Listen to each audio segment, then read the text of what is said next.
ಸಾಗರ, ಶಿವಮೊಗ್ಗ ಜಿಲ್ಲೆ, ಇತಿಹಾಸ ವಿಭಾಗ IQSC ಹಾಗೂ ಡಿಜಿಟಲ್ ಮೀಡಿಯಾ ಪ್ರೆಸ್ ಕ್ಲಬ್ ಸಾಗರ ಇವರ ಸಹಯೋಗದಲ್ಲಿ ಒಂದು ದಿನದ ರಾಜ್ಯ ಮಟ್ಟದ ವಿಶೇಷ ಉಪನ್ಯಾಸವನ್ನ ಹಮ್ಮಿಕೊಂಡಿದ್ದೀವಿ. ವಿಷಯ ಏನಂದ್ರೆ ಸಂವಿಧಾನ, ಆಶಯ ಮತ್ತು ಫಲಶ್ರುತಿ. ಈ ಕಾರ್ಯಕ್ರಮವನ್ನ ಪ್ರಾರ್ಥನೆ ಮೂಲಕ ಆರಂಭಿಸೋಣ. ಪ್ರಾರ್ಥನೆ ಕುಮಾರಿ ಸಿಂಚನಾ DK ಮತ್ತು ಸಂಗಡಿಗರು.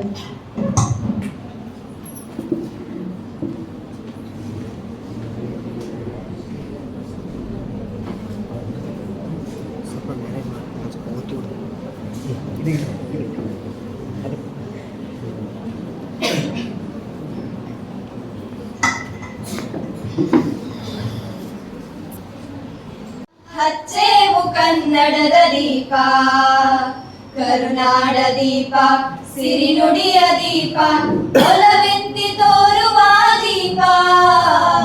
ಹಚ್ಚೇವು ಕನ್ನಡದ ದೀಪ, ಹಚ್ಚೇವು ಕನ್ನಡದ ದೀಪ. ಬಹುದಿನಗಳಿಂದ ಮೈಮರೆವೆಯಿಂದ ಕೂಡಿರುವ ಕೊಳೆಯ ಕೊಚ್ಚೇವು. ಎಲ್ಲೆಲ್ಲಿ ಕನ್ನಡದ ಕಂಪು ಸೂಸಲು ಅಲ್ಲಲ್ಲಿ ಕರ್ಣ ಚಾಚೇವು. ಬಹುದಿನಗಳಿಂದ ಮೈಮರೆವೆಯಿಂದ ಕೂಡಿರುವ ಕೊಳೆಯ ಕೊಚ್ಚೇವು. ಎಲ್ಲೆಲ್ಲಿ ಕನ್ನಡದ ಕಂಪು ಸೂಸಲು ಅಲ್ಲಲ್ಲಿ ಕರ್ಣ ಚಾಚೇವು. ಗಡಿನಾಡೆ ಇರಲಿ, ಗಡಿನಾಡೆ ಇರಲಿ, ಕನ್ನಡದ ಕಳೆಯ ಕೆಚ್ಚೇವು. ನಡುನಾಡೆ ಇರಲಿ, ಗಡಿನಾಡೆ ಇರಲಿ, ಕನ್ನಡದ ಕಳೆಯ ಕೆಚ್ಚೇವು. ಮರೆದೇವು ಮರೆವ, ತೆರೆದೇವು ಮನವ, ಎರೆದೇವು ಒಲವ, ಹಿಡಿ ನೆನಪ. ನರ ನರವನೆಲ್ಲ ಹುರಿಗೊಳಿಸಿ ಹೊಸೆದು ಹಚ್ಚೇವು ಕನ್ನಡದ ದೀಪ, ಹಚ್ಚೇವು ಕನ್ನಡದ ದೀಪ, ಹಚ್ಚೇವು ಕನ್ನಡದ ದೀಪ. ಕಲ್ಪನೆಯ ಕಣ್ಣು ಹರಿವನೆವು, ಒಡಲೊಡಲ ಕಿಚ್ಚಿನ ಹಿಡಿಗಳನ್ನು ಗಡಿನಾಡಿನಾಚೆ ತೋರೇವು. ಒಡಲೊಡಲ ಕಿಚ್ಚಿನ ಗಿಡಿಗಳನ್ನು ಗಡಿನಾಡಿನಾಚೆ ತೋರೇವು. ಹೊಮ್ಮಿರಲು ಪ್ರೀತಿ, ಎಲ್ಲಿಹದು ಭೀತಿ, ನಾಡೊಲವ ನೀತಿ, ಹಿಡಿ ನೆನಪ. ಮನೆ ಮನೆಗಳಲ್ಲಿ, ಮನ ಮನಗಳಲ್ಲಿ ಹಚ್ಚೇವು ಕನ್ನಡದ ದೀಪ, ಹಚ್ಚೇವು ಕನ್ನಡದ ದೀಪ, ಹಚ್ಚೇವು ಕನ್ನಡದ ದೀಪ. ಕರುನಾಡ ದೀಪ, ಸಿರಿನುಡಿಯ ದೀಪ, ಒಲವೆತ್ತಿ ತೋರುವ ದೀಪ. ಹಚ್ಚೇವು ಕನ್ನಡದ ದೀಪ, ಹಚ್ಚೇವು ಕನ್ನಡದ ದೀಪ, ಹಚ್ಚೇವು ಕನ್ನಡದ ದೀಪ. ಸಿಡಿದ ನೋವಿನ ಕೂಗೆ ಆಕಾಶದ ಅಗಲಕ್ಕೂ ನಿಂತಾಲವೇ. ನಾಡ ನಡುವಿನಿಂದ ಸಿಡಿದ ನೋವಿನ ಕೂಗೆ ಆಕಾಶದ ಅಗಲಕ್ಕೂ ನಿಂತಾಲವೇ. ಆಕಾಶದ ಅಗಲಕ್ಕೂ ನಿಂತಾಲವೇ. ಕೋಟಿ ಕೋಟಿ ಕಪ್ಪು ಜನರ ಮೊಟ್ಟ ಮೊದಲ ಮಾತೆ ನೀರಿನಾಚೆ ಮೋಡದಾಚೆ ಮೊಳಗಿದಂತ ಘೋಷವೇ. ನೀರಿನಾಚೆ ಮೋಡದಾಚೆ ಮೊಳಗಿದಂತ ಘೋಷವೇ. ನಾಡ ನಡುವಿನಿಂದ ಸಿಡಿದ ನೋವಿನ ಕೂಗೆ ಆಕಾಶದ ಅಗಲಕ್ಕೂ ನಿಂತಾಲವೇ. ಬಾಳಿನಲ್ಲಿ ಕಂಡುಕೊಂಡೆ ಹೋರಾಟದ ದಾರಿಯ, ಕರೆದು ಕರೆದು ತೋರಿಸಿದೆ ಮಹಾಮನೆಯ ಬಿರುಕನು. ಕರೆದು ಕರೆದು ತೋರಿಸಿದೆ ಮಹಾಮನೆಯ ಬಿರುಕನು. ನಾಡ ನಡುವಿನಿಂದ ಸಿಡಿದ ನೋವಿನ ಕೂಗೆ ಆಕಾಶದ ಅಗಲಕ್ಕೂ ನಿಂತಾಲವೇ. ಜಾತಿಯನ್ನು ಹೂತು ಬಿಡಲು ಲಕ್ಷ ಲಕ್ಷ ಜನರನ್ನು ಕಟ್ಟಿಗೆಯ ರಂಗಕ್ಕಿಳಿದ ಸ್ವಾಭಿಮಾನ ಸಮುದ್ರ ನಾಡ ನಡುವಿನಿಂದ ಸಿಡಿದ ನೋವಿನ ಕೂಗೆ ಆಕಾಶದ ಗಲಕ್ಕೂ ನಿಂತಾಲವೇ ಅಭಿಮಾನದ ನೇಗಿಲಿಂದ ಬಂಜರು ನೆಲ ಉತ್ತವನೇ ಪಾತಿ ಮಾಡಿ ನಾಟಿ ಹಾಕಿ ಬೆಳೆಯ ಕಾಣದೋದವನಿ ಪಾತಿ ಮಾಡಿ ನಾಟಿ ಹಾಕಿ ಬೆಳೆಯ ಕಾಣದೋದವನಿ ನಾಡ ನಡುವಿನಿಂದ ಸಿಡಿದ ನೋವಿನ ಕೂಗೆ ಆಕಾಶದ ಗಲಕ್ಕೂ ನಿಂತಾಲವೇ ಆಕಾಶದ ಗಲಕ್ಕೂ ನಿಂತಾಲವೇ ಕಪ್ಪುಕ್ಕಿನ ಕೋಳಗಳನ್ನು ಕಡಿದು ಎಸೆದ ವಜ್ರವೇ ಬೆಳಗಿನತ್ತ ಬಿಡಿದ ನಡೆದ ಬೌದ್ಧ ಧರ್ಮ ಭಿಕ್ಷುವೆ ನಾಡ ನಡುವಿನಿಂದ ಸಿಡಿದ ನೋವಿನ ಕೂಗೆ ಆಕಾಶದ ಗಲಕ್ಕೂ ನಿಂತಾಲವೇ ಮಲಗಿದವರ ಕೂರಿಸಿದೆ ನಿಲ್ಲಿಸುವವರು ಯಾರೋ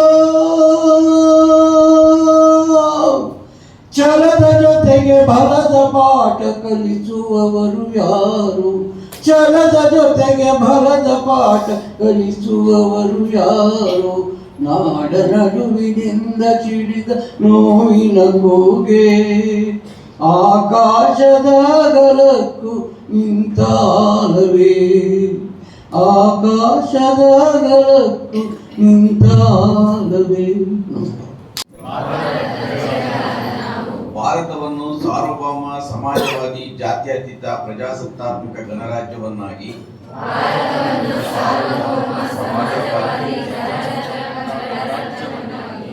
ರೂಪಿಸುವುದಕ್ಕಾಗಿ ಭಾರತದ ಎಲ್ಲ ಪ್ರಜೆಗಳಿಗೆ ಸಾಮಾಜಿಕ ಆರ್ಥಿಕ ಮತ್ತು ರಾಜಕೀಯ ನ್ಯಾಯವನ್ನು ವಿಚಾರ ಅಭಿವ್ಯಕ್ತಿ ನಂಬಿಕೆ ಧರ್ಮ ಮತ್ತು ಉಪಾಸನೆಯ ಸ್ವಾತಂತ್ರ್ಯವನ್ನು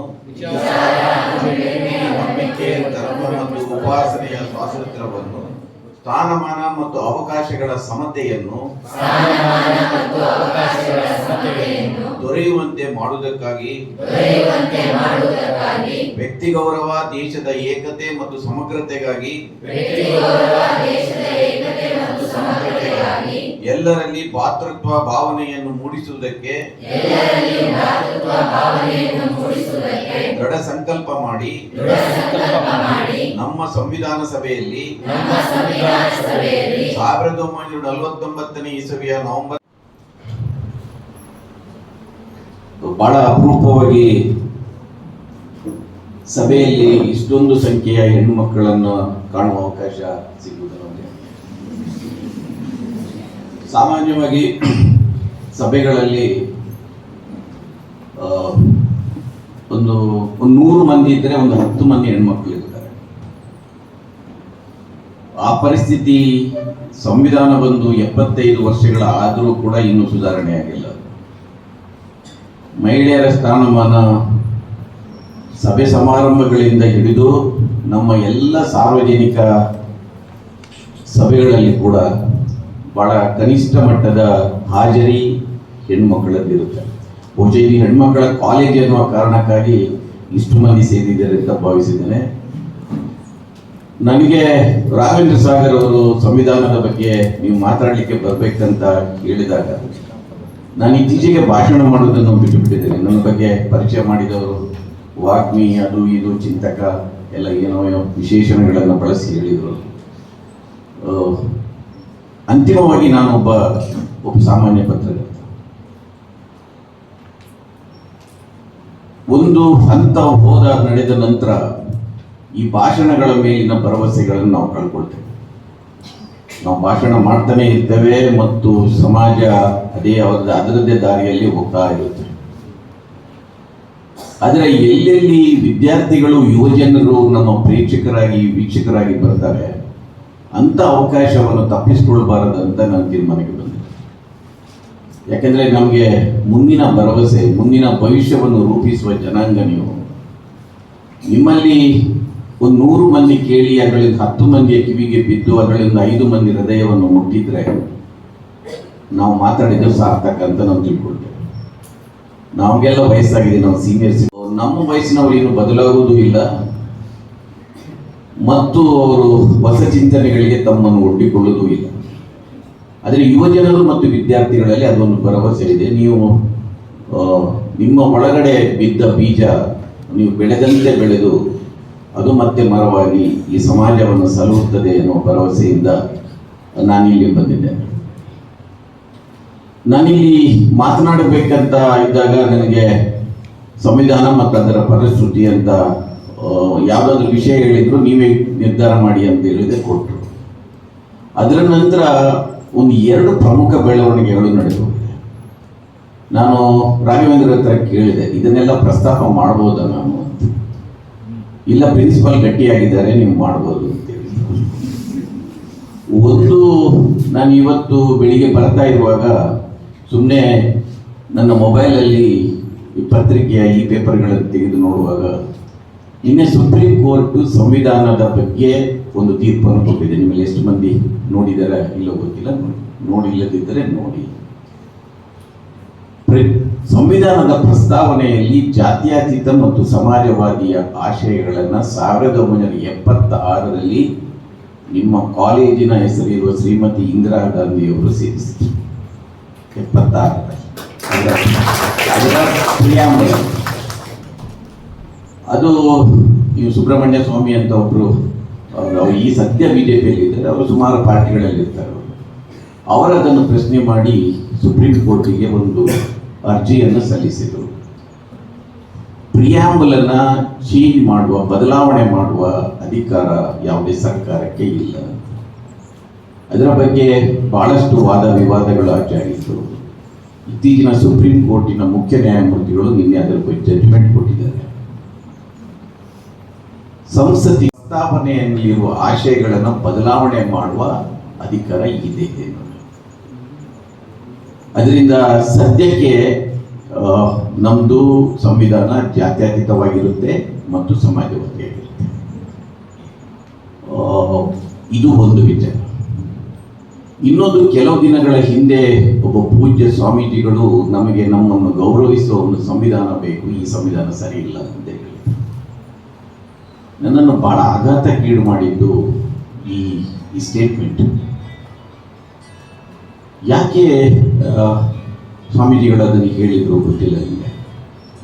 ಅದನ್ನು ಹೇಳ್ತಾಳೆ ಇನ್ನೊಬ್ಬರು ಹೇಳಿದ್ರು, ವಾಟ್ಸಪ್ ಯೂನಿವರ್ಸಿಟಿಯಲ್ಲೂ ಕೂಡ ನಮಗೆ ಬೇಕಾದಷ್ಟು ಬಹಳಷ್ಟು ಮಾಹಿತಿಗಳು ಬರುತ್ತೆ ಅಂತ ಅದನ್ನು ಬೆಂಬಲ ಮಾಡಿದ್ರು. ನಾವು 1949 ನವೆಂಬರ್ 26ರಲ್ಲಿ ಬಾಬಾ ಸಾಹೇಬ್ ಅಂಬೇಡ್ಕರ್ ಅವರು ಈ ಸಂವಿಧಾನವನ್ನು ರಚಿಸಿ ಅದನ್ನು ಸರ್ಕಾರಕ್ಕೆ ಪ್ರಸ್ತುತಪಡಿಸ್ತಾರೆ. ಸರ್ಕಾರ ಅಂಗೀಕಾರ ಮಾಡುತ್ತೆ.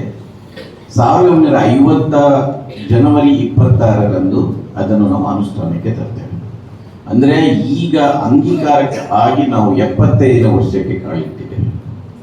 ಈ 75ನೇ ವರ್ಷಕ್ಕೆ ಬರುವಾಗ ಯಾರಿಗೊಬ್ಬರಿಗಾದರೂ ಈ ಸಂವಿಧಾನ ಬೇಡ ಅಂತ ಅನಿಸಿದ್ರೆ ಯಾಕೆ ಎನ್ನುವ ಪ್ರಶ್ನೆ ನಮಗೆ ಬರುತ್ತೆ.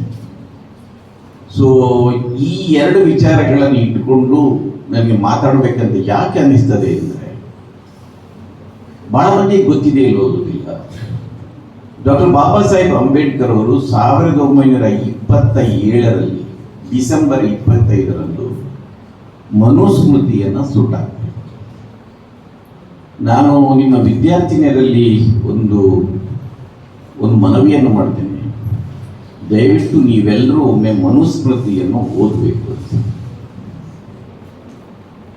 ಅದು ಒಂದು ಅಲಿಖಿತ. ಯಾಕೆ ಓದಬೇಕಂದ್ರೆ ಅದು ನಿಮ್ಮ ವಿರುದ್ಧವಾಗಿರುತ್ತದೆ. ಮನುಸ್ಮೃತಿಯ ಏನಾದರೂ ಇವತ್ತು ಅನುಷ್ಠಾನದಲ್ಲಿದ್ದರೆ ನೀವು ಯಾರೂ ಕೂಡ ಈ ಶಾಲೆಯಲ್ಲಿ ಶಿಕ್ಷಣಕ್ಕೆ ಬರುವ ಅವಕಾಶ ಇದೆ. ಅಷ್ಟು ಮಾತ್ರ ಅಲ್ಲ, ನಿಮ್ಮ ತಾಯಿ, ನಿಮ್ಮ ಅಜ್ಜಿ ಅದರ ಪಾಡು ಏನಾಗ್ತಿತ್ತಂತ ನಮಗೆ ಗೊತ್ತಿಲ್ಲ. ಅಂತ ಒಂದು ಬಾಬಾ ಸಾಹೇಬ್ ಅಂಬೇಡ್ಕರ್ ಅವರು ಬಹಳ ಮಂದಿ ಸಂವಿಧಾನ ಅಂತ ಹೇಳಿದಾಗ ನಾನು ಬಹಳ ಮಂದಿ ವಿದ್ಯಾರ್ಥಿಗಳ ಜೊತೆ ಇಂಟರಾಕ್ಟ್ ಮಾಡುವಾಗ ಸಂವಿಧಾನ ಅಂದರೆ ಮೀಸಲಾತಿ, ಸಂವಿಧಾನ ಅಂದರೆ ದಲಿತರು ಅಂತ ಹೇಳ್ತಾರೆ. ನಿಮ್ಮಲ್ಲೂ ಆ ಪ್ರಶ್ನೆಗಳು ಇರ್ಬೋದೇನೋ ಗೊತ್ತಿಲ್ಲ. ಬಾಬಾ ಸಾಹೇಬ್ ಅಂಬೇಡ್ಕರ್ ಅವರು ಬರೆದ ಸಂವಿಧಾನ ಇದೆಯಲ್ಲ, ಅದು ಕೇವಲ ಜಾತಿ ತಾರತಮ್ಯವನ್ನು ನಾಶ ಮಾಡಲಿಕ್ಕಲ್ಲ, ಅದು ಲಿಂಗ ತಾರತಮ್ಯವನ್ನು ಕೂಡ ನಾಶ ಮಾಡಲಿಕ್ಕೆ. ಮನುಸ್ಮೃತಿಯನ್ನು ಅವರು ಯಾಕೆ ಸುಟ್ಟಿದ್ದಾರೆ ಅಂದರೆ ಅದು ಕೇವಲ ದಲಿತರ ವಿರುದ್ಧವಾಗಿದೆ, ಜಾತಿಯ ವ್ಯವಸ್ಥೆಯನ್ನ ಅದು ಸಮರ್ಥಿಸಿದೆ ಎನ್ನುವ ಕಾರಣಕ್ಕಲ್ಲ, ಅದು ಮಹಿಳೆಯರ ವಿರುದ್ಧವಾಗಿದೆ, ಹೆಣ್ಣು ಮಕ್ಕಳ ವಿರುದ್ಧವಾಗಿದೆ. ಹೆಣ್ಣು ಮಕ್ಕಳನ್ನ ಗುಲಾಮರನ್ನಾಗಿ ಜೀತದಾಳುಗಳ ತರ ನಡೆಸಿಕೊಳ್ಳಲಿಕ್ಕೆ ಅದು ಸಮರ್ಥನೆಯನ್ನು ಕೊಡುತ್ತದೆ ಎನ್ನುವ ಕಾರಣಕ್ಕಾಗಿ ಅದನ್ನು ಸುಟ್ಟಾಗ್ತದೆ. ಅದರಿಂದ ಅದು ಸುಟ್ಟು ಹಾಕಿದ 22 ವರ್ಷಗಳ ನಂತರ ಅವರು ಸಂವಿಧಾನವನ್ನು ಹುಟ್ಟಾಕ್ತಾರೆ. ಅದನ್ನು ಸುಟ್ಟಾಕಿದ್ರು, ಇದನ್ನು ಹುಟ್ಟಾಕಿದ್ರು. ಆದರೆ ಆ ಸುಟ್ಟ ಮನುಸ್ಮೃತಿಯನ್ನು ಸುಟ್ಟ ಬೂದಿಯಿಂದ ಮತ್ತೆ ಅದು ಎದ್ದು ಬರುವ ಚಿಹ್ನೆಗಳಿದೆಯಲ್ಲ, ಇದು ಸಮಾಜಕ್ಕೆ ಬಹಳ ಅಪಾಯ. ಮನುಸ್ಮೃತಿ ಏನು ಹೇಳುತ್ತೆ?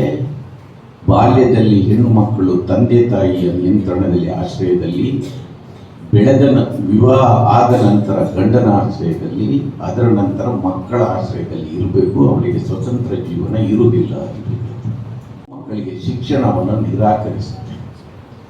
ಎಲ್ಲಿಯವರೆಗೆ ಅಂದರೆ ಬಹಳ ಪ್ರಬಲವಾದ ಶಿಕ್ಷಿತ ಸಹೋದರರು, ಉನ್ನತ ಪ್ರಸಿದ್ಧಿಯ ಮನೆತನದ ಇಲ್ಲದ ಹೆಣ್ಣು ಮಕ್ಕಳನ್ನು ಮದುವೆಯಾಗಬಾರದಂತ ಹೇಳಿ.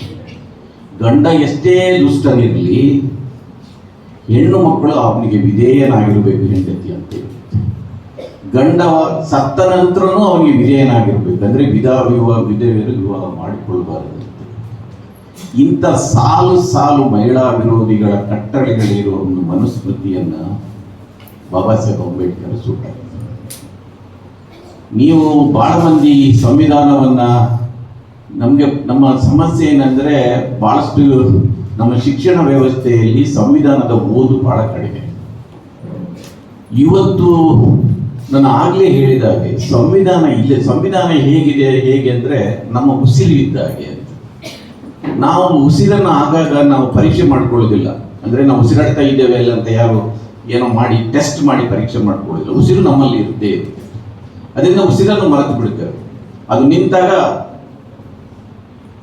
ನಾವು ಇರುವುದಿಲ್ಲ. ಆಗ ಶಾಶ್ವತವಾಗಿ ನಮ್ಮನ್ನು ನಾವು ಮರೆತುಕೊಳ್ತೇವೆ. ಸಂವಿಧಾನ ಹಾಗಿರುತ್ತೆ. ನಮ್ಮ ಪ್ರತಿಯೊಂದು ಜೀವನದ ನಡೆ ನುಡಿ, ನಮ್ಮ ಎಲ್ಲ ಚಟುವಟಿಕೆಗಳಲ್ಲಿ ಸಂವಿಧಾನದ ಕೊಡುಗೆ ಇರುತ್ತೆ. ನೀವು ಇವತ್ತು ಈ ಶಾಲೆಗೆ ಪ್ರವೇಶ ಮಾಡಿದ್ರೆ, ನೀವು ಶಿಕ್ಷಣ ಪಡೆದಿದ್ರೆ, ನೀವು ಬೀದಿಯಲ್ಲಿ ಘನತೆಯಿಂದ ಗೌರವದಿಂದ ನಡೆದುಕೊಂಡು ಹೋಗುವ ಸ್ವಾತಂತ್ರ್ಯ ನಿಮಗೆ ಇದ್ರೆ, ನಿಮಗೆ ಇಷ್ಟಪಟ್ಟ ಬಟ್ಟೆಯನ್ನು ಧರಿಸುವ ಸ್ವಾತಂತ್ರ್ಯ ಇದ್ರೆ, ನಿಮಗೆ ಇಷ್ಟಪಟ್ಟವರನ್ನು ಮದುವೆ ಆಗುವ ಸ್ವಾತಂತ್ರ್ಯ ಇದ್ರೆ, ನಿಮಗೆ ಇಷ್ಟ ಆಗದಿದ್ರೆ ಆ ಗಂಡನನ್ನು ತ್ಯಜಿಸುವ ಅಧಿಕಾರ ಇದ್ದಿದ್ರೆ, ನಿಮಗೆ ಇಷ್ಟ ಬಂದಂತ ಕೆಲಸ ಮಾಡುವ ಅಧಿಕಾರ ನಿಮಗಿದ್ರೆ, ಮತ್ತು ಕೆಲಸದ ಸ್ಥಳದಲ್ಲಿ ನಿಮಗೆ ಘನತೆ ಗೌರವದಿಂದ ನಡೆಸಿಕೊಳ್ಬೇಕು ಎನ್ನುವ ಒಂದು ಕಾನೂನು ಇದ್ರೆ, ಅದೆಲ್ಲ ಒಂದು ಕ್ಷಣ ಇದನ್ನು ಯೋಚನೆ ಮಾಡಿ. ಇವತ್ತು ನನಗೆ ಹೆಮ್ಮೆ ಅನಿಸುವುದು, ಇಲ್ಲಿ ನಿಮ್ಮ ಕಾಲೇಜಿನ ಪ್ರಿನ್ಸಿಪಾಲ್ ಒಬ್ಬರು ಹೆಣ್ಮಗಳು. ನೀವು ಎಲ್ಲರೂ ಆ ಸ್ಥಾನಕ್ಕೆ ಪಡೆಯಬೇಕೆನ್ನುವ ಒಂದು ಆಸೆಯನ್ನು ಇಟ್ಕೊಂಡ್ರೆ ಅದಕ್ಕೆ ಸಂವಿಧಾನ ನಿಮಗೆ ಸಾಕು. ಆರ್ಟಿಕಲ್ 14ರಿಂದ 14, 15, 16, 243 ಸಾಲು ಸಂವಿಧಾನದ ನೀವು ಪರಿಚ್ಛೇದಗಳನ್ನು ತೆಗೆದು ನೋಡಿದರೆ ಅದು ಎಲ್ಲವೂ ಕೂಡ ಹೆಣ್ಣು ಮಕ್ಕಳ ಪರವಾಗಿರುವ ಸಂವಿಧಾನದ ಆಶಯಗಳು. ಸಮಾನ ಕೆಲಸಕ್ಕೆ ಸಮಾನ ವೇತನ ಕೊಡಬೇಕು ಅಂತ ಅದರ ಆಶಯ ಇತ್ತು. 243ರಲ್ಲಿ ಇರಬೇಕು, 1976ರಲ್ಲಿ ಅದಕ್ಕೆ ಕಾನೂನು ಆಗುತ್ತೆ. ಇವತ್ತಿಗೂ ಬಹುಶಃ ಸರ್ಕಾರಿ ಉದ್ಯೋಗಗಳಲ್ಲಿ ಸಮಾನ ಕೆಲಸಕ್ಕೆ ಸಮಾನ ವೇತನ ಇದೆ. ನೀವು ಊರಲ್ಲಿ ಹೋದ್ರೆ ಈ ತೋಟದ ಕೆಲಸಕ್ಕೆ ಬರ್ತಾರಲ್ಲ ಹೆಣ್ಣಾಳುಗಳು ಮತ್ತು ಗಂಡಾಳುಗಳು, ಅವರಿಗೆ ಒಂದೇ ರೀತಿ ಇವತ್ತಿಗೂ ಸಂಬಳ ಕೊಡೋದಿಲ್ಲ. ಹೆಣ್ಣಾಳುಗಳಿಗೆ ಕಡಿಮೆ ಸಂಬಳನೇ ಕೊಡುತ್ತೆ. ನಾವು ಅದನ್ನು ಯಾರು ಪ್ರಶ್ನೆ ಮಾಡೋದಿಲ್ಲ. ಆದರೆ ಸಂವಿಧಾನದಲ್ಲಿ ಅದನ್ನು ನಿಷೇಧ ಮಾಡಿದ್ದಾರೆ. ಆ ರೀತಿಯ ತಾರತಮ್ಯ ಅದರಲ್ಲಿ ಇರಬಾರದು. ನಿಮಗೆ ಒಬ್ಬ ಗಂಡಿಗೆ ಯಾವ ಮೂಲಭೂತ ಹಕ್ಕುಗಳಿರುತ್ತೆ ಆ ಎಲ್ಲ ಹಕ್ಕುಗಳನ್ನು ಸಂವಿಧಾನ ಹೆಣ್ಣು ಮಕ್ಕಳಿಗೂ ಕೊಟ್ಟಿದೆ. ಇದು ಈ ವ್ಯವಸ್ಥೆಯನ್ನು ಬದಲಾವಣೆ ಮಾಡಬೇಕು, ಈ ಸಂವಿಧಾನ ಬೇಡ ಅಂತ ಹೇಳುವವರ ತಲೆಯಲ್ಲಿ ಏನಿರ್ಬೋದು ಅಂತ ಒಂದು ಪರಿವಾರದ ಅಧ್ಯಕ್ಷರು ಒಮ್ಮೆ ಹೇಳ್ತಾರೆ, ಹೆಣ್ಣು ಮಕ್ಕಳು ಅಡುಗೆ ಮನೆಗೆ ಮಾತ್ರ ಸೀಮಿತವಾಗಿರಬೇಕಂತ. ನಾನಿದು ಶಿಕ್ಷಣ ಸಂಸ್ಥೆ ಎಲ್ಲರ ಹೆಸರೆತ್ತಿ ಹೇಳಿಕೆ ನನಗೆ ಹೋಗುವುದಿಲ್ಲ. ಇದೇನು ಮೊದಲ ಬಾರಿ ಅಲ್ಲ. ಸಂವಿಧಾನವನ್ನ ಅಂಗೀಕರಿಸಿದಾಗ ಒಂದು ಸಂಸ್ಥೆ ಅದನ್ನು ವಿರೋಧ ಮಾಡಿ ಸಂಪಾದಕೀಯ ಬರುತ್ತೆ. ಇದರಲ್ಲಿ ಭಾರತೀಯತೆಯೇ ಇಲ್ಲ. ಈ ಜಗತ್ತು ಅದನ್ನು ಒಪ್ಪಿಕೊಂಡಿದೆ, ಅದರ ಕಾನೂನು ಗಟ್ಟಲೆಗಳನ್ನು ಒಪ್ಪಿಕೊಂಡಿದೆ, ಅದು ನಮ್ಮ ಜೀವನ ವಿಧಾನ ಆಗಿದೆ. ಅದನ್ನು ಬಿಟ್ಟು ಬಾಬಾ ಸಾಹೇಬ್ ಅಂಬೇಡ್ಕರ್ ಬರೆದ ಸಂವಿಧಾನ ಇದು ಭಾರತೀಯತೆ ಇಲ್ಲದ ಸಂವಿಧಾನ ಅಂತ ಹೇಳುತ್ತೆ. ಯಾಕೆಂದ್ರೆ ಸುಮಾರು 5,000 ವರ್ಷಗಳಿಂದ ಈ ಸಮಾಜದಲ್ಲಿ ಒಂದು ಅಲಿಖಿತ ಸಂವಿಧಾನ ಇತ್ತು, ಅನ್ರಿಟನ್ ಕಾನ್ಸ್ಟಿಟ್ಯೂಷನ್. ಅದು ಜಾತಿ ವ್ಯವಸ್ಥೆಯನ್ನ, ಲಿಂಗ ತಾರತಮ್ಯವನ್ನ, ವರ್ಣಾಶ್ರಮ ವ್ಯವಸ್ಥೆಯನ್ನ ಸಮರ್ಥಿಸುವಂತ ಅದರ ಪರವಾಗಿರುವಂತ ಸಂವಿಧಾನ ಅದು. ಅದನ್ನು ಬಾಬಾ ಸಾಹೇಬ್ ಅಂಬೇಡ್ಕರ್ ಅವರು ಅದನ್ನ ಕಿತ್ತು ಹಾಕಿ ಹೊಸ ಸಂವಿಧಾನವನ್ನು ಕೊಟ್ಟರು. ಅದರಿಂದ ಇವತ್ತು ಸಂವಿಧಾನ ಬಂದ ನಂತರ ಇದರ ಫಲಶ್ರುತಿ ಏನಾಗಬಹುದು ಅಂತ ನಾವು ಒಂದು ಆತ್ಮವಿಮರ್ಶೆಯನ್ನು ಕೂಡ ಮಾಡಿಕೊಳ್ಬೇಕು. ಸಂವಿಧಾನ ಬಂದ ನಂತರ ಎಲ್ಲವೂ ಸರಿಯಾಗಿದೆ. ನಾನಿಲ್ಲಿ ಮಾತಾಡುವಾಗ 15 ನಿಮಿಷಗಳಿಗೆ ಒಬ್ಬ ಹೆಣ್ಣು ಮಕ್ಕಳ ಮೇಲೆ ಅತ್ಯಾಚಾರ ನಡೆಯುತ್ತೆ ಈ ದೇಶದಲ್ಲಿ. ಇದು ನೀವು ನ್ಯಾಷನಲ್ ಕ್ರೈಮ್ ಬ್ಯೂರೋದ ವೆಬ್ಸೈಟ್ಗೆ ಹೋಗಿ ತೆಗೆದ್ರೆ ಗೊತ್ತಾಗುತ್ತೆ. 15 ನಿಮಿಷಕ್ಕೆ ಒಬ್ಬಳು ಹೆಣ್ಣು ಮಗಳ ಅತ್ಯಾಚಾರ ಈ ದೇಶದಲ್ಲಿ. ಕಳೆದ ವರ್ಷ 39,000 ಹೆಣ್ಣು ಮಕ್ಕಳ ಮೇಲೆ ಅತ್ಯಾಚಾರ ನಡೆಯಿತು.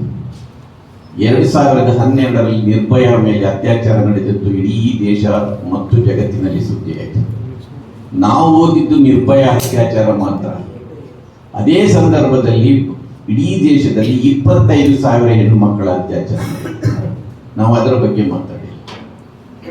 ನಮಗೆ ಇವತ್ತು ಅದೆಲ್ಲ ಸಹಜ ಅಂತ ಅನಿಸ್ಬಿಟ್ಟಿದೆ. ಹೆಣ್ಣು ಮಕ್ಕಳ ಮೇಲೆ ದೌರ್ಜನ್ಯ ಆಗುದು, ಡೊಮೆಸ್ಟಿಕ್ ವೈಲೆನ್ಸ್, ಮನೆಯಲ್ಲಿ ಗಂಡ ದೌರ್ಜನ್ಯ ಮಾಡುವುದು, ಅತ್ಯಾಚಾರ ಮಾಡುವುದು, ಇದೆಲ್ಲ ಸಹಜ ಒಂದು ವಿದ್ಯಮಾನಗಳೆನ್ನುವ ಮಟ್ಟಿಗೆ ನಾವು ದಪ್ಪ ಚರ್ಮದವರಾಗಿಬಿಟ್ಟಿದೆ.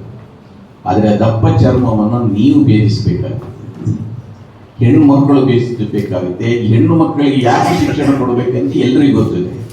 ಒಬ್ಬ ಹೆಣ್ಣು ನಿಮಗೆ ಆ ರೀತಿಯ ಒಂದು ಧೈರ್ಯವನ್ನ ಸಂವಿಧಾನ ಕೊಟ್ಟಿದೆ. ಬಾಬಾ ಸಾಹೇಬ್ ಅಂಬೇಡ್ಕರ್ ಅವರನ್ನ ಸಂವಿಧಾನದ ಬಗ್ಗೆ ಮಾತಾಡ್ತಾನೆ ಅವರು ಎಷ್ಟೊಂದು ಮಹಿಳೆಯರ ಬಹಳ ಮಂದಿ ಬಾಬಾ ಸಾಹೇಬ್ ಅಂಬೇಡ್ಕರ್ ಅಂದ್ರೆ ದಲಿತರ ಪರ ಅಂತ ಹೇಳ್ಬಿಡ್ತಾರೆ. ನೀವು ಬಹುಶಃ ಕೇಳಿರ್ಬೋದು, ಅವರು ಹಿಂದೂ ಕೋಡ್ ಬಿಲ್ ಅನ್ನು ತರ್ತಾರೆ. ಅವರು ಸರ್ಕಾರಕ್ಕೆ ರಾಜೀನಾಮೆ ಕೊಟ್ಟು ಹೋಗುವಂತ ಪರಿಸ್ಥಿತಿ ಬರ್ತದೆ. ಅವರಿಗೆ ರಾಜೀನಾಮೆ ಕೊಟ್ಟು ಹೋಗ್ತಾರೆ. ಅವ ಕಾನೂನು ಸಚಿವವಾಗಿ ಹಿಂದೂ ಕೋಡ್ ಬಿಲ್ ತರ್ತಾರೆ. ಆ ಹಿಂದೂ ಕೋಡ್ ಬಿಲ್ ಹೆಣ್ಣು ಮಕ್ಕಳಿಗೆ ಸಂಬಂಧಿಸಿದ ಬಿಲ್. ಹೆಣ್ಣು ಮಕ್ಕಳಿಗೆ ಮದುವೆ, ವಿಚ್ಛೇದನ, ದತ್ತು ತಗೊಳ್ಳುವ ಹಕ್ಕು ಮತ್ತು ಆಸ್ತಿಯ ಹಕ್ಕನ್ನು ಪ್ರತಿಪಾದಿಸುವಂತ ಬಿಲ್. ಅದಕ್ಕೆ ಕೇವಲ ಆಗಿನ ವಿರೋಧ ಪಕ್ಷಗಳು ಮಾತ್ರ ಅಲ್ಲ, ಕಾಂಗ್ರೆಸ್ ಪಕ್ಷದ ಒಳಗಿರುವ ಸರ್ದಾರ್ ವಲ್ಲಭಾಯ್ ಪಟೇಲ್, ರಾಜೇಂದ್ರ ಪ್ರಸಾದ್ ಅಂತವರು ಕೂಡ ಅದನ್ನು ವಿರೋಧ ಮಾಡ್ತಾರೆ. ಅದನ್ನ ಆ ಡ್ರಾಫ್ಟ್ ಅನ್ನು ಮಾಡಿದವರು BN ರಾವ್ ಅಂತ, ಬೆನಗಲ್ ನರಸಿಂಹರಾವ್ ಅಂತ ಏನು ಹೆಸರಿರಬೇಕು, ಪುತ್ತೂರು ಕಡೆ. ಅಂಬೇಡ್ಕರ್ ಮತ್ತು ಅವರ ಪ್ರತಿಕೃತಿಗಳನ್ನ ಸುಟ್ಟಾಕ್ತಾರೆ ಹಿಂದೂ ಕೋಡ್ ಬಿಲ್ ತಂದ. ನಾನು ಯಾಕೆ ಹೇಳ್ತಾ ಇದ್ದೇನೆ ಅಂದ್ರೆ, ಸಂವಿಧಾನ ಅಂಬೇಡ್ಕರ್, ನಾನು ಮತ್ತೆ ಹೇಳ್ತೇನೆ, ನಾವು ಅದು ಎಷ್ಟೊಂದು ಹೆಣ್ಮಕ್ಕಳ ಪರವಾಗಿತ್ತು ಎನ್ನುವುದನ್ನು ನಾವು ಅದರ ಬಗ್ಗೆ ಮಾತಾಡುವುದೇ ಇಲ್ಲ. ಅದನ್ನ ಜಾರಿಗೆ ತಂದಾಗ ಕಾಂಗ್ರೆಸ್ ಸರ್ಕಾರ ಇತ್ತು, ಅದರ ಒಳಗಡೆನೆ ಅದಕ್ಕೆ ಬೆಂಬಲ ಸಿಗಲಿಲ್ಲ. ಪಂಡಿತ್ ಜವಾಹರ್ಲಾಲ್ ನೆಹರು ಅವರು ಅಂಬೇಡ್ಕರ್ ಅವರಿಗೆ ರಿಕ್ವೆಸ್ಟ್ ಮಾಡ್ತಾರೆ, ಈ ಸಮಾಜ ಒಮ್ಮೆಲೆ ಅದನ್ನು ಸ್ವೀಕರಿಸಿಕೆ ತಯಾರಾಗಿಲ್ಲ, ಇದನ್ನ ತುಂಡು ಡಿವೈಡ್ ಮಾಡಿ ಒಂದು 4 ಪಾರ್ಟ್ ಮಾಡಿ ಅದನ್ನು ತರುವ ಅಂತ ಹೇಳ್ತಾರೆ. ಅಂಬೇಡ್ಕರ್ ಬಹಳ ಹಠವಾದಿ. ಆ ಹಠದ ಕಾರಣಕ್ಕಾಗಿ ನಮಗೆ ಸಂವಿಧಾನ ಬಂದಿದೆ. ಆದ್ರೆ ಅವರು ಅದು ಒಪ್ಪುವುದಿಲ್ಲ. ಅವರು ರಾಜೀನಾಮೆ ಕೊಟ್ಟು ಹೋಗ್ತಾರೆ. ಅವರಿಗಿನ ಕತೆ ಮಾತ್ರ ಗೊತ್ತಿರುತ್ತೆ. ಅದರ ನಂತರ ಪಂಡಿತ್ ಜವಾಹರ್ಲಾಲ್ ನೆಹರು ಅವರು ಹಿಂದೂ ಕೋಡ್ ಬಿಲ್ಲಿನಲ್ಲಿರುವ ಎಲ್ಲ ಅಂಶಗಳನ್ನು ಜಾರಿಗೆ ತರ್ತಾರೆ. ಹೆಣ್ಣು ಮಕ್ಕಳಿಗೆ ಮದುವೆಗಿರುವ ಏನು ಸಂಹಿತೆ ಇರಬೇಕು, ವಿಚ್ಛೇದನಕ್ಕೆ ಏನಿರಬೇಕು, ಆಸ್ತಿಯಲ್ಲಿ ಹೇಗೆ ಹಕ್ಕಿರಬೇಕು ಮತ್ತು ದತ್ತು ತಗೊಳ್ಳುವ ಹೇಗೆ ಅಧಿಕಾರ ಇರಬೇಕು, ಈ ಎಲ್ಲವನ್ನು ಕೂಡ ನೆಹರು ತನ್ನ ಅಧಿಕಾರಾವಧಿಯಲ್ಲೇ ತರ್ತಾರೆ. ನಾವು ಇವತ್ತಿನ ಹೆಣ್ಮಕ್ಕಳಿಗೆ ಅನಿಸುವುದಿಲ್ಲ ಇದೆಲ್ಲ, ಈ ಇಡೀ ಒಂದು ಪ್ರಕ್ರಿಯೆ ಇದೆಯಲ್ಲ, ಇದೇನು ನಡ್ಕೊಂಡು ಬಂದಿದೆ ಇದನ್ನು ನಾವು ಮರೆತು ಬಿಟ್ಟಿದ್ದೇವೆ. ನಾವು ಇವತ್ತು ನಮಗೆ ರಕ್ಷಣೆ ಇದೆ, ಕಾನೂನು ಇದೆ ಅಂತ ತಿಳ್ಕೊಂಡಿದ್ದೇವೆ. ಆದರೆ ಇದನ್ನು ರೂಪಿಸುವಾಗ ಅದಕ್ಕೆ ಎದುರಾದ ಪ್ರತಿರೋಧವನ್ನ ಅವರು ಹೇಗೆ ಎದುರಿಸಿದ್ರು, ಅದಕ್ಕೆ ಏನೆಲ್ಲ ಹೋರಾಟ ಮಾಡಬೇಕಿತ್ತು ಅನ್ನೋದನ್ನು ನಾವು ಮರೆತು ಬಿಟ್ಟಿದ್ದೇವೆ. ಗಾಂಧೀಜಿಯವರ ಒಂದು ಬಹಳ ಪ್ರಖ್ಯಾತ ಸ್ಟೇಟ್ಮೆಂಟ್ ಇದೆ, ದೇಶಕ್ಕೆ ಸ್ವಾತಂತ್ರ್ಯ ಬಂದಿದೆ ಅಂತ ಯಾವಾಗ ತಿಳ್ಕೊಳ್ಬಹುದಂದ್ರೆ 12 ಗಂಟೆ ರಾತ್ರಿಗೆ ಒಂದು ಮಹಿಳೆ ಒಬ್ಬಳೇ ಒಂದು ಬೀದಿಯಲ್ಲಿ ಹೋಗುವಂತ ಪರಿಸ್ಥಿತಿ ಇದ್ದಾಗ ದೇಶಕ್ಕೆ ಸ್ವಾತಂತ್ರ್ಯ ಬಂದಿದೆ. ಬಹುಶಃ ಆ ದೃಷ್ಟಿಯಿಂದ ನೋಡಿದ್ರೆ ದೇಶಕ್ಕೆ ಇವತ್ತು ಸ್ವಾತಂತ್ರ್ಯ ಬಂದಿಲ್ಲ. ನಿಮ್ಮ ಸಾಗರದ ಬೀದಿಯಲ್ಲಿ, ಬೆಂಗಳೂರಲ್ಲಿ ಸಾಧ್ಯನೇ ಇಲ್ಲ, ನಿಮ್ಮ ಸಾಗರದ ಬೀದಿಯಲ್ಲೂ ಕೂಡ 12 ಗಂಟೆಗೆ ಒಬ್ಬಳು ಹೆಣ್ಣು ಮಗಳು ಒಬ್ಬಳೇ ನಡೆದುಕೊಂಡು ಧೈರ್ಯದಿಂದ ಹೋಗ್ತಾಳೆ ಅಂತ ನನಗೇನು ಅನಿಸೋದಿಲ್ಲ. ನಿಮ್ಗೆ ಯಾರಿಗಾದ್ರೂ ಧೈರ್ಯ ಇದೆ ಅಂತ ನಮ್ಗೆ ಗೊತ್ತಿಲ್ಲ. ಅಂದ್ರೆ ಆ ಸ್ವಾತಂತ್ರ್ಯವನ್ನು ಇನ್ನೂ ನಾವು ಪಡ್ಕೊಂಡಿಲ್ಲ. ಅದರಿಂದ ಸಂವಿಧಾನದಲ್ಲಿ ಎಲ್ಲವನ್ನೂ ನಾವು ಸಾಧಿಸಿ ಬಿಟ್ಟಿದ್ದೇವೆ ಅಂತ ಹೇಳಲಿಕ್ಕಾಗುವುದಿಲ್ಲ. ಇವತ್ತಿಗೂ ಕೂಡ ಯಾವೊಬ್ಬ ಸ್ವಾಮೀಜಿಯವರು ನಮ್ಮನ್ನು ಗೌರವಿಸುವ ಸಂವಿಧಾನ ಬೇಕು, ಈ ಸಂವಿಧಾನ ಸರಿ ಇಲ್ಲ ಅಂತ ಹೇಳುದಿದ್ರೆ, ಒಬ್ಬ ಗಂಡು ಮನಸ್ಸಂತ ಒಂದು ಇರುತ್ತಲ್ವ, ಅದಕ್ಕೆ ಜಾತಿ ಮತ್ತೊಂದು ಯಾವುದೂ ಇಲ್ಲ, ಅದು ಗಂಡೇ. ಅದು ಆ ಗಂಡು ನಮ್ಮಲ್ಲಿ ಇರ್ಬೋದು, ನೆರೆಮನೆಯಲ್ಲಿ ಇರ್ಬೋದು, ಯಾರ ಹತ್ರನೂ ಇರ್ಬೋದು. ಗಂಡು ಮನಸ್ಸೇ ಅದು. ಬಹಳ ಸುಲಭದಲ್ಲಿ ಅವರು ಕಾಂಪ್ರಮೈಸ್ ಮಾಡ್ಕೊಳ್ಳೋದಿಲ್ಲ. ಅದರಿಂದ ಈ ಎಚ್ಚರ ಪ್ರತಿಯೊಬ್ಬ ಹೆಣ್ಮಕ್ಕಳಿಗೂ ಇರಬೇಕು. ಆದರೆ ಇತ್ತೀಚಿನ ಒಂದು ಬೆಳವಣಿಗೆಯಲ್ಲಿ ನಾನು ಇತ್ತೀಚೆಗೆ 1-2 ರಾಜ್ಯದ ಚುನಾವಣೆ ನಡೆಯಿತು, ಇಲ್ಲಿ 3 ಉಪಚುನಾವಣೆ ನಡೆಯಿತು. ನಾನು ರಾಜಕೀಯದ ಬಗ್ಗೆ ಮಾತಾಡ್ತಾ ಇದ್ದೆ. ನೀವು ಅದರ ವಿಶ್ಲೇಷಣೆಯನ್ನು ಕೇಳಿದರೆ ಎಲ್ಲರೂ ಒಂದು ಅಂಶವನ್ನು ಒತ್ತಿ ಹೇಳಿದ್ದಾರೆ, ಈ ದೇಶದಲ್ಲಿ ಒಂದು ಮಹಿಳೆಯರ ಮತ ಬ್ಯಾಂಕ್ ಕ್ರಿಯೇಟ್ ಆಗ್ತಾ ಇದೆ ಅಂತ. ಗುಡ್, ಅದು ಆಗ್ತಾ ಇದ್ರೆ ಅದನ್ನೆಲ್ಲರೂ ಸ್ವಾಗತಿಸಬೇಕು. ಅಷ್ಟರ ಮಟ್ಟಿಗೆ ನಾವು ಹೆಮ್ಮೆ ಪಡಬೇಕು. ನಾವು ದಲಿತರ ಮತ ಬ್ಯಾಂಕ್, ಮುಸ್ಲಿಮರ ಮತ ಬ್ಯಾಂಕ್, ಹಿಂದುಳಿದ ಜಾತಿಗಳ ಮತ ಬ್ಯಾಂಕ್, ಮುಂದುವರಿದ ಜನ ಬ್ಯಾಂಕ್, ಜಾತಿಯ ಮತ ಬ್ಯಾಂಕ್, ಧರ್ಮದ ಮತ ಬ್ಯಾಂಕ್, ಇದನ್ನೆಲ್ಲ ಕಳೆದ 75 ವರ್ಷಗಳಲ್ಲಿ ಕೇಳಿದ್ದೇವೆ. ಮೊದಲ ಬಾರಿಗೆ ಇವತ್ತು ಮಹಿಳೆಯರ ಒಂದು ವೋಟ್ ಬ್ಯಾಂಕ್ ಬರ್ತಾ ಇದೆ, ಅದು ಇಡೀ ಚುನಾವಣೆಯನ್ನ ನಿರ್ಧರಿಸುತ್ತದೆ ಅಂತ ಹೇಳಿದಾಗ ನಾವೆಲ್ಲರೂ ಹೆಮ್ಮೆ ಪಡಬೇಕು. ಈ ದೇಶದ ಜನಸಂಖ್ಯೆಯಲ್ಲಿ 50% ಮಹಿಳೆಯರಿದ್ದಾರೆ. ಬಹಳ ದೊಡ್ಡ ಮತ ಬ್ಯಾಂಕ್. ಅದಕ್ಕೆ ಜಾತಿ ಧರ್ಮ ಮತ್ತು ಯಾವುದೂ ಇಲ್ಲ. ನಿಮಗೆ ಗೊತ್ತಿರಬೇಕು, ನಾನು ಆಗಲೇ ಹೇಳಿದಾಗ ಲಿಂಗ ತಾರತಮ್ಯದ ಬಗ್ಗೆ ಮಾತನಾಡಿದರೆ, ನೀವು ಲಿಂಗ ತಾರತಮ್ಯದ ವಿಷಯಕ್ಕೆ ಜಾತಿ ಧರ್ಮಗಳ ಗುಬಳೆಗಳು ಇಲ್ಲ. ಹಾಗೆ ನೋಡಿದರೆ ಬ್ರಾಹ್ಮಣ ಸಮುದಾಯದಲ್ಲಿರುವ ಮಹಿಳೆಯರು ಕೂಡ ದಲಿತ ಸಮುದಾಯದಲ್ಲಿರುವ ಮಹಿಳೆಯರಷ್ಟೇ ಶೋಷಿತರು. ನೀವು ಬ್ರಾಹ್ಮಣ ಸಮುದಾಯದಲ್ಲಿ ವಿಧೇಯರ ಈಗ ಒಂದಷ್ಟು ಡೆವಲಪ್ ಆಗಿದೆ. ಹಾಗೆ ನೋಡಿದರೆ ಕೆಳವರ್ಗದಲ್ಲಿರುವ ಮಹಿಳೆಯರಿಗೆ ಒಂದು ಸ್ವಾತಂತ್ರ್ಯ ಇರುತ್ತೆ, ಮನೆಯಿಂದ ಹೊರಗೆ ಬರುವುದು, ದುಡಿಯುವುದು ಎಲ್ಲ ಇರುತ್ತೆ. ಒಂದು ಕಾಲದಲ್ಲಿ ನೀವು ಬಹುಶಃ ಪಣಿಯಮ್ಮ ಚಿತ್ರ ನೋಡಿದಿರಲ್ಲೋ ಗೊತ್ತಿಲ್ಲ, ನೋಡಿದ್ರೆ ಯಾವತ್ತಾದ್ರೂ ನೋಡಿ, ಬ್ರಾಹ್ಮಣ ವಿಧೇಯರ ಬಗ್ಗೆ ಇದೆ. ಅದರಿಂದ ಇದು ಇಡೀ ಮಹಿಳಾ ಮತ ಬ್ಯಾಂಕ್, ಇಲ್ಲದ್ರೆ ಮಹಿಳೆಯರ ಈ ಘಟಕ ಇದೆಯಲ್ಲ, ಇದು ಜಾತಿ ಧರ್ಮ ಪಂಥ ಪ್ರದೇಶ ಇದನ್ನೆಲ್ಲ ಮೀರಿದೆ. ಅದು ಇಡೀ ದೇಶದಲ್ಲಿ ಒಂದು ಶಕ್ತಿಯಾಗಿ ಬರ್ತಾ ಇದೆ. ಇವತ್ತು ಕರ್ನಾಟಕದಲ್ಲಿರುವ ಸ್ಥಳೀಯ ಸಂಸ್ಥೆಗಳಲ್ಲಿ 50% ಪ್ರತಿನಿಧಿಗಳು ಮಹಿಳೆಯರೇ ಇದ್ದಾರೆ. ಮಹಿಳಾ ಮೀಸಲಾತಿ ಬಗ್ಗೆ ಕೇವಲ 33% ಮಹಿಳೆಯರ ಮೀಸಲಾತಿ ಕೇಳಿದರೆ ಅದು ದೊಡ್ಡ ಚರ್ಚೆ ಆಗ್ತಾ ಇದೆ. ನಾನು 2000ರಿಂದ 2009ರವರೆಗೆ ಡೆಲ್ಲಿಯಲ್ಲಿದ್ದೆ, ಲೋಕಸಭಾ ಅಧಿವೇಶನಗಳನ್ನು ವರದಿ ಮಾಡ್ತಾ ಇದ್ದೆ.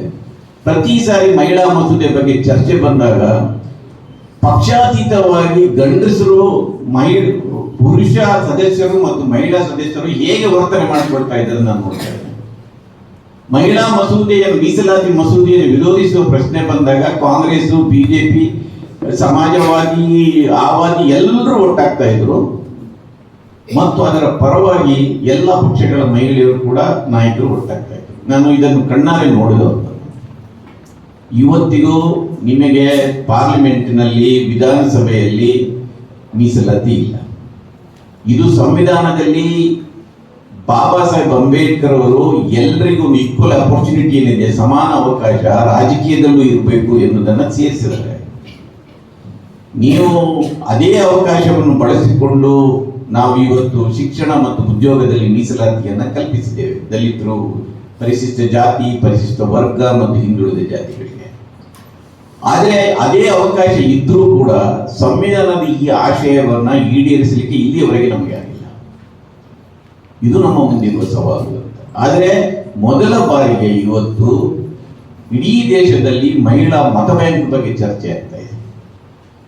ಒಂದು ಕಡೆ ಈ ಸಂವಿಧಾನವನ್ನೇ ಧಿಕ್ಕರಿಸಬೇಕು ಎನ್ನುವ ಒಂದು ವಿಚಾರ, ಇನ್ನೊಂದು ಕಡೆ ಮಹಿಳಾ ಮತ ಬ್ಯಾಂಕ್ ನಾವು ಬಂದಿದ್ದೇವೆ, ನಾವು ಬಂದಿದ್ದೇವೆ, ನಮ್ಮನ್ನು ನೀವು ನಿರ್ಲಕ್ಷ್ಯ ಮಾಡುವ ಹಾಗಿಲ್ಲ.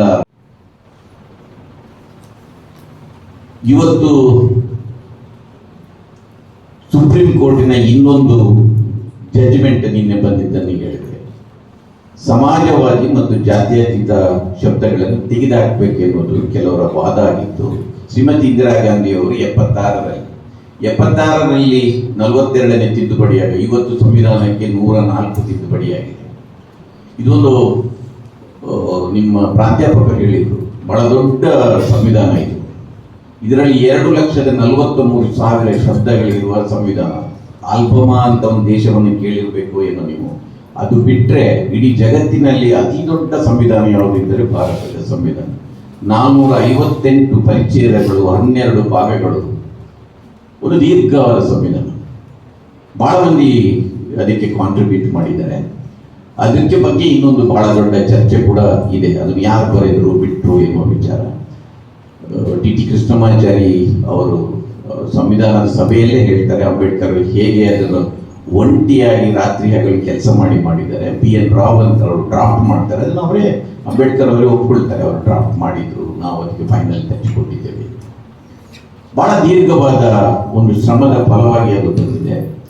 ಆದರೆ ಇವತ್ತು ಆ ಸಂವಿಧಾನವನ್ನ ಪ್ರೆಸೆಂಟ್ ಮಾಡುವಾಗ ಅಂಬೇಡ್ಕರ್ ಅವರು ಒಂದು ಮಾತು ಹೇಳಿದ್ದೇವೆ, ನಾವು ಒಂದು ವೈರುಧ್ಯಗಳ ಸಮಾಜಕ್ಕೆ ಪ್ರವೇಶ ಮಾಡ್ತಾ ಇದ್ದೇವೆ. ನಮ್ಮ ಸಮಾಜ ಸಮಾನತೆಯನ್ನು ಒಪ್ಪುವುದಿಲ್ಲ. ಒಂದು ಅಸಮಾನತೆಯನ್ನು ಒಪ್ಪುವ ಒಂದು ಸಮಾಜ ಮತ್ತು ಸಮಾನತೆಯನ್ನು ಸಾರುವ ಸಂವಿಧಾನ, ಇದು 2 ಘರ್ಷಣೆಗೆ ಕಾರಣ ಆಗಬಹುದು ಅಂತ ಹೇಳ್ತಾರೆ. ನೀವು ಈ ಸಾಮಾಜಿಕ ಅಸಮಾನತೆಯನ್ನ ಕಿತ್ತು ಹಾಕದೇ ಇದ್ರೆ ಒಂದು ದಿನ ಬಂಡೆದ್ದ ಜನ ಈ ಸಂವಿಧಾನವನ್ನು ಕೊಟ್ಟಿದ್ದಾರೆ. ಯಾಕೆಂದ್ರೆ ಒಂದು ಕಡೆ ಸಮಾನತೆಯನ್ನು ಸಾರುತ್ತೆ ಸಂವಿಧಾನ, ಆದರೆ ನಮ್ಮ ಸಮಾಜದಲ್ಲಿ ಅಸಮಾನತೆ ಇದೆ. ಬಾಬಾ ಸಾಹೇಬ್ ಅಂಬೇಡ್ಕರ್ ಅವರು ಸಂವಿಧಾನಕ್ಕಿಂತ ಮೊದಲು ಸ್ಟೇಟ್ಸ್ ಅಂಡ್ ಮೈನಾರಿಟೀಸ್ ಅಂತ ಒಂದು ಡಾಕ್ಯುಮೆಂಟ್ ಕೊಡ್ತಾರೆ. ಅದರಲ್ಲಿ ಅವರ ಕಲ್ಪನೆಯ ಸಂವಿಧಾನ ಏನಿರ್ಬೇಕು ಎನ್ನುವ ಒಂದು ಒಲವುಗಳನ್ನು ಅದರಲ್ಲಿ ಕೊಟ್ಬಿಟ್ಟಿದ್ದಾರೆ. ಯಾಕೆಂದ್ರೆ ನೀವು ರಾಜಕೀಯ ಸ್ವಾತಂತ್ರ್ಯ ಇದೆ ಅಲ್ಲ,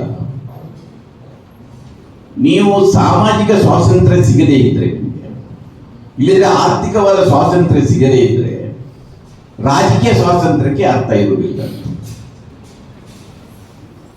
ಇದನ್ನು ನೀವು ವಿವರಿಸಲಿಕ್ಕೆ ಹೋದರೆ, ಉದಾಹರಣೆಗೆ ಒಂದು ಸಮಾಜದಲ್ಲಿ ಶೋಷಣೆ ಇರುತ್ತೆ. ಇನ್ನು ನಿಮಗೆ ಸುಲಭದಲ್ಲಿ ಅರ್ಥ ಆಗುವಂತ ಭಾಷೆಯಲ್ಲಿ ಹೇಳುವುದಿದ್ರೆ, ಒಬ್ಬ ಭೂಮಾಲೀಕನಿಗೂ ಮತ್ತು ಗೇಣಿದಾರನಿಗೂ ರಾಜಕೀಯ ಸ್ವಾತಂತ್ರ್ಯ ಸಿಕ್ಕಿದೆ ಅಂತ ತಿಳ್ಕೊಳ್ಳಿ. ಭೂಮಾಲೀಕನಿಗೆ ರಾಜಕೀಯ ಸ್ವಾತಂತ್ರ್ಯವನ್ನು ಬಳಸುವ ಶಕ್ತಿ ಇರುತ್ತೆ. ಅವನು ಆ ಸ್ವಾತಂತ್ರ್ಯವನ್ನು ಬಳಸಿಕೊಂಡು ಗೇಣಿದಾರರ ಶೋಷಣೆ ಮಾಡ್ತಾನೆ. ಎಲ್ಲಿಯವರೆಗೆ ಗೇಣಿದಾರರು ಮತ್ತು ಭೂಮಾಲೀಕರು ಆರ್ಥಿಕವಾಗಿ ಮತ್ತು ಸಾಮಾಜಿಕವಾಗಿ ಸಮಪಾತಳಿಯಲ್ಲಿ ಬರುವುದಿಲ್ಲವೋ ಅಲ್ಲಿಯವರೆಗೆ ರಾಜಕೀಯ ಸ್ವಾತಂತ್ರ್ಯ ದುರುಪಯೋಗವನ್ನು ಭೂಮಾಲೀಕ ಮಾಡ್ತಾನೆ. ಇಲ್ಲದಿದ್ದರೆ ಒಬ್ಬ ಕಾರ್ಖಾನೆಯ ಮಾಲೀಕ ಮತ್ತು ಅಲ್ಲಿಯ ಕಾರ್ಮಿಕನಿಗೆ ಬಂದಾಗ ಕಾರ್ಖಾನೆಯ ಮಾಲೀಕ ಅದನ್ನು ದುರುಪಯೋಗ ಮಾಡ್ತಾನೆ. ಅದರಿಂದ ನಮಗೆ ಮೊದಲು ಬರಬೇಕಾಗಿರುವುದು ರಾಜಕೀಯ ಸ್ವಾತಂತ್ರ್ಯ ಅಲ್ಲ, ನಮಗೆ ಬರಬೇಕಾಗಿರುವುದು ಸಾಮಾಜಿಕ ಸ್ವಾತಂತ್ರ್ಯ ಮತ್ತು ಆರ್ಥಿಕ ಸ್ವಾತಂತ್ರ್ಯ ಅಂತ. ರಾಜಕೀಯ ಪ್ರಜಾಪ್ರಭುತ್ವ ಯಾವಾಗ ಯಶಸ್ವಿಯಾಗುತ್ತಂದ್ರೆ ನೀವು ಸಾಮಾಜಿಕ ಪ್ರಜಾಪ್ರಭುತ್ವ ಮತ್ತು ಆರ್ಥಿಕ ಪ್ರಜಾಪ್ರಭುತ್ವವನ್ನ ನಾವು ನಿರ್ಮಾಣ ಮಾಡಲಿಕ್ಕೆ ಸಾಧ್ಯ ಆದರೆ ಮಾತ್ರ ನಿಮ್ಮ ರಾಜಕೀಯ ಪ್ರಜಾಪ್ರಭುತ್ವ ಶುರುವಾಗುತ್ತೆ, ಯಶಸ್ಸಾಗುತ್ತೆ. ಇದು ಬಾಬಾ ಸಾಹೇಬನ ಅಂಗೀಕಾರ ಮಾಡುವಾಗ ಈ ಎಚ್ಚರಿಕೆ ನುಡಿಗಳನ್ನು ಕೊಟ್ಟಿದ್ದರು. ಎಷ್ಟೇ ಸಂವಿಧಾನ ಒಳ್ಳೆಯದಾಗಿರಲಿ, ಅದನ್ನು ಅನುಷ್ಠಾನ ಮಾಡುವವನು ದುಷ್ಟನಾಗಿದ್ದರೆ ಆ ಸಂವಿಧಾನದ ಅನುಷ್ಠಾನ ಕೂಡ ದುಷ್ಟತನದಿಂದಲೇ ಕೂಡಿರುತ್ತೆ. ಸಂವಿಧಾನ ಎಷ್ಟೇ ಕೆಟ್ಟದಾಗಿದ್ರು ಅದನ್ನು ಅನುಷ್ಠಾನ ಮಾಡುವವನು ಒಳ್ಳೆಯವನಾಗಿದ್ರೆ ಆಗ ಸಂವಿಧಾನವು ಕೂಡ ಒಳ್ಳೆಯದಾಗಿರುತ್ತೆ. ಇವತ್ತಿನ 75 ವರ್ಷಗಳ ನಂತರ ಈ ಆತ್ಮಾವಲೋಕನವನ್ನು ನೀವು ಮಾಡಿದ್ರೆ ನಿಮಗೆ ಈ ಬದಲಾವಣೆಗಳನ್ನು ಕಾಣಬಹುದು. ಯಾಕೆಂದ್ರೆ ಸಂವಿಧಾನ ಹೇಳುತ್ತೆ ಒಬ್ಬ ವ್ಯಕ್ತಿಗೆ ಒಂದು ಮತ ಮತ್ತು ಒಂದು ಮತಕ್ಕೆ ಒಂದೇ ಮೌಲ್ಯ. ಸಾಮಾನ್ಯ ಒಬ್ಬ ಹಳ್ಳಿಗಾಡಿನ ರೈತನ ಮತಕ್ಕೂ ಒಂದೇ ಮೂಲ್ಯ, ಅದಾನಿ ಅಂಬಾನಿನ ಮತಕ್ಕೂ ಒಂದೇ ಮೂಲ್ಯ ಅಂತ ಸಂವಿಧಾನ ಹೇಳುತ್ತೆ. ಅದು ನಿಜವಾದ ಅರ್ಥದಲ್ಲಿ ನೀವು ಲಕ್ಷಾಂತರ ರೈತರ ಮತಗಳು ಅದಾನಿ ಅಂಬಾನಿಯ ಒಂದೊಂದು ಮತಗಳಿಗೆ ಯಾವತ್ತೂ ಸಮ ಇಲ್ಲ. ನಾನು ಬೆಳಿಗ್ಗೆ ಅದಾನಿಯ ಆಸ್ತಿ ಎಷ್ಟಿರ್ಬೋದು ಅಂತ ಲೆಕ್ಕ ಆಗ್ತಾ ಇದ್ದೆ. ಅದು ಟ್ರಿಲಿಯನ್ಗಳಲ್ಲಿದೆ, ಅದು 13 ಲಕ್ಷ ಕೋಟಿಯಲ್ಲಿದೆ. ಒಬ್ಬ ಅದಾನಿ ಆಸ್ತಿ 13 ಲಕ್ಷ ಕೋಟಿ ರೂಪಾಯಿ. ಕರ್ನಾಟಕದ ಬಜೆಟ್ 3,17,000 ಕೋಟಿ.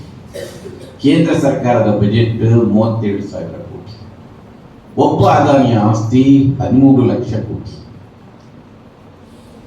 ಇದು ಆರ್ಥಿಕ ಪ್ರಜಾಪ್ರಭುತ್ವ ನಾವು ಸಾಧನೆ ಮಾಡಿದ್ದೇವೆ. ಸಾಮಾಜಿಕ ಪ್ರಜಾಪ್ರಭುತ್ವವನ್ನು ನಾವು ಸಾಧನೆ ಮಾಡಿದ್ದೇವೆ. ಇವತ್ತು ನಮ್ಮ ನಡುವೆ ಚುನಾಯಿತ ಸರ್ಕಾರ ಒಂದಿದೆ. ಆ ಸರ್ಕಾರವನ್ನು ನಿಯಂತ್ರಿಸುವ ಧರ್ಮಗುರುಗಳ ಒಂದು ಸಂವಿಧಾನ, ಒಂದು ಸರ್ಕಾರ ಕೂಡ ಇದೆ. ಅದೇ ಚುನಾಯಿತ ಸರ್ಕಾರವನ್ನು ನಿಯಂತ್ರಿಸುವ ಕಾರ್ಪೊರೇಟ್ ಜಗತ್ತಿನ ಒಂದು ಸರ್ಕಾರ ಕೂಡ ಇದೆ. ಆದ್ದರಿಂದ ಈ ಚುನಾಯಿತ ಸರ್ಕಾರ ಇದೆ, ಇದು ಕೇವಲ ನಮ್ಮ ಮತಗಳಿಂದಲೇ ಸ್ಥಾಪನೆ ಆಗುತ್ತೆ ಅನ್ನೋ ಭರವಸೆ ಏನಿಲ್ಲ. ಬೇರೆ ಬೇರೆ ಆಪರೇಷನ್ಗಳು ನಡೀತಾ ಇರುತ್ತೆ, ನಿಮ್ಗೆ ಗೊತ್ತಿರ್ಬೋದು.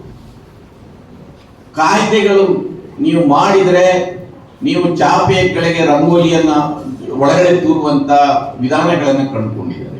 ಪಕ್ಷಾಂತರ ನಿಷೇಧ ಕಾಯ್ದೆ ಇದನ್ನೆಲ್ಲ ಇಟ್ಕೊಂಡೇ ಬಾಬಾ ಸಾಹೇಬ್ ಅಂಬೇಡ್ಕರ್ ಅದನ್ನು ಪ್ರಜಾಪ್ರಭುತ್ವ ಮತ್ತು ರಾಜಕೀಯ ಪ್ರಜಾಪ್ರಭುತ್ವವನ್ನು ಸ್ಥಾಪನೆ ಮಾಡುವುದಿಲ್ಲ. ಅಲ್ಲಿಯವರೆಗೆ ಇದು ರಾಜಕೀಯ ಪ್ರಜಾಪ್ರಭುತ್ವ, ಇಲ್ಲದೆ ರಾಜಕೀಯ ಸ್ವಾತಂತ್ರ್ಯ ಯಶಸ್ಸನ್ನು ಕಾಣಲಿಕ್ಕೆ ಸಾಧ್ಯ ಇಲ್ಲ. ಅವರು 1950ರಲ್ಲಿ ಪಾರ್ಲಿಮೆಂಟ್ನಲ್ಲಿ ಒಂದು ಮಾತು ಹೇಳ್ತಾರೆ, ನಾನು ಈ ಗುಡಿಯನ್ನು ಕಟ್ಟದ್ದು ದೇವರನ್ನು ಇಡ್ಲಿಕ್ಕೆ ಅಂತ. ಇದರ ಒಳಗೊಳಗೆ ಒಂದು ದೆವ್ವ ಬಂದು ಸೇರಿದರೆ ಆ ಗುಡಿಯನ್ನೇ ಸುಟ್ಟಾಗ್ತೇನೆ ಅಂತ. ಅಂದ್ರೆ ಸಂವಿಧಾನ ಹಾದಿ ತಪ್ಪಿದೆ ಅಂತ ಗೊತ್ತಿದೆ, ಸಂವಿಧಾನವನ್ನು ದುರುಪಯೋಗ ಮಾಡ್ತಾರೆ ಅಂತ ಗೊತ್ತಾದ್ರೆ ಸಂವಿಧಾನವನ್ನೇ ಸುಟ್ಟಾಗ್ತೇನೆ ಅಂತ ಬೇರೆ ಯಾರು ಹೇಳಿಲ್ಲ, ಬಾಬಾ ಸಾಹೇಬ್ ಅಂಬೇಡ್ಕರ್ ಅವರು ಹೇಳಿದ್ರು. ಅವರಿಗೆ ಆ ಭಯ ಇತ್ತು. ಅವರ ಆಶಯದ ಸಂವಿಧಾನವನ್ನ ರಚನೆ ಮಾಡಲಿಕ್ಕೆ ಆಗಲಿಲ್ಲ ಎನ್ನುವ ಒಂದು ಅಸಹಾಯಕತೆ ಕೂಡ ಇತ್ತು. ಇವತ್ತು ಪ್ರಜಾಪ್ರಭುತ್ವ ಸಂವಿಧಾನದ ಅಡಿಯಲ್ಲಿ ಸರ್ಕಾರ ರಚನೆ ಆದಾಗ ಆಮೇಲೆ ಶ್ರೀಮತಿ ಇಂದಿರಾ ಗಾಂಧಿಯವರು ಬ್ಯಾಂಕ್ಗಳನ್ನು ರಾಷ್ಟ್ರೀಕರಣ ಮಾಡಿದರು. ನೀವು ಸಾರ್ವಜನಿಕ ಕ್ಷೇತ್ರದಲ್ಲಿ ಕಾರ್ಖಾನೆಗಳನ್ನು ಸ್ಥಾಪಿಸಿ ಬಹಳ ಮಂದಿಗೆ ಕೆಲಸ ಕೊಟ್ಟರು. ಇವತ್ತು ನನಗೆ ಒಮ್ಮೊಮ್ಮೆ ಅನಿಸುತ್ತೆ, ನಮ್ಮಲ್ಲಿ ಪ್ರಗತಿಯ ಇಲ್ಲದ್ರೆ ಪರಿವರ್ತನೆಯ ಪಯಣ ಇದೆಯಲ್ಲ, ಅದು 12ನೇ ಶತಮಾನದಲ್ಲೇ ಪ್ರಾರಂಭವಾಗಿದೆ. ನೀವು ಯಾರಾದರೂ ಹೋಗಿ ಅನುಭವ ಮಂಟಪದ ಬಗ್ಗೆ ನೀವು ಓದಿಕೊಂಡ್ರೆ ನಮಗೆ ಪಾರ್ಲಿಮೆಂಟ್ ನೆನಪಾಗುತ್ತೆ. ನೀವು ಅನುಭವ ಮಂಟಪದಲ್ಲಿ ನೀವು ಅಕ್ಕಮಹಾದೇವಿ, ನೀವೆಲ್ಲರೂ ಅಕ್ಕಮಹಾದೇವಿ ಆಗ್ಬೇಕಂತೆ ನನ್ನ ಬಯಸುವವರು. ಅನುಭವ ಮಂಟಪದಲ್ಲಿ ಅಕ್ಕಮಹಾದೇವಿಗೂ ಒಂದು ಸ್ಥಾನ ಇತ್ತು, ಅಲ್ಲಮನಿಗೂ ಒಂದು ಸ್ಥಾನ ಇತ್ತು, ಬಸವಣ್ಣನವರಿಗೂ ಒಂದು ಸ್ಥಾನ ಇತ್ತು. ಒಂದು ಸಮಾನತೆಯ ಪಾತಳಿಯ ಮೇಲಿನ ರಚನೆವಾದ ಅನುಭವ ಮಂಟಪ. ಪ್ರಜಾಪ್ರಭುತ್ವದ ಕಲ್ಪನೆ ಆ ದಿನಗಳಿಂದಲೇ ಈ ನೆಲದಲ್ಲಿ ಇತ್ತು ಕರ್ನಾಟಕದಲ್ಲಿ. ಅದರ ನಂತರ ನಮ್ಮ ಮೈಸೂರಿನ ಒಡೆಯರ್ ಫ್ಯಾಮಿಲಿ ಅದನ್ನು ಮಾಡಿದೆ. ಆದರೆ ಇತಿಹಾಸದ ಚಕ್ರ ಇದೆ. ಅಂಬೇಡ್ಕರ್ ಅವರು ಹೇಳ್ತಾರೆ, ಈ ಪರಿವರ್ತನೆ ಕ್ಯಾರವಾನ್ ಏನಿದೆ ಅದನ್ನು ಇಲ್ಲಿಯವರೆಗೆ ಹೇಳ್ಕೊಂಡು ಬಂದಿದ್ದೇನೆ, ಸಾಧ್ಯ ಆದರೆ ಮುಂದಕ್ಕೆ ತಗೊಂಡು ಹೋಗಿ, ಆದರೆ ಅದನ್ನು ಹಿಂದಕ್ಕೆ ಹೇಳ್ಕೊಂಡು ಹೋಗಬೇಡಿ. ನಮ್ಮ ಸ್ವಾಮೀಜಿಗಳು ಹೇಳ್ತಾರೆ, ನಮಗೆ ಸ್ವಾತಂತ್ರ್ಯ ಪೂರ್ವದ ಸಂವಿಧಾನ ಬೇಕು, ಈ ಸಂವಿಧಾನ ಬೇಡ. ಇದು ಇತಿಹಾಸದ ಚಕ್ರವನ್ನ ಹಿಂದೆ ಕೇಳಿ ಹೋಗ್ಬೇಕು. ಯಾಕೆ ಹೇಳ್ತಾ ಇದ್ದಾರೆ? ನೀವು ಒಂದು ಕಡೆ ಹಿಂದೂ ಧರ್ಮದ ಬಗ್ಗೆ ನಾವೆಲ್ಲರೂ ಒಂದು ಅಂತ ಹೇಳ್ತೇವೆ, ಹಿಂದೂ ಧರ್ಮದ ಸುಧಾರಣೆ ಮಾಡೋ ಪ್ರಶ್ನೆ ಬಂದಾಗ ಅದಕ್ಕೆ ಅಡ್ಡಗಾಲಾಗ್ತೇವೆ. ನಾನು ಬಹಳ ಸಂದರ್ಭದಲ್ಲಿ ಬಾಬಾ ಸಾಹೇಬ್ ಅಂಬೇಡ್ಕರ್ ಅವರು ಬಹಳ ಮಂದಿ ಅವರು ಹಿಂದೂ ಧರ್ಮವನ್ನು ತ್ಯಜಿಸಿ ಬೌದ್ಧ ಧರ್ಮಕ್ಕೆ ಹೋದ್ರು, ಅವರು ಹಿಂದೂ. ಉದ್ದಕ್ಕೂ ಅವರ ಕಾಲಾರಾಮ್ ದೇವಸ್ಥಾನ ಪ್ರವೇಶದಿಂದ ಹಿಡಿದು ಅವರ ಎಲ್ಲ ಪ್ರಯತ್ನಗಳು ಮೊದಲಿಂದಲೂ ಹಿಂದೂ ಧರ್ಮವನ್ನು ಸುಧಾರಣೆ ಮಾಡಬೇಕಂತೆ. ಅವ್ರು ಒಂದ್ ಕಡೆ ಹೇಳ್ತಾರೆ, ಹಿಂದೂ ಧರ್ಮದ ಸುಧಾರಣೆಗಾಗದೆ ಇದ್ರೆ ಈ ದೇಶದ ಸುಧಾರಣೆ ಆಗುವುದಿಲ್ಲ. ಅಂದ್ರೆ ದೊಡ್ಡ ಪಾಪ್ಯುಲೇಷನ್ ಜನಸಂಖ್ಯೆ ಹಿಂದೂಗಳೇ ಇತ್ತು, ಇವರಲ್ಲಿ ಸುಧಾರಣೆ ತರದೇ ಇದ್ರೆ ನಮ್ಮ ಎಲ್ಲ ಪ್ರಯತ್ನ ವ್ಯರ್ಥ ಆಗಿದೆ. ಇಡೀ ನೀವು ಹಿಂದೂ ಧರ್ಮದ ಸುಧಾರಣೆಯ ಒಂದು ದೊಡ್ಡ ಇತಿಹಾಸವನ್ನು ನೋಡಿ, ಬುದ್ಧನಿಂದ, ಬಸವಣ್ಣನಿಂದ, ಸ್ವಾಮಿ ವಿವೇಕಾನಂದರಿಂದ ಹಿಡಿದು ನಾರಾಯಣ ಗುರುಗಳು, ಪೆರಿಯಾರ್, ಅಲ್ಲಿಂದವರೆಗೆ ಕುವೆಂಪುವರೆಗೆ ಬನ್ನಿ ನೀವು, ಎಲ್ಲರೂ ಹಿಂದೂ ಧರ್ಮದ ಅದರಲ್ಲಿರುವ ಕೆಸರನ್ನು ಎತ್ತಿ ಹಾಕಿ ಅದನ್ನು ತಿಳಿಗೊಳಿಸಿ ಅದನ್ನು ಮುಂದಕ್ಕೆ ಬರುವ ಪ್ರಯತ್ನ ಮಾಡಿದ್ದಾರೆ. ಇತಿಹಾಸದ ಚಕ್ರವನ್ನ ಮುಂದೆ ಕೇಳ್ಕೊಂಡು ಬಂದರು, ಸುಧಾರಣೆ ಹಾದಿಯಲ್ಲಿ ಮುಂದೆ ಕರ್ಕೊಂಡು ಬಂದರು. ಈಗ ಇದ್ದಕ್ಕಿದ್ದಾಗೆ ಅದನ್ನು ಹಿಂದೆ ಕೇಳಿರುವ ಪ್ರಯತ್ನ ಮಾಡಿ. ನಿಮಗೆ ಜಾತ್ಯತೀತ ಮತ್ತು ಸಮಾಜವಾದಿ ಎನ್ನುವ ಆಶಯದ ಬಗ್ಗೆ ಯಾಕೆ ಆಕ್ಷೇಪ? ಜಾತ್ಯತೀತ ಆಶಯ ಏನ್ ಹೇಳುತ್ತೆ? ಜಾತ್ಯತೀತ ಹೇಳುತ್ತೆ ಎಲ್ಲರನ್ನು ಸಮಾನ ಗೌರವದಿಂದ ಕಾಣಬೇಕು ನೀವು. ಇದರಲ್ಲಿ ಏನ್ ತಪ್ಪಿದೆ? ಸಮಾಜವಾದಿ ಅಂತ ಹೇಳಿದ್ರೆ ಕಮ್ಯುನಿಸ್ಟ್ ಸರ್ಕಾರ ಅಂತ ಅಲ್ಲ, ಅದು ವೆಲ್ಫೇರ್ ಸ್ಟೇಟ್, ಕಲ್ಯಾಣ ರಾಜ್ಯದ ಬಗ್ಗೆ ಹೇಳುತ್ತೆ. ಇವತ್ತು ನಿನ್ನ ಜಡ್ಜ್ಮೆಂಟ್ ಅಲ್ಲಿ ಸುಪ್ರೀಂ ಕೋರ್ಟ್ ನ ಚೀಫ್ ಜಸ್ಟಿಸ್ ಅದನ್ನು ವಿವರಣೆ ಮಾಡ್ತಾರೆ. ನೀವು ಯಾವುದೋ ದೇಶದ ಸಮಾಜವಾದಿಯ ಚಿತ್ರ ಇಟ್ಕೊಂಡು ನೀವು ಇದನ್ನು ವಿರೋಧ ಯಾಕೆ ಮಾಡ್ತೀರಿ? ಇಲ್ಲಿ ಇವತ್ತಿಗೂ ಕೂಡ ಸಮಾಜವಾದಿ ಅಂತ ಹೇಳಿದ್ರು ಕೂಡ ಇಲ್ಲಿ ಖಾಸಗಿ ಕ್ಷೇತ್ರಗಳು ಕೂಡ ಇದೆ ಮತ್ತು ಸರ್ಕಾರಿ ಕ್ಷೇತ್ರಗಳು ಒಟ್ಟಿಗೆ ಕೆಲಸ ಮಾಡ್ತಾ ಇದೆ. ಇದು ನಮ್ಮ ಕಲ್ಯಾಣ ರಾಜ್ಯದ ಕಲ್ಪನೆ. ನೀವು ಇದನ್ನು ರಷ್ಯಾದ ಇಲ್ಲದ್ರೆ ಚೈನಾದ ಸಮಾಜವಾದಿ ಸರ್ಕಾರಕ್ಕೆ ಹೋಲಿಕೆ ಮಾಡಿ ಯಾಕೆ ಅದಕ್ಕೆ ಆಕ್ಷೇಪ ಮಾಡ್ತೀರಿ ಅಂತ ಚೀಫ್ ಜಸ್ಟಿಸ್ ಕೇಳ್ತಾ ಇದ್ದಾರೆ. ಯಾಕೆ ಆಕ್ಷೇಪ ಮಾಡ್ತಾ ಇದ್ದೀರಿ? ಇವತ್ತು ನಾನು ಜಾತ್ಯತೀತದ ಬಗ್ಗೆ ನಿಮಗೆ ಬಹಳ ದೊಡ್ಡ ಚರ್ಚೆ ಮುಂದುವರಿತಾ ಇರುತ್ತೆ. ನಾನು ಸಂವಿಧಾನದ ದಿನ ಅದರಿಂದ ಎಲ್ಲವನ್ನು ಡೈವರ್ಟ್ ಮಾಡ್ಲಿಕ್ಕೆ ಇಷ್ಟ ಇಲ್ಲ. ನನಗೆ ಇದನ್ನು ಮಾತಾಡ್ಲಿಕ್ಕೆ ಹೇಳಿದಾಗ ಈ ಉಪನ್ಯಾಸ ಮತ್ತು ಸಂವಾದ ಅಂತೆ, ನನಗೆ ಯಾವಾಗಲೂ ಸಂವಾದದಲ್ಲಿ ಹೆಚ್ಚು ಆಸಕ್ತಿ. ನಾನು ಎಲ್ಲರಿಂದಲೂ ನಮಗೆ ಕಲೀಲಿಕ್ಕೆ ಇದೆ. ನಾನು ಯಾವಾಗಲೂ ಹೇಳ್ತೇನೆ, ನಾನು ಎಲ್ಲಾದ್ರೂ ಭಾಷಣಕ್ಕೆ ಹೋದಾಗ 2 ಚೀಲಗಳನ್ನು ತಗೊಂಡು ಹೋಗ್ತೇನೆ. ಒಂದು ಚೀಲದಲ್ಲಿ ನನ್ನ ಭಾಷಣ ಇರುತ್ತೆ, ಅದನ್ನು ನಿಮಗೆ ಕೊಡ್ತೇನೆ. ಇನ್ನೊಂದು ಚೀಲದಲ್ಲಿ ನೀವು ಏನು ಹೇಳ್ತೀರಿ ಅದನ್ನು ತುಂಬಿಕೊಂಡು ಹೋಗ್ತೇನೆ. ಅದರಿಂದ ಸಂವಾದದಲ್ಲಿ ಹೊಸ ಯುವ ಜನರ ಸಂವಾದದಲ್ಲಿ ಆಸಕ್ತಿ ಇದೆ ನನಗೆ. ಅದರಿಂದ ಸದ್ಯಕ್ಕೆ ನನ್ನ ಈ ಭಾಷಣಕ್ಕೆ ವಿರಾಮ ಕೊಟ್ಟು ನಾನು ಮುಂದೆ ನಿಮ್ಮಲ್ಲಿ ಏನಾದರೂ ಪ್ರಶ್ನೆಗಳು ಬಂದ್ರೆ, ಬಹಳ ಪ್ರಶ್ನೆಗಳನ್ನು ಕೇಳದವರು ವಿದ್ಯಾರ್ಥಿಗಳಾಗುವುದಿಲ್ಲ. ಇವತ್ತು ಬಹಳಷ್ಟು ಒಂದು ಕಾಲದಲ್ಲಿ ಇತ್ತು ವಿದ್ಯಾರ್ಥಿಗಳು ಪ್ರಶ್ನೆಗಳನ್ನು ಕೇಳಬಾರದಂತೆ, ಕೇಳಿದವರು ಅವರು ಸ್ವಲ್ಪ ಪುಂಡ್ರು ಅಂತ ಇತ್ತು. ನಾವೆಲ್ಲ ಆ ಕೆಟಗರಿಯಲ್ಲಿ ಇದ್ದವರು, ನಾವು ಪ್ರಶ್ನೆಗಳನ್ನು ಕೇಳ್ತಾನೆ ಬಂದವರು. ಅದಕ್ಕಾಗಿ ನಾವು ಒಂದಷ್ಟು ವಿಚಾರಗಳನ್ನು ತಿಳ್ಕೊಳ್ಳಿಕ್ಕೆ ಸಾಧ್ಯ ಆಗಿದೆ. ಅದರಿಂದ ಬಹಳ ಮುಖ್ಯವಾಗಿ ಹೆಣ್ಮಕ್ಕಳು ಪ್ರಶ್ನೆಗಳನ್ನು ಕೇಳುವುದು ಮತ್ತು ಪ್ರಶ್ನೆಗಳನ್ನು ಕೇಳಿ ತಿಳ್ಕೊಂಡು ಅದರಿಂದ ಸದ್ಯಕ್ಕೆ ನನ್ನ ಮಾತುಗಳಿಗೆ ವಿರಾಮ ಕೊಟ್ಟು ಇಲ್ಲಿಯವರೆಗೆ ಬಹಳ ಶಾಂತವಾಗಿ ಕೇಳಿದ್ದಕ್ಕೆ ನಿಮಗೆಲ್ಲರಿಗೂ ಕೈ ಮುಗಿದು ನನ್ನ ಮಾತುಗಳನ್ನು ಮುಗಿಸ್ತೇನೆ. ನಮಸ್ಕಾರ.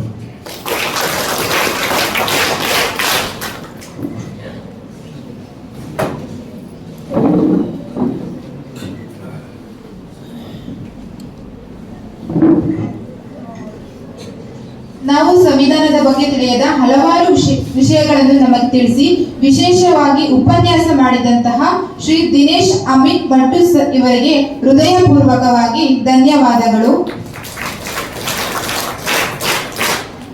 ಪ್ರತಿಸ್ಪಂದನೆ ಶ್ರೀ ಎಚ್.ಬಿ. ರಾಘವೇಂದ್ರ ಅಧ್ಯಕ್ಷರು ಇವರು ನಡೆಸಿಕೊಡಬೇಕೆಂದು ಕೇಳಿಕೊಳ್ಳುತ್ತೇನೆ.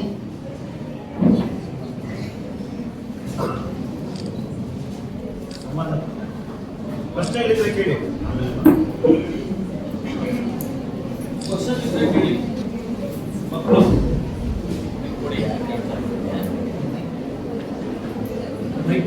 ಈಗ ಸರ್ ಮಾತಾಡಿರಲ್ಲ ಆ ವಿಚಾರದ ಬಗ್ಗೆ ನಿಮ್ಗೆ ಏನಾದ್ರು ಪ್ರಶ್ನೆಗಳಿದ್ರೆ ಕೇಳಿ, ಅಲ್ಲಿಂದನೇ ಕೇಳಿ. ಮೈಕ್ ಬಂದಿದೆ, ಧೈರ್ಯವಾಗಿ ಕೇಳಿ.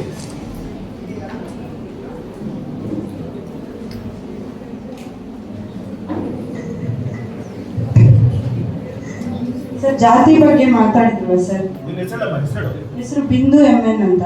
ಏನು ಓದ್ತೀರಿ? 3rd year D section history economic ತಗೊಂಡಿದ್ದೀನಿ. ಸರ್ ಜಾತಿ ಬಗ್ಗೆ ಮಾತಾಡಿದ್ರಲ್ಲ ಸರ್, ಜಾತಿಯಿಂದನೇ ಈ ಸರ್ಕಾರದಲ್ಲಿ ಈ ಥರ ಆಗ್ತಿರೋದು, ಜಾತಿ ಬಗ್ಗೆ ಮೀಸಲಾತಿಗಳು ಅಂತ. ಜಾತಿ ಇಲ್ಲದೇನೆ ಸರ್ಕಾರನ ನಡೆಸ್ಬೋದಾ ಸರ್? ಜಾತಿ ಅನ್ನೋದು ಏನಕ್ಕೆ ಬೇಕು ಅಂತ ಇವ್ರಿಗೂ ಮಾಡ್ಕೊಂಡಿರೋದು ಓಕೆ, ಅದನ್ನ ಚೇಂಜ್ ಮಾಡೋಕ್ಕಾಗಲ್ಲ.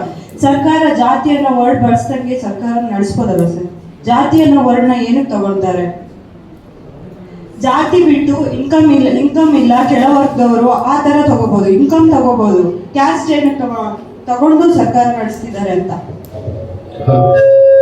ಕ್ಯಾಸ್ಟಿನ ಅವಶ್ಯಕತೆ ಇಲ್ಲ ಅಂತ ಇವರೇ ಎಲ್ಲ ಜಾತಿ ಬಗ್ಗೆ ಜಗಳನ್ನ ತಂದ್ಕೊಡ್ತಿರೋದು ಇವರೇ ಅಂತ ನನಗೆ ಅನಿಸ್ತಾ ಇದೆ. ಜಾತಿ ಇಲ್ದವರು ನಡೆಸ್ಬೋದು ಸರ್ಕಾರನ.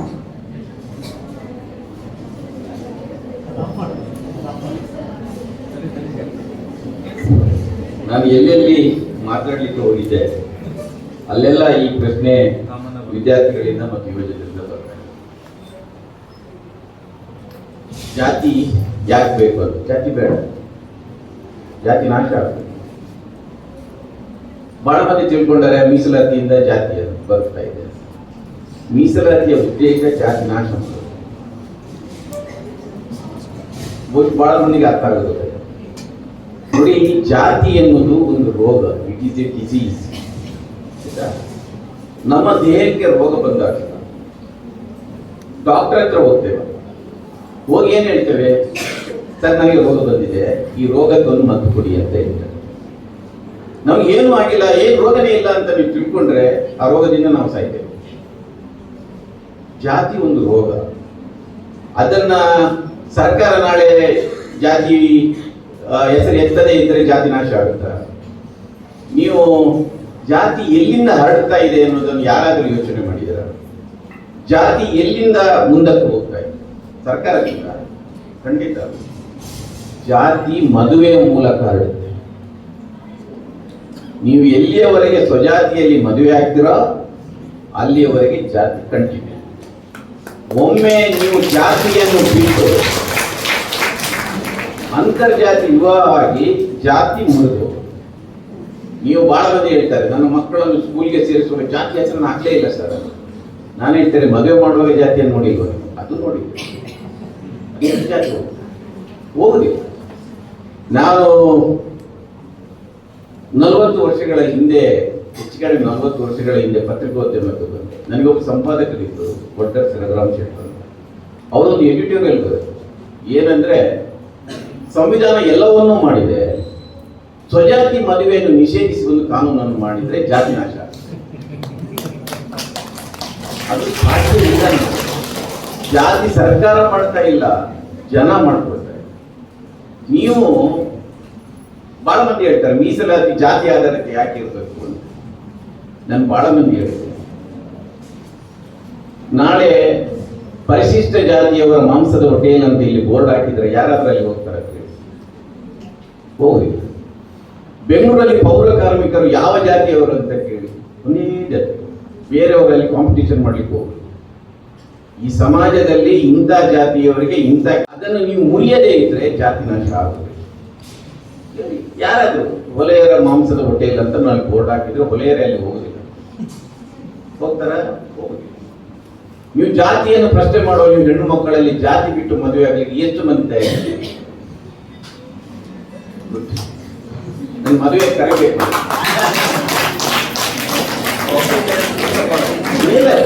ಇದು ಅಲ್ಲ, ನನಗೆ ಗೊತ್ತಿಲ್ಲ.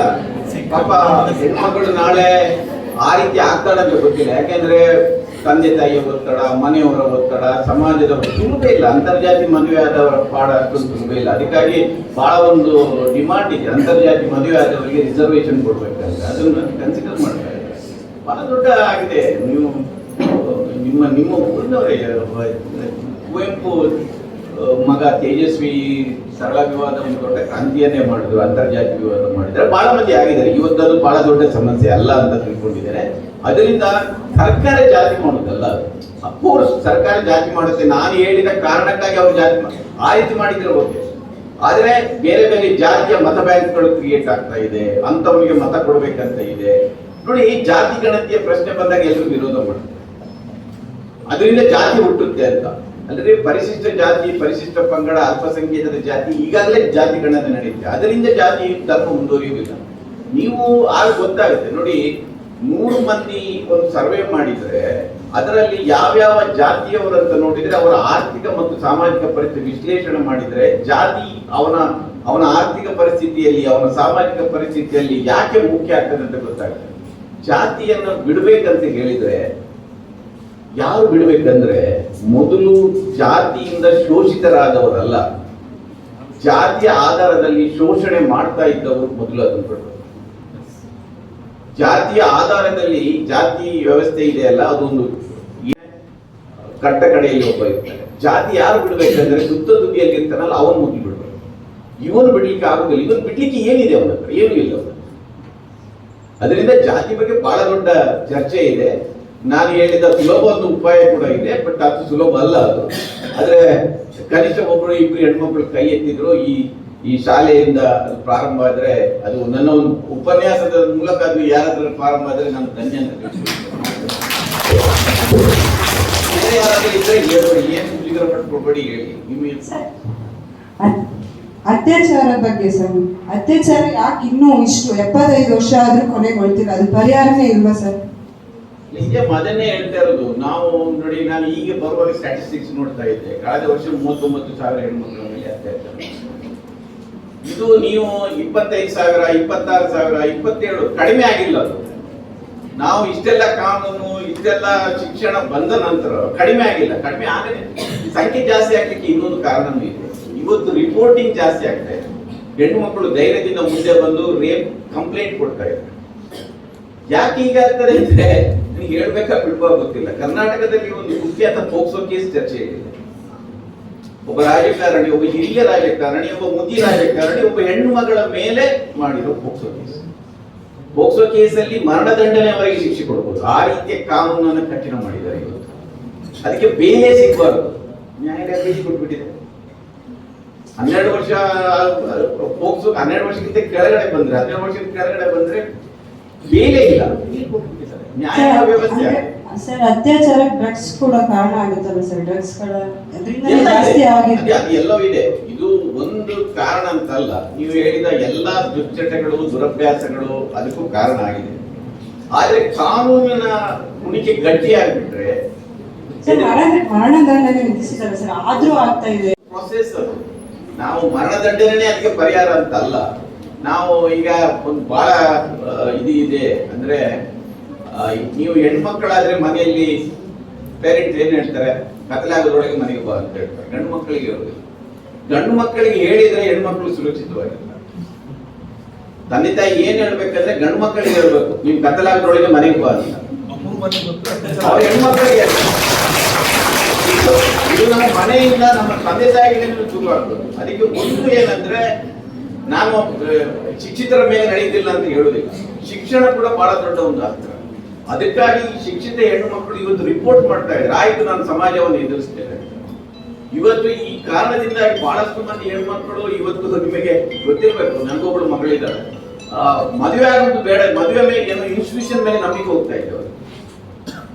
ಆ ರೀತಿ ಡೈವರ್ಸ್ಗಳಾಗ್ತಾ ಇದೆ. ಇದು ಒಂದಕ್ಕೊಂದಕ್ಕೆ ಎಲ್ಲವಕ್ಕೂ ಲಿಂಕ್ ಇದೆ. ಅಂದ್ರೆ ಕಾನೂನಿನ ಮೇಲೆ ಭರವಸೆ, ಸಮಾಜದ ಮೇಲೆ ಭರವಸೆಯನ್ನು ನಾವು ಕಳ್ಕೊಳ್ಬಾರದು ಅಂತ. ನಾನು ಯಾವಾಗ್ಲೂ ಹೆಣ್ಮಕ್ಳು ನನ್ನ ಹತ್ರ ಬಂದು ಕೇಳಿದ್ರೆ, ನಿಮ್ಮ ವಯಸ್ಸಿನ ಇಲ್ಲ, ನಿಮ್ಗೆ ದೊಡ್ಡವರು, ಈ ಮದುವೆ ಏನ್ ಸರ್ ಅಂತ ನಾನು ಹೇಳಿದ್ದೆ, ನಿಮ್ಮ ತಂದೆ ತಾಯಿಯನ್ನು ನೋಡಿ ಮದುವೆಯ ಸಾರ್ಥಕ್ಯವನ್ನು ಕಳೀರಿ, ಊರಿನವರನ್ನು ನೋಡಿ ಕಲಿಬೇಡಿ. ನಿಮ್ಮ ತಂದೆ ತಾಯಿ, ನಿಮ್ಮ ಅಜ್ಜ ಅಜ್ಜಿ ಎಷ್ಟೋ ವರ್ಷಗಳ ಕಾಲ ಒಟ್ಟಿಗೆ ಬದುಕಿದ್ದಾರೆ. ಇವತ್ತು ಯಾಕೆ ಬದುಕಿಕ್ಕಾಗೋದಿಲ್ಲ ಅಂದ್ರೆ ಕಾರಣ ನಿಮ್ಮಲ್ಲಿ ಹುಡುಕ್ಬೇಕು ನೀವು. ಅದರಿಂದ ನೀವು ಹೇಳಿರೋದು ಸರಿ, ಅತ್ಯಾಚಾರಗಳು ಆಗ್ತಾ ಇದೆ, ರಿಪೋರ್ಟಿಂಗ್ ಜಾಸ್ತಿ ಆಗ್ತಾ ಇದೆ. ನಾನು ಅತ್ಯಾಚಾರ ಜಾಸ್ತಿ ಆಗಿದೆ ಅಂತ ಹೇಳುವುದಿಲ್ಲ, ಎಸ್ಪೆಷಲಿ ಕರ್ನಾಟಕದಲ್ಲಿ, ನಮ್ಮ ಬೇರೆ ಕಡೆ ಬೇರೆ. ಅದಕ್ಕೆ ಒಂದು ರಾಜಕೀಯ ಇಚ್ಛಾಶಕ್ತಿ ಬೇಕು, ನ್ಯಾಯಾಂಗ ಸರಿಯಾಗಿ ಕೆಲಸ ಮಾಡಬೇಕು, ಪೊಲೀಸ್ ವ್ಯವಸ್ಥೆ ಸರಿಯಾಗಿ ಕೆಲಸ ಮಾಡಬೇಕು. ಸರ್ 75 ವರ್ಷ ಆದ್ರೂ ಮಾಡಿದ್ರೆ ಇನ್ಯಾವಾಗ ಮಾಡೋದು ಸರ್? ಆಗುತ್ತೆ, ಅದೊಂದು ಪ್ರೊಸೆಸ್. ನಾನು ಅದನ್ನೇ ಹೇಳಿದಲ್ಲ, ಇವತ್ತು ನಿರ್ಭಯ ನಂತರ ಕಾನೂನುಗಳು ಇನ್ನೂ ಕಠಿಣ ಮಾಡಿದ್ದಾರೆ. ಬೇರೆಯವ್ರು ಕೇಳಿ, ಮತ್ತೆ ಯಾರು ಬೇರೆಯವ್ರು ಬೇರೆ ಬೇರೆ ಕ್ವಶನ್ ಕೇಳಿ.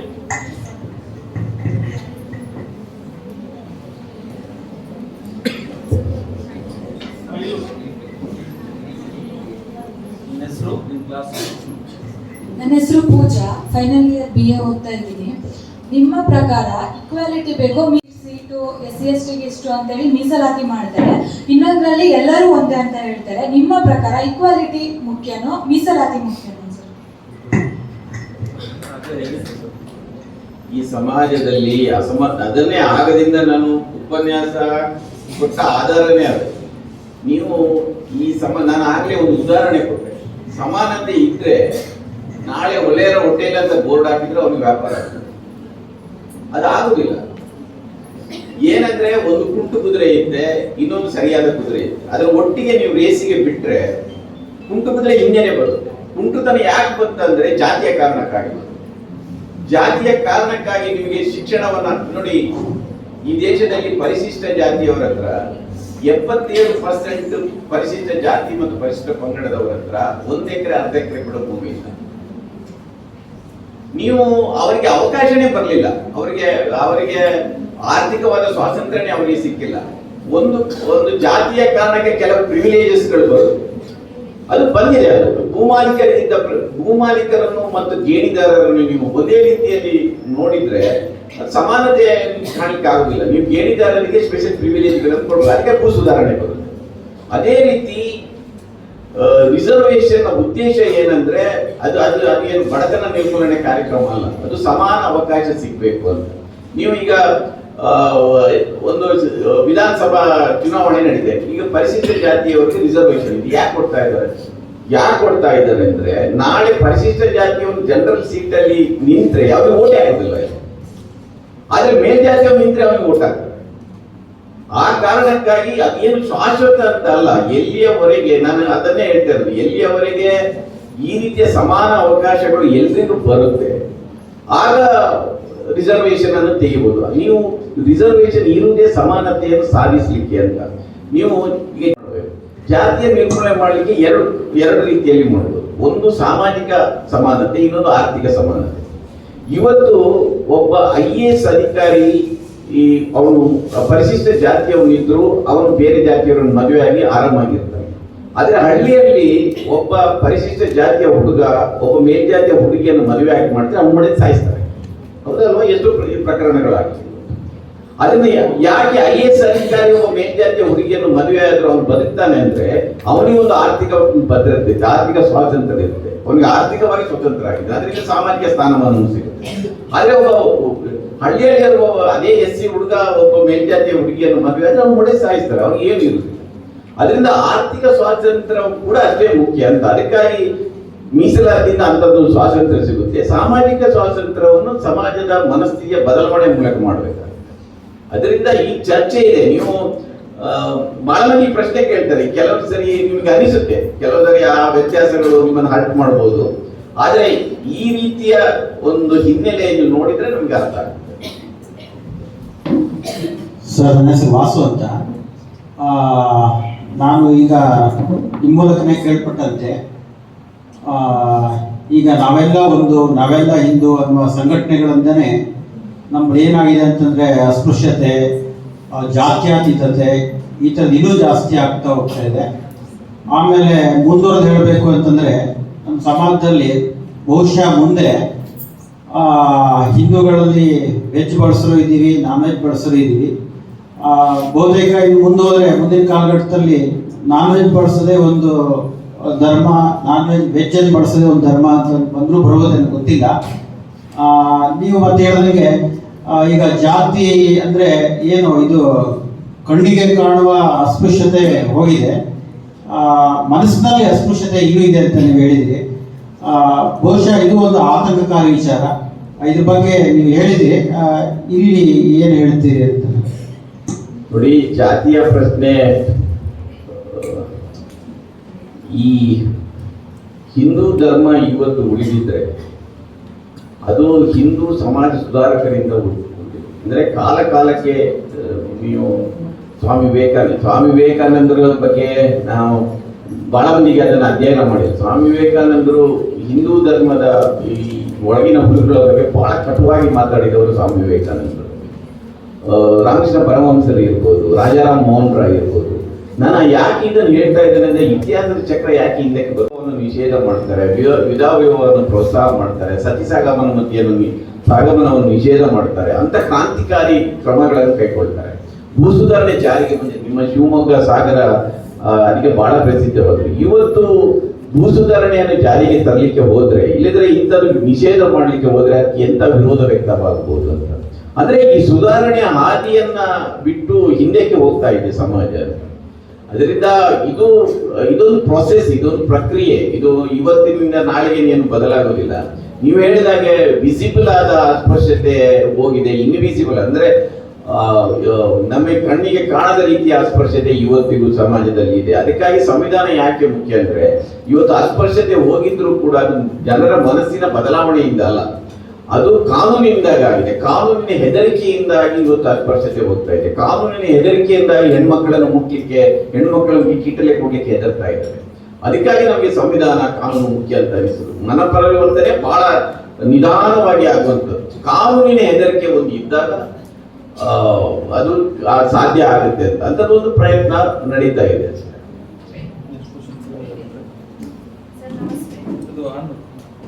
ನನ್ನ ಹೆಸರು ವಿದ್ಯಾ, ಫೈನಲ್ ಇಯರ್ BA. ಸರ್, ನೀವು ಅಂತರ್ಜಾತಿ ವಿವಾಹಕ್ಕೆ ಪ್ರೋತ್ಸಾಹ ನೀಡ್ಬೇಕಂತ ಹೇಳಿದ್ರಲ್ಲ, ಅಂತರ್ಜಾತಿ ವಿವಾಹಕ್ಕೆ ಪ್ರೋತ್ಸಾಹ ನೀಡೋದ್ರಿಂದ ಹಿಂದಿನ ಕಾಲದಲ್ಲಿ ಮರ್ಯಾದಾ ಹತ್ಯೆ ಅನ್ನುವಂತಹ ಒಂದು ಪದ್ಧತಿ ಇತ್ತು. ಆ ಥರದ ಪದ್ಧತಿ ಇವಾಗ ಪುನಃ ಮತ್ತೆ ಅದೇ ಪದ್ಧತಿ ಜನ್ಮ ತಾಳಿದ್ರೆ ಅದನ್ನ ನಿವಾರಣೆ ಮಾಡಕ್ ಮತ್ತೆ ನೀವೇನ್ ಮಾಡ್ತೀರಿ? ಅದಕ್ಕೆ ನಾನು ಬಹಳ ಎಚ್ಚರಿಕೆಯಿಂದ ಇದೆ ಅಂತ ಹೇಳಿದ್ದೆ. ಮರ್ಯಾದೆ ಹತ್ಯೆ ಆಗಿರೋದು ಹೌದು, ಹರಿಯಾಣದಲ್ಲಿ ಬಹಳ ಜಾಸ್ತಿ ಆಗ್ತದೆ. ಅಂದ್ರೆ ನೋಡಿ, ಬಿಹಾರದ ಬಹಳ ಹಿಂದುಳಿದ ಪ್ರದೇಶ, ಅಲ್ಲಿ ಮರ್ಯಾದೆ ಹತ್ಯೆಗಳು ನಡೆಯುತ್ತಿಲ್ಲ.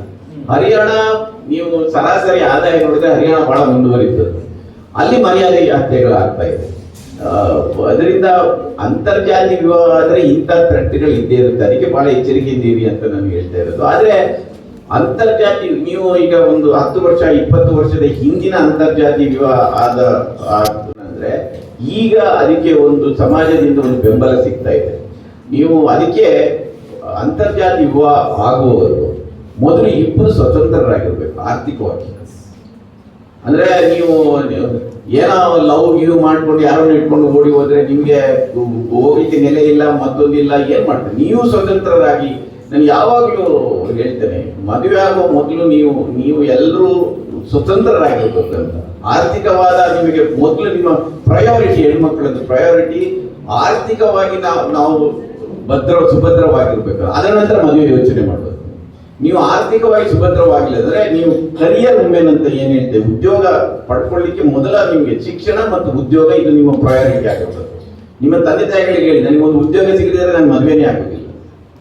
ಅದರಿಂದ ಉದ್ಯೋಗ ನಿಮಗೆ ಸಿಕ್ಕರೆ ನಿಮಗೊಂದು ಸ್ವಾತಂತ್ರ್ಯ ಏನು ಬರುತ್ತೆ, ಆಗ ನೀವು ಈ ಅಂತರ್ಜಾತಿ ವಿವಾಹ ಇಲ್ಲದ್ರೆ ಗಂಡನ ದೌರ್ಜನ್ಯ ಇದನ್ನೆಲ್ಲವನ್ನು ಕೂಡ ಸುಲಭದಲ್ಲಿ ಎದುರಿಸಲಿಕ್ಕೆ ಸಾಧ್ಯ ಇದೆ. ಅದು ನಿಮ್ಮ ಶಿಕ್ಷಣ ಬಹಳ ದೊಡ್ಡ ಒಂದು ಅಸ್ತ್ರ, ಅದನ್ನು ನೀವು ಕೈ ಬಿಡಬೇಡಿ ಅಂತ ಅಷ್ಟೇ ಹೇಳುದು. ಮರ್ಯಾದೆ ಕೇಳು ಮತ್ತೊಂದಿದ್ರೆ ಇವತ್ತು ಸಮಾಜದಲ್ಲಿ ಅದಕ್ಕೆ ಒಂದು ಬೆಂಬಲಿಸುವ ಒಂದು ದೊಡ್ಡ ಗುಂಪು ಕೂಡ ಇದೆ. ನೀವು ಯಾರಾದ್ರೂ ಅಂತದ್ದು ಮದುವೆ ಆಗಿದ್ರೆ ನಾವೆಲ್ಲ ಇದ್ದೇವೆ ನಿಮ್ಮ ಜೊತೆಗೆ, ನೀವೇನು ಎದುರಿಸ್ಕೊಳ್ತೀವಿ.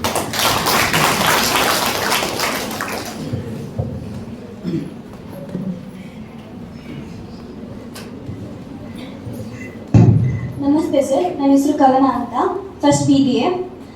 ಈಗ ಅಸ್ಪೃಶ್ಯತೆ ಬಗ್ಗೆ ಮಾತಾಡಿದ್ರೆ ಮೊದಲು ಬರೋ ಮಾತು ಸಾಮಾಜಿಕ ಜನರ ಮನಸ್ಥಿತಿ ಬದಲಾಗಬೇಕು ಅನ್ನೋದು. ಬದಲಾಗಬೇಕು ಅಂತಾನೆ ಹೇಳ್ತಾ ಇದೀವಿ ಹೊರತು ಯಾವ ರೀತಿ ಬದಲಾಯಿಸಬೇಕು ಅಂತ ಇದುವರೆಗೂ ಹೇಳಿಲ್ಲ. ನಿಮ್ಮ ಪ್ರಕಾರ ಯಾವ ರೀತಿ ಬದಲಾಯಿಸಬೇಕು? ಬದಲಾವಣೆ ಯಾವತ್ತು ನಮ್ಮಿಂದ ಶುರುವಾಗಬೇಕು, ನಮ್ಮಿಂದಲೇ. ನಾವು ಬೇರೆಯವರಿಂದ ಅಪೇಕ್ಷೆ ಮಾಡೋದು. ನಾವು ಈಗ ನಾವು ಅಸ್ಪೃಶ್ಯತೆಯನ್ನು ಪಾಲಿಸಬಾರ್ದು. ಈಗ ನಿಮಗೆ ಯಾರಾದರೂ ಅಸ್ಪೃಶ್ಯತೆಯನ್ನು ಪಾಲಿಸುವವರಿದ್ರೆ ಅದನ್ನು ವಿರೋಧಿಸಬೇಕು. ನೀವು ಯಾವುದೇ ಒಂದು ಜಾತಿ ಇಲ್ಲದ್ರೆ ಧರ್ಮ ಉತ್ಪನ್ನ ಮಾಡಬೇಕು, ನಾನು ಹೇಳ್ತಾ ಇರೋದು. ಸೊ ನೀವು ನಿಮ್ಮಿಂದ ಮೊದಲು ಶುರುವಾಗಬೇಕು. ಅದು ಅದಕ್ಕೆ ಕಾನೂನು ಬೇರೆ, ಅದನ್ನೇ ಹೇಳಿದ್ರು, ಕಾನೂನು ಭಯದಿಂದ ಶುರುವಾಗುತ್ತೆ. ಕಾನೂನಿನ ಭಯದಿಂದ ಇವತ್ತು ಅಟ್ರಾಸಿಟಿ ಕೇಸ್ ಬಿಡುತ್ತೆ ಅಂತ ಹೆದರಿ ಮಾಡೋದು ಬೇರೆ. ನಿಮ್ಮ ಮನಸ್ಸಿನ ಪರಿವರ್ತನೆಯಿಂದ ಆಗ್ತದೆ. ನಾವೆಲ್ಲರೂ ಒಂದು ಅಂತ ಬರಬೇಕು, ಆಗಿದ್ದಾಗ ಅದು ನಿವಾರಣೆ ಆಗುತ್ತೆ.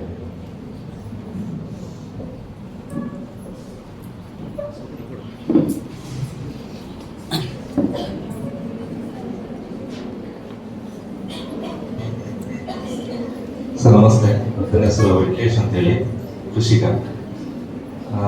ವೃತ್ತಿಯಲ್ಲಿ ಕೃಷಿಕ, ಪ್ರವೃತ್ತಿಯಲ್ಲಿ ರಾಜಕಾರಣಿ, ಗ್ರಾಮ ಪಂಚಾಯತಿ ಸದಸ್ಯ. ಸಂವಿಧಾನ ರಚನೆಯಲ್ಲಿ ಅಂಬೇಡ್ಕರ್ ಅವರು ಒಂದು ಮಾತನ್ನು ಹೇಳಿದ್ದಾರೆ ಅಂತ ತಾವು ಇಲ್ಲಿ ಹೇಳಿದರು. ಏನಂದ್ರೆ, ಸಂವಿಧಾನವನ್ನ ಅನುಷ್ಠಾನಗೊಳಿಸುವವನು ಕೆಟ್ಟವನಾಗಿದ್ರೆ ಆ ಸಂವಿಧಾನ ಎಷ್ಟೇ ಒಳ್ಳೆಯದಾಗಿದ್ರು ಕೂಡ ಅದು ಅನುಕೂಲ ಆಗಲ್ಲ.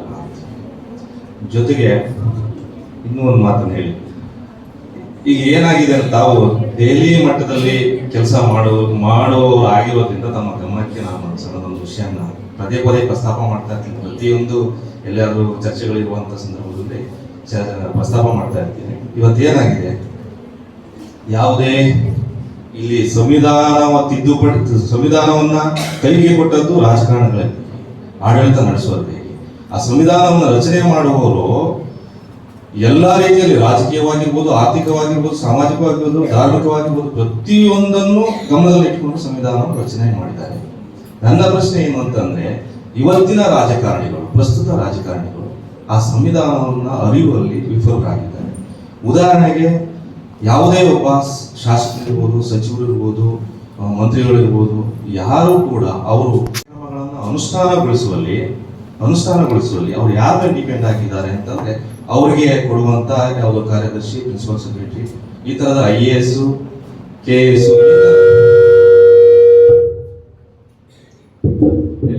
ಈ ತರದ ಅಧಿಕಾರಿಗಳ ಅವರ ಡಿಸಿಷನ್ ಮೇಲೆ ಇವರು ನಿಂತಿದ್ದಾರೆ. ಇವರಿಗೆ ತಮ್ಮ ವ್ಯಾಪ್ತಿಯ ಅರಿವು ಅವರಿಗಿಲ್ಲ. ಹಾಗಾಗಿ ಆ ಯಾವುದೇ ಒಂದು ಕಾರ್ಯಕ್ರಮಗಳನ್ನ ಅನುಷ್ಠಾನಗೊಳಿಸಲಿಕ್ಕೆ ಹೋಗುವಾಗ ಅದರ ನ್ಯೂನತೆಗಳ ಬಗ್ಗೆ ಇವರಿಗೂ ಅರಿವಿರುವುದಿಲ್ಲ. ಅವರಿಗೆ ಯಾರು IAS, KS ಅಧಿಕಾರಿಗಳು ಬಂದಿರ್ತಾರೆ, ಅವರಿಗೆ ಭೌತಿಕ ಒಂದು ಜ್ಞಾನ ಇರೋದಿಲ್ಲ. ಎಲ್ಲಿಯೋ ಕೂತ್ಕೊಂಡು ಇಲ್ಲಿ ಉಪಯೋಗ ಆಗದೆ ಇರುವಂತ ಯೋಜನೆಗಳನ್ನ ಅನುಷ್ಠಾನಗೊಳಿಸ್ತಾರೆ. ತಾವು ಈ ನಿಟ್ಟಿನಲ್ಲಿ ತಾವು ಏನು ಅಂದ್ರೆ, ರಾಜಕಾರಣಿಗಳಿಗೆ ನಮ್ಮ ಕಾನ್ಸ್ಟಿಟ್ಯೂಷನ್ ಬಗ್ಗೆ ಅರಿವು ಮೂಡಿಸುವ ರೀತಿಯಲ್ಲಿ ಯಾವ ತರದ ಕ್ರಮಗಳನ್ನು ಕೈಗೊಳ್ಳಬಹುದು? ಒಂದು ಮಾತಿದೆ, ನೀವು ಕೇಳಿರ್ಬೋದು, people get the government they deserves. ನೀವು ಹೇಳ್ತಾ ಇರುವ ರಾಜಕಾರಣಿಗಳನ್ನ ಪಾರ್ಲಿಮೆಂಟ್ಗೆ ಆರಿಸಿ ಕಳಿಸಿದವರು ಯಾರು? ನಾವೆಲ್ಲ. ನಾನು ಅದನ್ನು ಹೇಳಿಕ್ಕೆ ಹೋಗಿಲ್ಲ. 543 ಮಂದಿ ಪಾರ್ಲಿಮೆಂಟ್ ಸದಸ್ಯರಲ್ಲಿ 251 MP ಮೇಲೆ ಸೀರಿಯಸ್ ಆದ ಕ್ರಿಮಿನಲ್ ಚಾರ್ಜಸ್ ಇದೆ, 46%. 27 MP ಶಿಕ್ಷೆಯಾಗಿ ಅಪೀಲ್ ಆಗಿದ್ದಾರೆ. Heinous crime, rape, murder, kidnapping 251 ಮಂದಿ. ಕಾಂಗ್ರೆಸ್, BJP, ಸಮಾಜವಾದಿ ಎಲ್ಲರೂ. ನೀವು ಇಂಥವರನ್ನು ಪಾರ್ಲಿಮೆಂಟ್ ಅಲ್ಲಿ ಕೂರಿಸಿ, ನೀವು ಸಂವಿಧಾನ ಅವರಿಗೆ ಗೊತ್ತಿದೆ ಅಂತ ಕೇಳಿದ್ರೆ ಯಾರು ನಿಲ್ಲಬೇಕು? ಅವರನ್ನ ಆರಿಸಿ ಟೀಚರ್ ಮಾಡ್ತಾರೆ. ನೀವೊಂದು ಅದರಲ್ಲಿ ತೆಗೆದು ನೋಡಿ, ನಿಮ್ಮ ಊರಿನ MP ಮೇಲೇನೂ ಚಾರ್ಜಸ್ ಯಾರು ಕಳಿಸ್ತಾರೆ? ನಾನು ಎಲ್ಲ ಪಕ್ಷದಲ್ಲಿ ಇದ್ದಾರೆ. 251 ಮಂದಿ ಅಂದ್ರೆ ಬರೀ ಒಂದು ಪಕ್ಷದಲ್ಲಿ ಅಲ್ಲ. ನೀವು ಅಂಥವರನ್ನು ಆರಿಸಿ ಕಳಿಸಿದ ನಂತರ ನೀವು ಅವರನ್ನು ಏನ್ ನಿರೀಕ್ಷೆ ಮಾಡ್ತೀರಾ? ಹೆಣ್ಣು ಮಗಳಿಗೆ ಕೇಳ್ತಾರೆ ಎಷ್ಟು ದಿನ ರೇಪ್ ಆಗ್ಬೇಕು ಅಂತ. ಯಾಕೆಂದ್ರೆ ನಾನು ಅದನ್ನೆಲ್ಲ ವಿವರಿಸಿದ್ರೆ ಮತ್ತೆ ಹೋಗುತ್ತೆ ಅಂತ. ನಮ್ಮ ಕಾರ್ಯಾಂಗ ಹೇಗೆ ಕೆಲಸ ಮಾಡ್ತಾ ಇದೆ, ಶಾಸಕಾಂಗ ಹೇಗೆ ಕೆಲಸ ಮಾಡ್ತಾ ಇದೆ, ನ್ಯಾಯಾಂಗ ಹೇಗೆ ಕೆಲಸ ಮಾಡ್ತಾ ಇದೆ, ನಾವು 4ನೇ ರಂಗ ಅಂತ ಹೇಳ್ತಾರೆ ಸಂವಿಧಾನದಲ್ಲಿ ನೋಡಿಲ್ಲ, ಮಾಧ್ಯಮ ರಂಗ ಹೇಗೆ ಕೆಲಸ ಮಾಡ್ತಾ ಇದೆ ಅಂತ ನೋಡಿದ್ರೆ ನಮ್ಗೆ ಅರ್ಥ ಆಗುತ್ತೆ.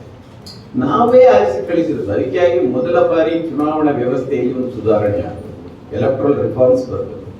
ಒಬ್ಬ ಸಾಮಾನ್ಯ ವ್ಯಕ್ತಿ, ಒಬ್ಬ ಸಮಾಜ ಸೇವಕ ಕೂಡ ಇವತ್ತು ಒಬ್ಬ MP ಆಗ್ಬೇಕಾದ್ರೆ 50 ಕೋಟಿ ಎಷ್ಟು ಬೇಕು? ಇಲ್ಲಿ 50 ಕೋಟಿಗಿಂತ ಜಾಸ್ತಿ ಬೇಕು. ಯಾರಾದರೂ ಈಗ ನಾಳೆ 33% ರಿಸರ್ವೇಶನ್ ಹೆಣ್ಮಕ್ಳಿಗೆ ಕೊಟ್ಟರು, ಪಾಪ ಹೆಣ್ಮಕ್ಳಿಗೆ ಕಂಟೆಸ್ಟ್ ಮಾಡ್ಲಿಕ್ಕೆ ಆಗುತ್ತೆ. ಕೊನೆಗೆ ಇಂಥ ರಾಜಕಾರಣಿಗಳ ಹೆಂಡತಿಯರೇ ಬರ್ತಾರೆ, ಅವರೇ ಬರ್ತಾರೆ. ಈಗ ಯಾವ ಬಹಳ ಒಳ್ಳೆ ಹೆಣ್ಮಗಳು, ಒಳ್ಳೆ ವಿದ್ಯಾವಂತಿ ಅವಳು ಅಂದ್ರೆ ಆ ವಿದ್ಯಾವಂತಿ ಯಾರು ಮಗಳಾಗುತ್ತೆ. ಸೊಂಡೂರಲ್ಲಿ MP ಹೋದ, ಉಪಚುನಾವಣೆ ಬಂದವನು ಹೆಂಡತಿಯನ್ನೇ ತಂದು ನಿಲ್ಲಿಸಿದ್ರಲ್ಲ, ಸಾಮಾನ್ಯ ಕಾರ್ಯಕರ್ತರನ್ನು ನಿಲ್ಲಿಸಿಲ್ಲ. ಅಲ್ಲಿ ಚನ್ನಪಟ್ಟಣ ಮಗನನ್ನೇ ನಿಲ್ಲಿಸಿದ್ರು, ಇಲ್ಲಿ ಮಗನನ್ನು ನಿಲ್ಲಿಸಿದ್ರು. ಇತ್ತೀಚಿನ 3 ಚುನಾವಣೆ ತೆಗೆದುಕೊಂಡು ಬೇರೆ ಎಲ್ಲಿಗೂ ದೂರ ಹೋಗ್ಬೇಡಿ. ಸೊ ಅದಕ್ಕೆ people get the government they deserves ಅಂತ. ಮೊದಲು ಮತದಾರರಲ್ಲಿ ಜಾತಿ, ದುಡ್ಡು, ಧರ್ಮ, ಮತ್ತೊಂದು ಇದನ್ನು ನೋಡಿ ಮತ ಹಾಕುವುದನ್ನು ನಿಲ್ಲಿಸಿದ ದಿನ ಸಂವಿಧಾನ ಪರಿಪೂರ್ಣವಾಗಿ ಜಾರಿಯಾಗಿದೆ. ಇಲ್ಲದಿದ್ರೆ ಅವರ ಕೈಯಲ್ಲಿ. ಸರ್ ನಮಸ್ತೆ. ಹೇಳಿ. ಸರ್ ನಮಸ್ತೆ, ನನ್ನ ಹೆಸರು ಅಶೋಕ್ ಅಂತೇಳಿ, ಇಲ್ಲಿ ರಾಜೇಶ್ ಹೆಸರು ಉಪನ್ಯಾಸಕ. ಸರ್ ಇದು 1973ರಲ್ಲಿ ಕೇಶವ, ಅದರಲ್ಲಿ ಸುಪ್ರೀಂ ಕೋರ್ಟ್ ಒಂದು ಒಳ್ಳೆ ತೀರ್ಪು ಕೊಡ್ತು. ಸಂವಿಧಾನದ ಒಂದು ಮೂಲ ಆಶಯಗಳು ಅಂತ ಸಮಾನತೆಯ ತತ್ವ, ಕಾನೂನಿನ ಆಳ್ವಿಕೆ, ಹೀಗೆ ಹಲವಾರು. ಈ ಕಾನೂನಿನ ಆಳ್ವಿಕೆ ಅಂತ ಬಂದಂಥ ಸಂದರ್ಭದಲ್ಲಿ ಇತ್ತೀಚಿನ ವರ್ಷಗಳಲ್ಲಿ ಎಲ್ಲೋ ಒಂದು ಕಡೆ ಆಳುವಂಥ ವ್ಯಕ್ತಿಗಳ ಪ್ರಭಾವ ದೊಡ್ಡ ಮಟ್ಟದಲ್ಲಿರೋದು ಕಾಣ್ತಾ ಇದೆ. ಎಲ್ಲ ಒಂದು ಕಡೆ ಕಾನೂನುಗಳನ್ನು ಸ್ವಲ್ಪ ಪಕ್ಕಕ್ಕೆ ಸರಿಸಿ ಎಲ್ಲ ಒಂದು ಕಡೆ ರಾಜಕೀಯ ನಡೀತಾ ಇದೆ ಅನ್ನೋ ವಿಚಾರಗಳು ಚರ್ಚೆಯಲ್ಲಿ ಇರ್ತಾ ಹೋಗುವಂಥದ್ದು. ಹಾಗಾಗಿ ಸಂವಿಧಾನದ ಜಾರಿಗೂ ಜೊತೆಗೆ ವ್ಯಕ್ತಿಗಳ ರಾಜಕಾರಣಕ್ಕೂ ಈ ಥರದಲ್ಲಿ ನಡೀತಾ ಇರುವಂಥ ಇವತ್ತಿನ ಒಂದು ಸಂವಿಧಾನದ ಜಾರಿಯಲ್ಲಿ ಏನು ತಮ್ಮ ಅಭಿಪ್ರಾಯಗಳನ್ನು ಸ್ವಲ್ಪ ನೋಡಿ, ಇದು ಸಂವಿಧಾನ ಎನ್ನುವುದು ಒಂದು ಡಾಕ್ಯುಮೆಂಟ್. ಅದರಲ್ಲಿ 3 ಅಂಗಗಳಿವೆ: ಕಾರ್ಯಾಂಗ, ಶಾಸಕಾಂಗ ಮತ್ತು ನ್ಯಾಯಾಂಗ. ಕಾರ್ಯಾಂಗವನ್ನ, ಉಸ್ತುವಾರಿಯನ್ನ ಶಾಸಕಾಂಗ ನೋಡ್ಬೇಕು. ಅಧಿಕಾರಿಗಳ ಮೇಲೆ ಜನಪ್ರತಿನಿಧಿಗಳು ಆರಿಸಿದ ಪ್ರತಿನಿಧಿ ಏನಿರ್ತಾನೆ ಅವನ ನಿರ್ವಹಣೆಯನ್ನು ಅವನು ನೋಡ್ಬೇಕು, ಅವನ ಕರ್ತವ್ಯ ಸರಿಯಾಗಿ ಮಾಡ್ತಾನ ಇಲ್ವೋ. ಇವು 2 ಕೆಲಸ ಮಾಡದೆ ಸರಿಯಾಗಿ ಮಾಡ್ತಾನೆ ಅಂತ ನ್ಯಾಯಾಂಗ ನೋಡ್ಬೇಕು. ಇದು 3 ವಿಫಲ ಆದಾಗ ಒಮ್ಮೊಮ್ಮೆ ಮಾಧ್ಯಮ ರಂಗ ಕೂಡ ಆ ಕಡೆ ನೋಡ್ಬೇಕಾಗುತ್ತೆ. ಇವತ್ತು ಈ ಎಲ್ಲ ಅಂಗಗಳು ಗುಣ ಆಗುತ್ತೆ. ಕಾರ್ಯಾಂಗ ಮೊದಲೇ ಇತ್ತು, ಭ್ರಷ್ಟಾಚಾರ, ಅಧಿಕಾರಿಗಳ ಭ್ರಷ್ಟಾಚಾರ ಇತ್ತು. ಶಾಸಕಾಂಗ ಈಗ ಮುಖ್ಯಮಂತ್ರಿಗಳು ಸಾಲ್ಗಟ್ಟಿ ನಿಲ್ಲಿದ್ದಾರೆ ಜೈಲಿಗೆ ಹೋಗ್ಲಿಕ್ಕೆ, ಅಲ್ಲೂ ಹೋಗಿದೆ ಅದು. ನ್ಯಾಯಾಂಗದಲ್ಲಿ ನಾವು ಇತ್ತೀಚಿನ ಮುಖ್ಯ ನ್ಯಾಯಾಧೀಶರು ನಿವೃತ್ತರಾದ ನಂತರ ಕಾರವಾನ್ ಪತ್ರಿಕೆ ಒಂದು 40 ಪುಟಗಳ ಅವರ ಇತಿಹಾಸವನ್ನು ಹಾಕಿದೆ. It was shocking. ಯಾವ್ಯಾವ ಜಡ್ಜ್ಮೆಂಟ್ ಅಲ್ಲಿ ಏನೆಲ್ಲ ಆಗಿದೆ. ನಾನೇ ಸುಮಾರು ಒಂದು ಕಾಲಂಗಳನ್ನು ಅದರ ಮೇಲೆ ಬರೆದೆ. ನ್ಯಾಯಾಂಗದಲ್ಲಿ ಯಾವ ಮಟ್ಟಿಗೆ ಭ್ರಷ್ಟಾಚಾರ ಒಳಗಡೆ ಮುಸುಗಿದೆ ಅಂತ. ಎಲ್ಲ ನ್ಯಾಯಾಧೀಶರು ನಿವೃತ್ತ ಆದ ನಂತರ ಹೇಳ್ತಾರೆ ನ್ಯಾಯಾಂಗದಲ್ಲಿ ಭ್ರಷ್ಟಾಚಾರ ಇದೆ. ಇವತ್ತು ಒಬ್ಬ ಸರ್ಕಾರದ ಪರವಾಗಿರ್ತಾನೆ, ಯಾಕೆಂದ್ರೆ ಪೋಸ್ಟ್ ರಿಟೈರ್ಮೆಂಟ್ ಎಲ್ಲಾದ್ರೂ ರಿಹ್ಯಾಬಿಲಿಟೇಷನ್, ಮಾನವ ಹಕ್ಕುಗಳ ಆಯೋಗ ಸುಮಾರು ಇದ್ದಲ್ಲಿ ಹೋಗ್ತಾರೆ. ಅಂದ್ರೆ ಇವತ್ತು ನ್ಯಾಯಾಂಗದ ಮೇಲೇನೆ ಭರವಸೆ ಇಲ್ಲದ ಪರಿಸ್ಥಿತಿ ಬಂದಿದೆ. ಸಂವಿಧಾನದ ಫಲಶ್ರುತಿ ಇದು ಅಂತ ನನಗೆ ಅನಿಸುವುದು. ಇದು 3 ಅಂಗಗಳು ಮತ್ತು ಮಾಧ್ಯಮ ರಂಗ ಕೂಡ ಇವತ್ತು ಹಾಕಿದ್ದಾರೆ. ಇದೆಲ್ಲವೂ ಕೂಡ ಒಂದು ಕಡೆ ನಾನು ಅದಕ್ಕೆ ಹೇಳಿದೆ, ಚುನಾಯಿತ ಸರ್ಕಾರ ಒಂದಿದೆ, ಇನ್ನೊಂದು ಕಾರ್ಪೊರೇಟ್ ಸರ್ಕಾರ ಒಂದಿದೆ, ಇನ್ನೊಂದು ಧರ್ಮಗುರುಗಳು ನಡೆಸುವ ಸರ್ಕಾರ ಇದೆ. ಈ ಧರ್ಮಗುರುಗಳು ನಡೆಸುವ ಸರ್ಕಾರ, ಎಲ್ಲ ಧರ್ಮಗಳು ನಾನು ಹೇಳ್ತಾರೆ, ಆ ಧರ್ಮ ಈ ಧರ್ಮ ಅಂತಲ್ಲ, ಧರ್ಮಗುರುಗಳು ಮತ್ತು ಸರ್ಕಾರ ಮತ್ತು ಕಾರ್ಪೊರೇಟ್ ಸರ್ಕಾರ ಇದೆಯಲ್ಲ, ಅದು ಚುನಾಯಿತ ಸರ್ಕಾರವನ್ನ ನಿಯಂತ್ರಣ ಮಾಡುವಂತ ಪರಿಸ್ಥಿತಿಯಲ್ಲಿ ಇದೆ. ಒಮ್ಮೊಮ್ಮೆ ನಮಗೆ ಕೆಲವರು ಹೇಳ್ತಾರೆ ಎಲ್ಲ ನಾಶ ಆದ್ರೆ ವಸತಿಯನ್ನು ಹುಟ್ಟಬಹುದು ಅಂತ. ನಾವು ಕೂಡ ನಿರೀಕ್ಷೆಯಲ್ಲಿದ್ದೇವೆ. ಸರ್ ಇನ್ನೊಂದು ಕ್ವಶನ್ ಇದೆ ಸರ್. ಪಕ್ಷಾಂತರ ನಿಷೇಧ ಕಾಯ್ದೆ ಬಗ್ಗೆ ಒಂದು ಅಭಿಪ್ರಾಯ ಅಂತ ಹೇಳಿದ್ರಿ. ಕಳೆದ ಸರ್ಕಾರದ ಅವಧಿಯಲ್ಲಿ 17 ಶಾಸಕರು ರಾಜೀನಾಮೆ ಕೊಟ್ಟಂತ ಸಂದರ್ಭದಲ್ಲಿ ಅವರೆಲ್ಲ ಕೂಡ ಹೈಕೋರ್ಟ್ ಅಲ್ಲಿ ಇದಾಯಿತು, ಕೊನೆಗೆ ಸುಪ್ರೀಂ ಕೋರ್ಟ್ ಅಲ್ಲೂ ಕೂಡ ಒಂದು ತೀರ್ಪು ಬಂತು. ಯಾರೇ ರಾಜೀನಾಮೆ ಕೊಟ್ಟರು ಕೂಡ ಮತ್ತೆ ಎಲೆಕ್ಷನ್ ಫೇಸ್ ಮಾಡ್ಕೊಂಡು ಆಮೇಲೆ ಮಂತ್ರಿಗಳಾಗ್ಬೋದು ಅಂತೇಳಿ. ಅವಾಗ ಎಲ್ಲ ಒಂದು ಕಡೆ ರಾಜಕೀಯ ನಾಯಕರಿಗೆ, ಶಾಸಕರಿಗೆ ರಾಜೀನಾಮೆ ಕೊಟ್ಕೊಂಡು ತಕ್ಷಣದಲ್ಲಿ ಎಲೆಕ್ಷನ್ ಕಟ್ಕೊಂಡು ಮತ್ತೆ ಮಂತ್ರಿಗಳಾಗ್ಬೋದು ಅಂತ ಆಯ್ತು, ತೀರ್ಪನ್ನು ಕೊಡ್ತು. ಸುಪ್ರೀಂ ಕೋರ್ಟಿನ ತೀರ್ಪುಗಳನ್ನು ಎಲ್ಲೂ ಕೂಡ ನಾವು ಚರ್ಚೆ ಮಾಡುವಾಗಿಲ್ಲ. ಆದ್ರೆ ಅದ್ರ ಆಚೆ ನೋಡೋದಾದ್ರೆ ನಾವು ಆಯ್ಕೆಯಾಗುವಂತ ಪ್ರತಿನಿಧಿಗಳಿಗೆ ಎಲ್ಲ ಒಂದು ಕಡೆ ದಾರಿ ಮಾಡಿಕೊಡ್ತಾ ಅಂತ ಅನ್ಸುತ್ತೆ ನನಗೆ. ಪದೇ ಪದೇ ಪದೇ ಪದೇ ಚುನಾವಣೆಗಳನ್ನು ಎದುರಿಸಿಕೆ ಜನರಿಗೆ ಒಂದು ಕಾರಣವನ್ನು ಕೊಡ್ಲಿಕ್ಕೂ ಕೂಡ ಸುಪ್ರೀಂ ಕೋರ್ಟ್ ತೀರ್ಪು ಹೇಗಿದೆ, ಹಾಗಾಗಿ ನಾವೇನು ಕೂಡ ತಪ್ಪು ಮಾಡ್ತಾ ಇಲ್ಲ ಅನ್ನುವಂಥದ್ದು ಏನಾದ್ರು ಕೂಡ ಕಾರಣ ಕೊಡ್ಲಿಕ್ಕೆ ಒಂದು ಆಧಾರ ಸಿಗ್ತಾ ಅಂತ ಅನಿಸ್ತಾ ಇದೆ. ಹೇಗೆ ಸರ್ ಇದು? ನೋಡಿ, ಪಕ್ಷಾಂತರ ನಿಷೇಧ ಕಾಯ್ದೆಯನ್ನ ರಾಜೀವ್ ಗಾಂಧಿ ಅವರು ಇದ್ದಾಗ ತಂದರು. ಬಹಳ ಒಳ್ಳೆ ಕಾಯ್ದೆ. ಅವನು 2/3 ಮೆಜಾರಿಟಿ ಸ್ಪ್ಲಿಟ್ ಆಗದೆ ಇದ್ರೆ, ಈಗ ನೀವು ನಾನು ಇದರ ಬಗ್ಗೆ ಸುಮಾರು ಅಂಕಣಗಳನ್ನು ಬರೆದಿದ್ದೆ. ಯಾರನ್ನು ದೂರ್ತೀರಿ ಇದಕ್ಕೆ? ಈಗ ಒಬ್ಬ ಶಾಸಕ ಅವನು 25 ಕೋಟಿಯ 50 ಕೋಟಿಯ ದುಡ್ಡು ತಗೊಂಡು ಮತ್ತೊಂದು ಪಕ್ಷಕ್ಕೆ ಹೋಗ್ತವೆ ಅಂತ ಆ ಕ್ಷೇತ್ರದ ಎಲ್ಲ ಮತದಾರರಿಗೆ ಗೊತ್ತಿದೆ. ಈಗ ಈ ಮುನಿರತ್ನ ಅಂತ ಒಬ್ಬ ಶಾಸಕನ ಬಗ್ಗೆ ಚರ್ಚೆ ಆಗ್ತದೆ. ಯಾವ ಮಟ್ಟಿಗೆ ದುಷ್ಟ ಅಂದರೆ ನಾನು ಆ ಮಟ್ಟಿಗೆ ದುಷ್ಟತನ ನಾನು ನೋಡಿಲ್ಲ, ಅದರ ವಿವರಗಳಿಗೆ ಹೋಗೋದಿಲ್ಲ. ಅಂತ ಒಬ್ಬ ದುಷ್ಟ ನಮ್ಮ ಏರಿಯಾದ MLA ಅಂತ ಒಬ್ಬ ದುಷ್ಟ ಅವನು ರಾಜೀನಾಮೆ ಕೊಡ್ತಾನೆ, ಇಲೆಕ್ಷನ್ ನಿಲ್ತಾನೆ. ಆ ಕ್ಷೇತ್ರದ ಮತದಾರರು ಬೆಂಗಳೂರು ಅಂತ ಸಿಟಿಯಲ್ಲಿ ರಾಜರಾಜೇಶ್ವರಿ ನಗರ ಅವನನ್ನು ಇಲೆಕ್ಟ್ ಮಾಡ್ತಾನೆ. ಅವನಿಗೆ ಚಪ್ಪಲಿಯಲ್ಲಿ ಹೊಡಿಬೇಕಿತ್ತಲ್ಲ, ಅವನು ಇಲೆಕ್ಟ್ ಮಾಡಿ ಕಳಿಸ್ತಾರೆ. ಅಲ್ಟಿಮೇಟ್ಲಿ ನಾವು ಬರ್ತಾ ಇರೋದು ಯಾರಂದ್ರೆ, ನೀವು ಮತದಾರರಲ್ಲಿ ಆ ರೀತಿಯ ಜಾಗೃತಿ ಹುಟ್ಟದೇ ಇದ್ರೆ ನೀವು ದುಡ್ಡಿಗೆ, ಈಗ ನೋಡಿ ಈ ಉಪಚುನಾವಣೆ ನಡೆದಾಗ ನೀವು ಯಾರಂದ್ರೆ ಕೇಳಿ, ಒಬ್ಬ ಏಜ್ ಖರ್ಚು ಮಾಡಿ ಒಬ್ಬ ನೀವು 3,000ವರೆಗೂ ಕೆಲಗಡೆ 3,500 ಕೊಟ್ಟಿದ್ದು ಒಬ್ಬೊಬ್ಬನಿಗೆ. 4 ಮಂದಿ ಇದ್ರೆ 12-13,000. 2 ಪಾರ್ಟಿಗೆ ಕೊಟ್ಟರೆ 25,000-26,000 ರೂಪಾಯಿ. ಲೆಕ್ಕ ಹಾಕಿ ಎಷ್ಟು ಹೋಗಿರ್ಬೋದು. ದುಡ್ಡು ಕೊಟ್ಟವರೆಲ್ಲ ಅವ್ರಿಗೆ ಓಟ್ ಹಾಕ್ತಾರೆ ಅಂತಲ್ಲ, ಆದ್ರೆ ಜಾತಿ, ದುಡ್ಡು, ಧರ್ಮ ಇದರ ಆಧಾರದಲ್ಲಿ ಇಲೆಕ್ಷನ್ ನಡೆದಾಗ ನಾವು ಇಂಥ ಬನಾನಾ ರಿಪಬ್ಲಿಕ್ ಅನ್ನು ಮಾತ್ರ ನೋಡ್ಲಿಕ್ಕೆ ಸಾಧ್ಯ ಇದೆ. ಅದಕ್ಕೆ ನಾನು ಹೇಳ್ತಾ ಇರೋದು, ಎಲ್ಲಕ್ಕಿಂತ ಮೊದಲು ಆಗಬೇಕಾಗಿರೋದು ಚುನಾವಣಾ ಸುಧಾರಣೆ, ರೈಟ್ ಟು ರಿಕಾಲ್. ನಿಮ್ಗೆ ಆಗದೆ ಇದ್ರೆ ಅವನು ಸರಿ ಇಲ್ಲ ಅಂತ ಅದನ್ನು ರಿಕಾಲ್ ಮಾಡ್ಲಿಕ್ಕೆ ಅವಕಾಶ ಇರಬೇಕು. ಸ್ಟೇಟ್ ಫಂಡಿಂಗ್ ನಡೆಯಬೇಕು. ಮಾತಾಡಿದ್ರೆ ಗೊತ್ತು ಆಗುತ್ತೆ. ಇಂದ್ರಜಿತ್ ಗುಪ್ತಾ ಅವರು ಕಮಿಟಿ ಒಂದು ಆಗಿತ್ತು, ಸ್ಟೇಟ್ ಫೈನಾನ್ಸ್ ಮಾಡಬೇಕಾದ್ರೆ ಪ್ರತಿಯೊಬ್ಬ 60 ಕೋಟಿ ಜನಸಂಖ್ಯೆ ಇದ್ದ ಮತದಾರರಿದ್ರು, ಒಬ್ಬೊಬ್ರು 1 ರೂಪಾಯಿ ಕೊಟ್ರೆ ಒಂದು 6,000 ಕೋಟಿ ಆಗುತ್ತೆ. ಸ್ಟೇಟ್ ಫಂಡಿಂಗ್ ಮಾಡೋದು ಇಲೆಕ್ಷನ್ಗೆ, ಯಾರು ಖರ್ಚು ಮಾಡ್ಬೋದು. ಆಗ ಎಲ್ಲರಿಗೂ ಬರಲಿಕ್ಕೆ ಸಾಧ್ಯ ಇಲ್ಲ. ಆ ರೀತಿಯ ರಿಫಾರ್ಮ್ಸ್ಗಳು ಬಂದ್ರೆ ಮಾತ್ರ ಇದು ಸಾಧ್ಯ. ಇದರಿಂದ ಪೀಪಲ್ ಗೆಟ್ ದಿ ಗವರ್ಮೆಂಟ್. ನಾನು ಇನ್ನೊಂದು ಭಾಷಣಕ್ಕೆ ಹೋಗ್ತೀನಿ ಸರ್. ಒಂದೇ ಒಂದು ಲಾಸ್ಟ್ ಕ್ವೆಶ್ಚನ್ ಸರ್. ಒಂದು ದೇಶ ಒಂದು ಚುನಾವಣೆ ಬಗ್ಗೆ ನಿಮ್ಮ ಅಭಿಪ್ರಾಯ? ಇಲ್ಲ, ಅದು ಅಸಾಧ್ಯ ಇದೆ. ಅದು ಅದರ ಬಗ್ಗೆ ಇನ್ನೊಂದು ದೊಡ್ಡ ಡಿಬೇಟ್ ನಡೆದು ಸಾಧ್ಯ ಆಗುದಿಲ್ಲ. ಅಂದ್ರೆ ಬಹಳ ಕಷ್ಟ ಇದೆ. ಅಂದ್ರೆ ಈಗ ಈಗಾಗಲೇ ಕೆಲವು 5 ವರ್ಷ ಆಗಿರುತ್ತೆ, ಕೆಲವು 2 ವರ್ಷ ಆಗಿರುತ್ತೆ, ಕೆಲವು 3 ವರ್ಷ ಆಗಿರುತ್ತೆ. ಅವರ ಗತಿ ಏನು ಇಂಥದ್ದೆಲ್ಲ ಪ್ರಶ್ನೆಗಳಿದೆ. ಒಂದು ಚರ್ಚೆ ನಡೆಯುತ್ತೆ. ನೀವು ವೆಚ್ಚವನ್ನ ನಿಯಂತ್ರಣ ಮಾಡೋದ್ರಿಂದ ಇಟ್ಸ್ ಗುಡ್. ಆದ್ರೆ ಪ್ರಾಯೋಗಿಕವಾಗಿ ಇದರಲ್ಲಿ ಬೇರೆ ರಾಜಕೀಯ ಉದ್ದೇಶ ಇದ್ರೆ ಇಟ್ಸ್ ನಾಟ್ ಗುಡ್. ಸರ್, ನನ್ನ ಹೆಸರು ಐಶ್ವರ್ಯ, ತೃತೀಯ BA. ಸರ್, ಇವಾಗ ಪರಿಶ್ರಮಕ್ಕೆ ತಕ್ಕ ಫಲ ಸಿಗ್ತಾ ಇಲ್ಲ ಸರ್. ಇವಾಗ ಯಾವ ಯೂನಿವರ್ಸಿಟಿಯಲ್ಲಿ ನಾವು ರ್ಯಾಂಕ್ ಬಂದ್ರು ಲಂಚ ಅನ್ನೋ ಒಂದು ಪದ ತುಂಬಾ ಬಳಕೆ ಆಗ್ತಿದೆ ಸರ್. ಅದು ನಿಲ್ಸೋಕೆ ನಿಮ್ಮದ ಸಲಹೆ ಕೊಡಿ ಸರ್. ಲಂಚ ನಿಲ್ಲಿಸ್ಬೇಕಂದ್ರೆ ಲಂಚ ಕೊಡೋದನ್ನ ನಿಲ್ಲಿಸ. ಆದ್ರೂ ಲಂಚ ಕೊಟ್ಟವ್ರಿಗೆ ಬೇಗ ಕೆಲಸ. ಬಟ್ ಇದು ಬಹಳ ದೊಡ್ಡ ಸಮಸ್ಯೆ. ಏನ್ ಮಾಡೋದು ಇದಕ್ಕೆ ಪರಿಹಾರ? ನೋಡಿ, ಇದಕ್ಕೆ ಏನ್ ಪರಿಹಾರ, ಏನ್ ಹೇಳೋದು? ಅದಕ್ಕೆ ಅಂದ್ರೆ ಒಂದು ಕಾಲದಲ್ಲಿ ಲೋಕಾಯುಕ್ತ ರೈಡ್ ಮಾಡಿದ್ರೆ ಯಾವ್ದು ಅಧಿಕಾರಿ ಮೇಲೆ ಅವ್ನು ಸುಸೈಡ್ ಮಾಡ್ಕೊಳ್ತಾ ಇದ್ದ. ಇವತ್ತು ಅವನು ಎದೆ ಮೇಲೆ ಬ್ಯಾಜ್ ಹಾಕೊಡ್ತಾನೆ, ನನ್ನ ಮೇಲೆ 2 ಲೋಕಾಯುಕ್ತ ರೈಡ್ ಆಗಿದೆ ಏನಿಲ್ಲ. ಅಂದ್ರೆ ಸಮಾಜ ಆಗಿದೆ. ನಿಮ್ಮ ಒಬ್ಬ ಪ್ರಜಾಪ್ರತಿನಿಧಿ ದೊಡ್ಡ ಮನೆ ಕಟ್ಟಿದ್ರೆ ನೋಡ್ರಿ, ನಮ್ಮ MLA ಅಂತ ದೊಡ್ಡ ಮನೆ ಕಟ್ಟಿದ್ದಾನೆ ಅಂತ ಹೇಳಿ ಮೊದಲೆಲ್ಲ ಅಂತ ಹೋಗಿದ್ದೆ. ನೋಡಿ, ಯಾವ ಸಿಗೋ ಸಂಬಳ ಎಷ್ಟು, ಅವ್ನು ಕಟ್ಟಿದ ಮನೆ ಎಷ್ಟು ಅಂತ ಸಮಾಜ ನಾವು ನೋಡುವ. ಅಂದ್ರೆ ಲಂಚವನ್ನು ನಾವು ಒಪ್ಕೊಂಡು ಬಿಟ್ಟಿದ್ದೇವೆ.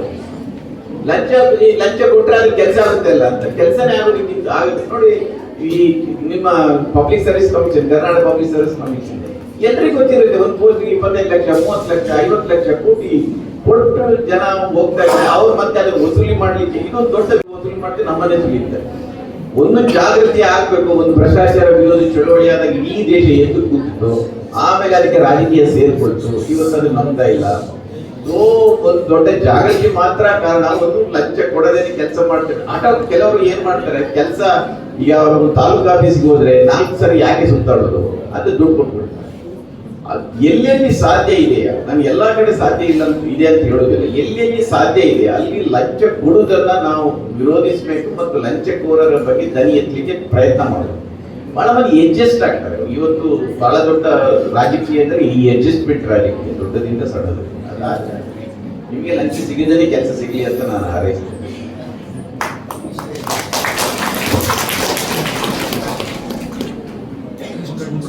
ಬಹಳ ಪ್ರಶ್ನೆ ಕೇಳಿದ್ರೆ ಆಯ್ತು, ನೀವು ಅಂತರ್ಜಾಲ ವಿಭಾಗದಲ್ಲಿ ಕೇಳಿದ್ರೆ ಅದಕ್ಕೇನು ಪ್ರಶ್ನೆ? ಹಾ, ಶಾರ್ಟ್ ಆಗಿ ಕೇಳಿ.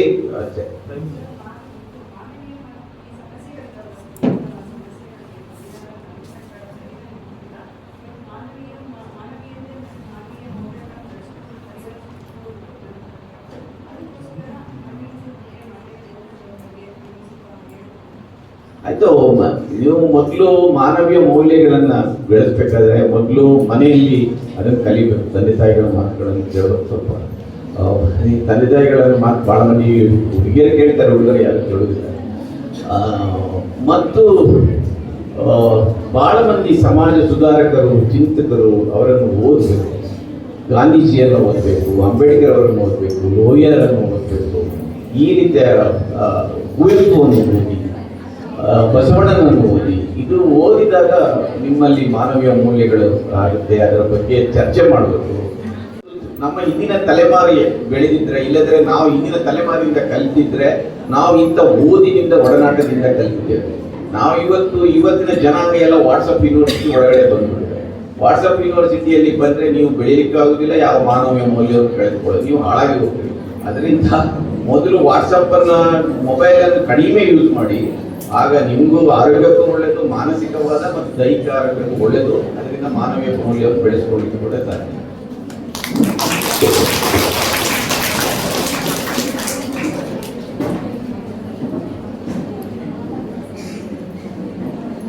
ನಮ್ಮೊಂದಿಗೆ ಉತ್ತಮವಾಗಿ ಸಂವಾದ ನಡೆಸಿದಂತಹ ಶ್ರೀ ದಿನೇಶ್ ಅಮಿತ್ ಭಟ್ಟು ಸರ್ಗೆ ಹೃದಯಪೂರ್ವಕವಾಗಿ ಧನ್ಯವಾದಗಳು.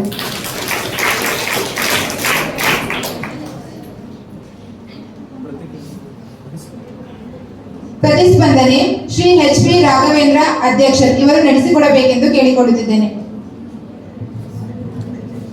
ಎಲ್ಲರಿಗೂ ನಮಸ್ಕಾರ.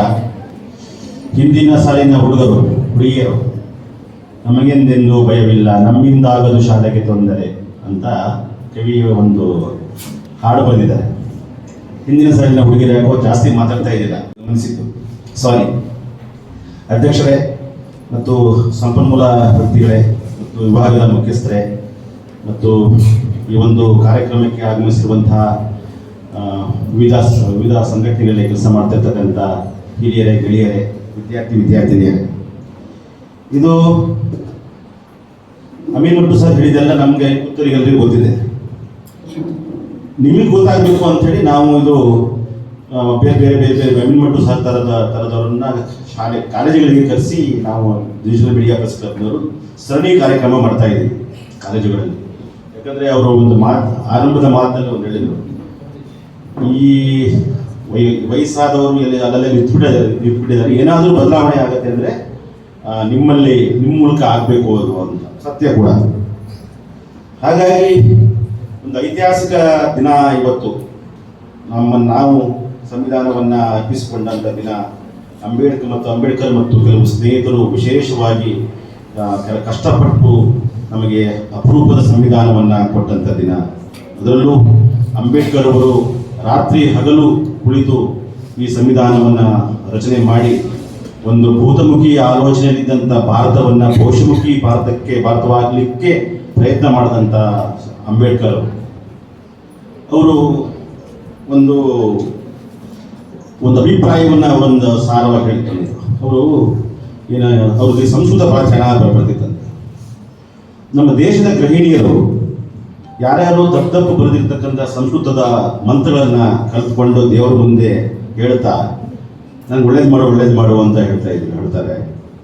ಆದರೆ ಅವರು ಸಂವಿಧಾನವನ್ನು ದಿನ ಒಂದೊಂದು ಪರಿಚಯದ ಓದಿದ್ರೆ ಆ ಸಂವಿಧಾನದಲ್ಲಿ ಮಹಿಳೆಯರಿಗೆ ಯಾವ ಥರದ ಅವಕಾಶಗಳನ್ನು ಕಲ್ಪಿಸಲಾಗಿದೆ ಅಂತ ಗೊತ್ತಾಗತ್ತೆ. ಆ ಗೊತ್ತಾದಂಥ ಮಹಿಳೆಯರು ಮನೆಯಿಂದ ಬೀದಿಗೆ ಬಂದು ಹೋರಾಟಕ್ಕೆ ನಿಲ್ತಾರೆ. ಹೋರಾಟಕ್ಕೆ ನಿಂತ ಬದಲಾವಣೆ ಆಗತ್ತೆ ಅಂತ. ಅಂದರೆ ಅಂಬೇಡ್ಕರ್ ಅವರು ಯಾವ ಥರ ಯೋಚನೆ ಮಾಡ್ತಿದ್ರು ಅಂತ ಹೇಳಿದ್ರು ಅವರು. ಗುಡಿಯಲ್ಲಿ ದೇವರು ಮತ್ತು ದೆವ್ವ ಭಾಳ ರೂಪವಾದಂಥ ಇದು. ಹಾಗಾಗಿ ನೀವು ಭಾಳ ಒಳ್ಳೊಳ್ಳೆ ಪ್ರಶ್ನೆಗಳನ್ನು ಕೇಳಿದಿರಿ. ನೀವು ಮುಖ್ಯವಾಗಿ ಅಂಬೇಡ್ಕರ್ ಅವರ 3 ದೀರ್ಘವಾದ ಲೇಖನವನ್ನು ಓದಬೇಕು. ಇಂಗ್ಲೀಷ್ನಲ್ಲಿದೆ, ಇಂಗ್ಲೀಷ್ ಸ್ವಲ್ಪ ಕಷ್ಟ ಆದರೆ ಕನ್ನಡಕ್ಕೂ ಅನುವಾದಗೊಂಡಿದೆ. ನಿಮ್ಮ ಎಷ್ಟಿಗೆಲ್ಲ ಗೊತ್ತಿರ್ಬೋದು. ಮೀಸಲಾತಿ ಬಗ್ಗೆ ಹೇಳಿದ್ರಲ್ಲ, ನೀವು ಅಂಬೇಡ್ಕರ್ ಅವರು ಬರೆದಿರ್ತಕ್ಕಂಥ ಜಾತಿ ವಿನಾಶ ಲೇಖನವನ್ನು ಓದಬೇಕು. ಜಾತಿ ವಿನಾಶ ಲೇಖನವನ್ನು ಅಂಬೇಡ್ಕರ್ ಅವರು ಸಂವಿಧಾನ ಬರೆದಾಗ ಅವ್ರ ಮೇಲೆ ಬಂದಂಥ ಬೇರೆ ಬೇರೆ ಒತ್ತಡದ ಕಾರಣಗಳಿಗಾಗಿ ಕೆಲವು ಅಂಶಗಳನ್ನು ಸಂವಿಧಾನದಲ್ಲಿ ಸೇರಿಸೋಕ್ಕಾಗಿಲ್ಲ. ಹಾಗಾಗಿ ಅವರು ಸ್ಟೇಟ್ ಆ್ಯಂಡ್ ಮೈನಾರಿಟಿ ಒಂದು ಸುದೀರ್ಘವಾದ ಲೇಖನ ಬರೀತಾರೆ. ಮೈನಾರಿಟಿ ಅಂತಂದರೆ ಮುಸ್ಲಿಮರು, ಕ್ರಿಶ್ಚಿಯನ್ರು, ಕೊಂಕಣಿ ಭಾಷೆ ಮಾತಾಡೋರಲ್ಲ. ಪ್ರಭುತ್ವ ಮತ್ತು ಅಲ್ಪಸಂಖ್ಯಾತರು ಅಂತಂದರೆ ಯಾರಿಗೆ ಭೂಮಿ ಇಲ್ಲ, ಯಾರಿಗೆ ಬಂಡವಾಳ ಇಲ್ಲ, ಯಾರಿಗೆ ಅಧಿಕಾರ ಇಲ್ಲ. ಭೂಮಿ, ಬಂಡವಾಳ, ಅಧಿಕಾರ ಇಲ್ಲ, ಅವರಿಗೆ ಯಾವ ಥರದಲ್ಲಿ ಇರಬೇಕು ಅನ್ನೋದು ಅವರು ಬಹಳ ಪ್ರಧಾನವಾಗಿ ಅವರು ಆ ಸ್ಟೇಟ್ ಆ್ಯಂಡ್ ಮೈನಾರಿಟಿಯಲ್ಲಿ ಎತ್ತುವ ಪ್ರಶ್ನೆ. ಆ ಲೇಖನವನ್ನು ದಯಮಾಡಿ ಓದಬೇಕು ನೀವು. ಸಿಗತ್ತೆ ನಿಮ್ಮ ಲೈಬ್ರರಿ ಇದೆ ಅದು. ಇನ್ನೊಂದು ಧರ್ಮ ಜಾತಿ ಎಲ್ಲ ಹೋಗಬೇಕು ಅಂತ ಹೇಳಿದ್ರಲ್ಲ ನೀವು ಅವ್ರದ್ದು ಇನ್ನೊಂದು ಲೇಖನ ಇದೆ. ಪ್ರಾಚೀನ ಭಾರತದಲ್ಲಿ ಕ್ರಾಂತಿ ಪ್ರತಿಕ್ರಾಂತಿ ಅಂತ. ಪ್ರಾಚೀನ ಭಾರತದಲ್ಲಿ ಕ್ರಾಂತಿ ಮತ್ತು ಪ್ರತಿಕ್ರಾಂತಿ ಅಂತ. ಸೊ ಇವೆಲ್ಲ ಓದ್ಕೊಂಡ್ರೆ ಜಾತಿ ಬಿಡೋದು ನಮ್ಮ ಮನೆಯೊಳಗೆ ಆಗ್ಬೇಕಲ್ವಾ. ಅವ್ರು ಹೇಳಿದ್ರು ಒಂದು ಮಾತನ್ನು ಭಾಳ ಇಂಪಾರ್ಟೆಂಟ್ ಆಗಿ, ಇಲ್ಲಿ ಗೆಳತನವನ್ನು ಬರೀ ಜಾತಿ ನೋಡಿ ಮಾಡಬೇಡ್ರಿ ನೀವು ಅಂತ. ನಾನೊಬ್ಬ ವಕೀಲ, ನಾನು ಹೇಳ್ತೀನಿ, ನಿಮಗೆ ನಾವು ಪಾಠ ಮಾಡೋದಲ್ಲ, ನಾವು ವಕೀಲರು ನಾನು ಹೇಳ್ತೀನಿ. ಸಾಗರದಂಥ ವಕೀಲರು 300 ಜನ ಇರೋ ವಕೀಲರಲ್ಲಿ ಸರ್, ಕಾಫಿ ಕುಡಿಯಕ್ಕೆ ಹೋಗುವಾಗ ಅವ್ರದ್ದೇ ಜಾತಿಯ ವಕೀಲರ ಜೊತೆ ಹೋಗೋದು. ಕಾಫಿ ಕುಡಿಯಕ್ಕೆ ಹೋಗುವಾಗ ಬೇರೂರಿದೆ ಜಾತಿ ವ್ಯವಸ್ಥೆ ಅಂತ. BA, BCom, LLB ಮಾಡಿ, BSc, LLB ಮಾಡಿದವ್ರು ನಾವು, ಕಾನ್ಸ್ಟಿಟ್ಯೂಷನ್ ಓದ್ಕೊಂಡು ಬಂದವ್ರು ನಾವು. ಒಂದು ಗೋಡೆಯಲ್ಲಿರ್ತಕ್ಕಂಥ 200 ಜನ ವಕೀಲರಲ್ಲಿ ಒಂದೇ ಜಾತಿಯವರು ಕಾಫಿ ಕುಡಿಯಕ್ಕೆ ಹೋಗೋದು ಅಂತಂದ್ರೆ ಏನದು ಅಂದ್ರೆ ಹೇಗೆ? ಒಂದು ಸಾವಿರಾರು ವರ್ಷಗಳಿಂದ ಯಾವ ಥರ ಮಾನಸಿಕವಾಗಿ ಬಿಟ್ಟಿದ್ದಾರೆ ನಮ್ಮಲ್ಲಿ. ಹಾಗಾಗಿ ಬದಲಾವಣೆ ಆಗಬೇಕು ಅನ್ನೋದು ಅದು ಹೊಸ ತಲೆಮಾರಿನಿಂದಲೇ ಆಗಬೇಕಾಗಿತ್ತು. ಹಾಗಾಗಿ ನೀವು ಇದು ಓದಬೇಕು. ಆಮೇಲೆ ಬಸವಣ್ಣನ ಓದಬೇಕು, ನಾರಾಯಣಗುರುವನ್ನು ಓದಬೇಕು. ಬಹಳ ಮುಖ್ಯವಾಗಿ ನಾರಾಯಣಗುರುವನ್ನು ಓದಬೇಕು. ನಮಗೆ ಅವರ ಸ್ಥಳೀಯ ಐಕಾನ್ಗಳವರಲ್ಲ, ಸಾಂಸ್ಕೃತಿಕ ನಾಯಕರುಗಳವರಲ್ಲ. ಹಾಗಾಗಿ ವಿದ್ಯಾರ್ಥಿ ಯುವಜನರಲ್ಲಿ ನಾನು ಕೇಳೋದೇನಪ್ಪ ಅಂತಂದರೆ, ಅವ್ರು ಹೇಳಿದಾಗೆ ಮೊಬೈಲಿನ ರೀಲ್ಸ್ಗಳು ಕಮ್ಮಿ ಆಗಲಿ, ನಿಮ್ಮ ಎದುರುಗಡೆ ಪುಸ್ತಕ ಇರಲಿ ಅಂತ. ಅದಕ್ಕೆ ದೇವಸ್ಥಾನ ಒಳಗಡೆ ಹೋದರೆ ಕಣ್ಣು ಮುಚ್ಚಬೇಕಾಗತ್ತೆ, ಗ್ರಂಥಾಲಯಗಳೊಳಗಡೆ ಹೋದರೆ ಕಣ್ಣು ತಿಳಿಸತ್ತೆ ಅಂತ ಹೇಳ್ತಾರಲ್ವಾ. ಹಾಗೆ ಓದೇ ಭಾಳ ಮುಖ್ಯ. ಈ ಹಿನ್ನೆಲೆಯಲ್ಲಿ ನೀವು ಏನನ್ನು ಓದ್ತೀರಿ ಅನ್ನೋದು ಭಾಳ ಮುಖ್ಯ. ಇಲ್ಲಿ ಬೋಧಮುಖಿ ಆಲೋಚನೆಯ ಪುಸ್ತಕಗಳು ಇದ್ದಾವೆ, ಭವಿಷ್ಯಮುಖಿ ಆಲೋಚನೆಯ ಪುಸ್ತಕಗಳು ಇದ್ದಾವೆ. ನಿಮ್ಮ ಕೈಯಲ್ಲಿ ಭವಿಷ್ಯಮುಖಿ ಆಲೋಚನೆಯ ಪುಸ್ತಕಗಳು ಬರಬೇಕು ಅಂದರೆ ನೀವು ನಿಮ್ಮ ಮೇಷ್ಟ್ರಲ್ಲಿ ಕೇಳಬೇಕು. ನೋಡಿ, ಉದಾಹರಣೆಗೆ ಒಂದು ಐತಿಹಾಸಿಕವಾದ ಘಟನೆಯನ್ನು ಹೇಳಿದರು. ಪ್ರತಿ ಮನೆಯಲ್ಲಿ ಮಹಿಳೆಯರು ಅಂಬೇಡ್ಕರ್ ಫೋಟೋವನ್ನು ಇಟ್ಕೊಳ್ಬೇಕು. ಯಾಕಂತಂದ್ರೆ ಹಿಂದೂ ಕೋಡ್ ಬಿಲ್ಲನ್ನು ಜಾರಿ ಮಾಡ್ಲಿಕ್ಕೆ ಆಗಿಲ್ಲ ಅಂತ ಹೇಳಿ ರಾಜೀನಾಮೆ ಕೊಟ್ಟು ಬಂದ ಜಗತ್ತಿನಲ್ಲಿ ಯಾರೊಬ್ಬರು ಇದ್ರೆ ಅದು ಡಾಕ್ಟರ್ BR ಅಂಬೇಡ್ಕರ್. ದೇಶದ ಮೊದಲ ಕಾನೂನು ಮಂತ್ರಿ. ಏನಿದೆ ಅದರಲ್ಲಿ? ಮಹಿಳೆಯರಿಗಾಗಿ ಮಾಡಿದ ಹಿಂದೂ ಕೋಡ್ ಬಿಲ್ ಅದು. ಪಾರ್ಲಿಮೆಂಟ್ ಎದುರುಗಡೆ ಆ ಕೋಡ್ ಬಿಲ್ ಅನ್ನ ಸುಟ್ಟು ಹಾಕ್ತಾರೆ. ಎಲ್ಲ ಮಾಡಿದ್ರು ಅಂತ ಸುಳ್ಳು ಅದು. ಈ ಜಗತ್ತಿನ ದೊಡ್ಡ ಮಹಿಳಾವಾದಿ ಅಂದ್ರೆ ಅಂಬೇಡ್ಕರ್ ಅವರು. ಇದನ್ನ ನೀವು ಮಕ್ಕಳು ಎಲ್ಲ ಹೇಳ್ಬೇಕು. ಯಾಕಂದ್ರೆ ಬೇರೆ ಬೇರೆ ಕೌಟುಂಬಿಕ ಹಿನ್ನೆಲೆಯಿಂದ ಕುಟುಂಬ ಇರುತ್ತೆ. ನಮ್ಮ ಅಮ್ಮ, ನಮ್ಮ ಅಪ್ಪ ಅವರಿಗೆ ಬೇರೆ ಬೇರೆ ಇರುತ್ತೆ. ನೀವು ವಿಚಾರ ವೈಜ್ಞಾನಿಕವಾಗಿ ಯೋಚನೆ ಮಾಡಿ, ಹಿಂಗಿದೆ ಅಂಬೇಡ್ಕರ್ ಯಾಕೆ ಮುಖ್ಯ, ಸಂವಿಧಾನ ಯಾಕೆ ಮುಖ್ಯ ಅನ್ನೋದನ್ನ ನೀವು ಹೇಳಬೇಕು. ಹಾಗಾಗಿ ಬಹುಶಃ ಇದೊಂದು ಬಹಳ ಫ್ರೂಟ್ಫುಲ್ ಆದಂಥ ಉಪನ್ಯಾಸ ಸಂವಾದ ಅಂತ ನಾನು ಅನ್ಕೋತೀನಿ. ಅವರು ಬಹಳ ಸರಳವಾಗಿ ನಿಮಗೆ ತಲುಪುವ ಹಾಗೆ ಮಾತನಾಡಿದ್ದಾರೆ. ಮತ್ತು ಈ ಕಾಲೇಜಿನ ರಂಗಣ್ಣವರು ಇರ್ಬೋದು, ಶಿವಾನಂದ್ ಅವರು ಇರ್ಬೋದು, ಅವರು ಇರ್ಬೋದು, ಪ್ರಾಂಶುಪಾಲರು ಕೂಡ. ಯಾಕಂದರೆ ಈ ಹೊತ್ತಿನಲ್ಲಿ ಸಂವಾದ ಉಪನ್ಯಾಸ ಮಾಡಬೇಕು ಅಂತಂದರೆ ಈ ಥರದ ಮನಸ್ಥಿತಿ ಕರ್ಕೊಂಡು ಬಂದರೆ ಇವರು ಸತ್ಯವನ್ನು ಹೇಳೋರು. ಈ ಉದಾಹರಣೆಗೆ ದಿನೇಶ್ ಅಮೀನ್ಮಠ್ ಅವರು ಹಂಗಿಲ್ಲದೆ ಬರೆಯುವಂತ ಒಬ್ಬ ಬರಹಗಾರ, ಯಾರ ಹಂಗಿಲ್ಲದೆ ಯಾರ ಜಪ್ತಿಗೂ ಸಿಗದೆ ಮಾತನಾಡುವಂತ ಒಬ್ಬ ಚಿಂತಕ, ಆಕ್ಟಿವಿಸ್ಟ್. ಇಂಥವರೆಲ್ಲ ಕರೆಸಿ ಮಾತಾಡಿದಾಗ ಬಹಳ ಮುಖ್ಯವಾದ ಪ್ರಶ್ನೆ ಏನಾಯ್ತಿದ್ರು, ಯಾರೋ ಕೇಳ್ಬೋದು, ಅಂತರ್ಜಾತಿ ಮದುವೆ ಬಗ್ಗೆ ಪ್ರಮೋಟ್ ಮಾಡಿದ್ರು ಅವರು ಅಂತ ಯಾರೋ ಒಬ್ಬ ತಲೆಯಲ್ಲಿ ಬರುತ್ತೆ, ಹಂಗೆಲ್ಲ ಇರುತ್ತೆ. ಇಂಥ ಸಂದರ್ಭದಲ್ಲಿ ಇದೊಂದು ಕಾರ್ಯಕ್ರಮ ಮಾಡಕ್ಕೆ ಮುಂದಾಗದಿಲ್ಲ, ಅದು ಕೂಡ ಬಹಳ ಮುಖ್ಯ ಮೇಡಮ್. ಇದು ಕಾಲೇಜುಗಳೇ ಒಂದು ವೈಜ್ಞಾನಿಕವಾಗಿ ಯೋಚನೆ ಮಾಡುವ ಒಂದು ಕೇಂದ್ರಗಳಾಗಬೇಕು. ನಾವೆಲ್ಲ ಬಹುಶಃ ನಮ್ಮೆಲ್ಲ ಒಳ್ಳೊಳ್ಳೆ ಮೇಷ ಸಿಕ್ಕಿದ ಕಾರಣಕ್ಕಾಗಿಯೇ ನಮ್ಮ ಬದುಕು ಈ ರೀತಿಯಲ್ಲಿ ರೂಪುಗೊಂಡಿದೆ. ನಮ್ಗೆ ಯಾವುದೇ ಕಾರಣಕ್ಕೂ ಬೋಧಮುಖಿ ಆಲೋಚನೆಯ ಮೇಷ್ಟ್ರುಗಳು ಸಿಕ್ಕಿಲ್ಲ, ನಮಗೆ ಭವಿಷ್ಯಮುಖಿ ಆಲೋಚನೆಯ ಮೇಷ್ಟ್ರುಗಳು ಸಿಕ್ಕಿದ್ರು, ಅಂಥದ್ದೇ ಪುಸ್ತಕಗಳು ಸಿಕ್ಕು, ಲಂಕೇಶ್ ಸಿಕ್ಕಿದ್ರು, ಲಂಕೇಶ್ ಪತ್ರಿಕೆ ಇತ್ತು, ಅತ್ಯುತ್ತಮವಾಗಿ ಪ್ರಕಟವಾಗುತ್ತ ಪ್ರಜಾವಾಣಿಯ ಕಾಲಬಂಧದಲ್ಲಿ ನಾವಿದ್ವಿ. ಹಾಗಾಗಿ ಓದಬೇಕು. ಇಷ್ಟು ನನಗೆ ಹೇಳ್ತಾ ಅವಕಾಶಕ್ಕಾಗಿ ಧನ್ಯವಾದಗಳು. ಒಬ್ಬ ಅತ್ಯುತ್ತಮ ವ್ಯಕ್ತಿಯಿಂದ ಮಾಹಿತಿಯನ್ನ ಪಡ್ಕೊಂಡಂತಹ ದಿನ. ಪ್ರತಿ ವರ್ಷ ಅದರಲ್ಲಿಯೂ ಡಿಜಿಟಲ್ ಪ್ರೆಸ್ ಸಮಿತಿಯವರು ಯಾವುದಾದ್ರೂ ಒಂದು ಕಾರ್ಯಕ್ರಮವನ್ನು ಹಮ್ಮಿಕೊಂಡು ನಮ್ಮ ವಿದ್ಯಾರ್ಥಿನಿಯರಿಗೆ ಜ್ಞಾನವನ್ನು ಕೊಡುವಂಥ ಪ್ರಯತ್ನವನ್ನು ಮಾಡ್ತಾ ಇದ್ದಾರೆ. ಹಾಗಾಗಿ ಅವರಿಗೆ ನಾನು ಧನ್ಯವಾದಗಳನ್ನು ಅರ್ಪಿಸ್ತೇನೆ. ಹಾಗೆ ಇವತ್ತಿನ ದಿನದ ಬಹುಮುಖ್ಯ ವಿದ್ವತ್ತನ್ನು ಹೊಂದಿರುವಂತಹ ಚಿಂತಕರು ಅಂತ ಕರೆಸ್ಕೊಂಡಿರುವಂತಹ, ಈಗಾಗಲೇ ಹೇಳಿದ್ದಾರೆ ಅವ್ರು ನೋಡಿ ನೇರ ಏನು ಹೇಳಿದ್ರು ಖಚಿತವಾಗಿ ಖಂಡಿತವಾಗಿ ಹೇಳುವಂಥವ್ರು. ಅವರ ಬರಹಗಳನ್ನು ನೀವು ಅಧ್ಯಯನ ಮಾಡಿದ್ರೆ ನಿಮಗೆ ಗೊತ್ತಾಗುತ್ತೆ. ಅವರ ಮಾತಿನ ವರಸೆಯಿಂದಲೇ ಈಗಾಗಲೇ ಅವರು ಚೆನ್ನಾಗಿ ಪರಿಚಯ ಆಗಿರ್ತಾರೆ. ಇಂಥ ಒಂದು ಧೀಮಂತ ವ್ಯಕ್ತಿಗಳು ಬರೀ ಚಿಂತಕರು ಅನ್ನುವ ಮಾತಿಗಿಂತ ಸಮಾಜಕ್ಕೆ ಒಂದು ಚಿಕಿತ್ಸಕರಾಗಿ ಕಾರ್ಯವನ್ನು ನಿರ್ವಹಿಸ್ತಾ ಇದ್ದಾರೆ. ಹಾಗಾಗಿ ಬೆಳೀತಾ ಇರುವಂತಹ ಮನಸ್ಥಿತಿ ಉಳ್ಳಂತಹ ನಮ್ಮ ವಿದ್ಯಾರ್ಥಿನಿಯರಿಗೆ ಇದರಿಂದ ಅನೇಕ ಒಂದು ಹೊಸ ಆಲೋಚನೆ, ಹೊಸ ರೀತಿಯಲ್ಲಿ ನಾವು ಯಾವುದೇ ಒಂದು ವಿಷಯವನ್ನ ನೋಡಬಹುದು ಅನ್ನೋದನ್ನ ಈಗ ನೀವು ಕೇಳಿದ ಪ್ರಶ್ನೆಗಳಿಂದಲೇ ಗೊತ್ತಾಗ್ತಿದೆ. ರೀತಿಯ ವಿದ್ಯಾರ್ಥಿನಿಯರೇ, ಯಾವುದೇ ಚಿಂತಕರು ವೈಚಾರಿಕತೆಯನ್ನ ಅದರಲ್ಲೂ ವಿದ್ಯಾರ್ಥಿನಿಯರಲ್ಲಿ ಯುವ ಪೀಳಿಗೆಯಲ್ಲಿ ಬೆಳೆಸುವಂತ ಪ್ರಯತ್ನವನ್ನ ಅಂತಂತರೂ ಮಾಡ್ತಾನೆ ಇರ್ತಾರೆ. ಅದು ಅನಾದಿ ಕಾಲದಿಂದಲೂ ನಡೀತಾನೆ ಬಂದಿದೆ, ಇವತ್ತಿಗೂ ಹಾಗೂ ಮುಂದೆನೂ ಇರುತ್ತೆ. ಯಾಕೆ ಹೀಗಾಗತ್ತೆ? ಒಂದು ಕ್ಷಣ ಎಲ್ಲರೂ ಯೋಚನೆ ಮಾಡಿ, ನಾವೇ ನಮ್ಮನ್ನ ಪ್ರಶ್ನೆ ಹಾಕೊಳ್ಬೇಕು, ನಮ್ಮ ಮುತ್ತ ಇರೋರನ್ನ ಪ್ರಶ್ನೆ ಹಾಕಬೇಕು. ಪ್ರಶ್ನೆ ಹಾಕಬೇಕು ಅಂದ ತಕ್ಷಣ ಅರ್ಥಪೂರ್ಣವಾಗಿರ್ಬೇಕಂತ ಕೇಳಿಕೆ ನಮ್ಮ ಮನಸ್ಸು ಮೊದಲು ಅದಕ್ಕೆ ಪರಿವರ್ತನೆ ಆಗ್ಲಿಕ್ಕೆ ಸಿದ್ಧವಾಗಿದೆಯಾ ನೋಡ್ಬೇಕು. ಏನೇ ಪ್ರಶ್ನೆ ಇನ್ನೊಬ್ಬರಿಗೆ ಹಾಕೋದಕ್ಕಿಂತ ಮುಂಚೆ. ಹಾಗೇನೆ ಆನಂತರ ಆ ಪ್ರಶ್ನೆಯಿಂದ ಬರೋ ಉತ್ತರ ನಾನು ಸ್ವೀಕರಿಸಲಿಕ್ಕೆ ಸಿದ್ಧವಾಗಿದ್ದೀನ.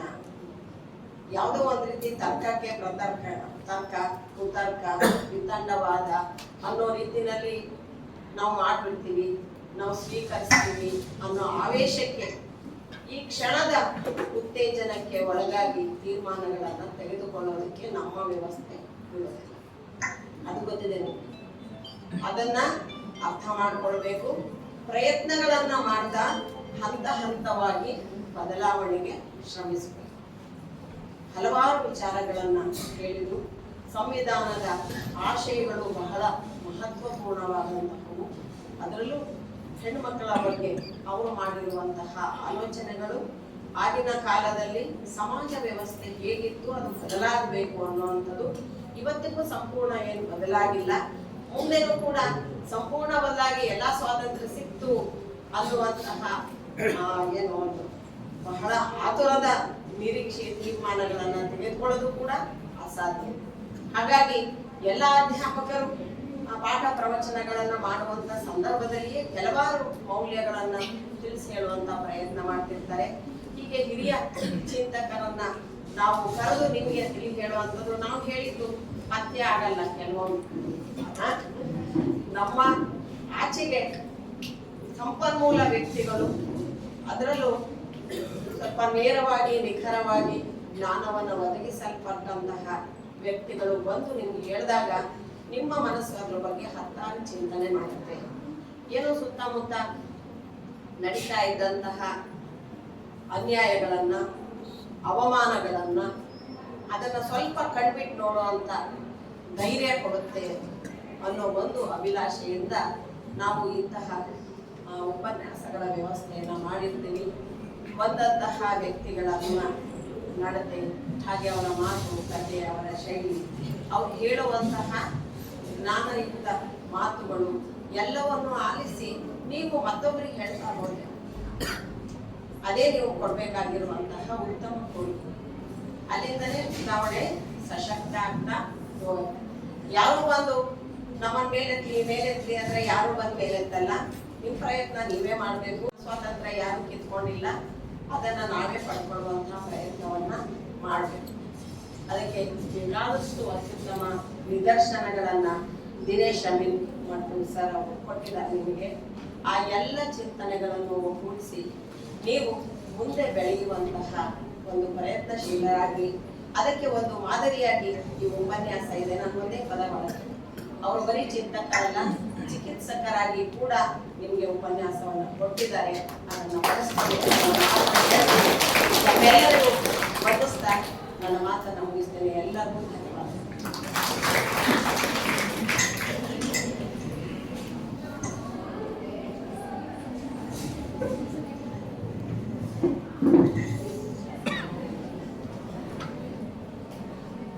ಅದ್ಭುತವಾಗಿ ಮಾತನಾಡಿದಂತಹ ಪ್ರೊಫೆಸರ್ ರಾಜೇಶ್ವರಿ ಎಚ್ ಪ್ರಾಂಶುಪಾಲರು ಇವರಿಗೆ ಧನ್ಯವಾದಗಳು. ಉಪಸ್ಥಿತಿ ಡಾಕ್ಟರ್ ಮಹದೇವಪ್ಪ ರಂಗಣ್ಣನವರ್. ವಂದನಾರ್ಪಣೆಯನ್ನು ಶ್ರೀ ರಾಘವೇಂದ್ರ ತ್ರಾಳಗುಪ್ಪ ಪ್ರಧಾನ ಕಾರ್ಯದರ್ಶಿ ಡಿಎಂಪಿಸಿ ಇವರು ನಡೆಸಿಕೊಡಬೇಕೆಂದು ಕೇಳಿಕೊಳ್ಳುತ್ತಿದ್ದೇನೆ.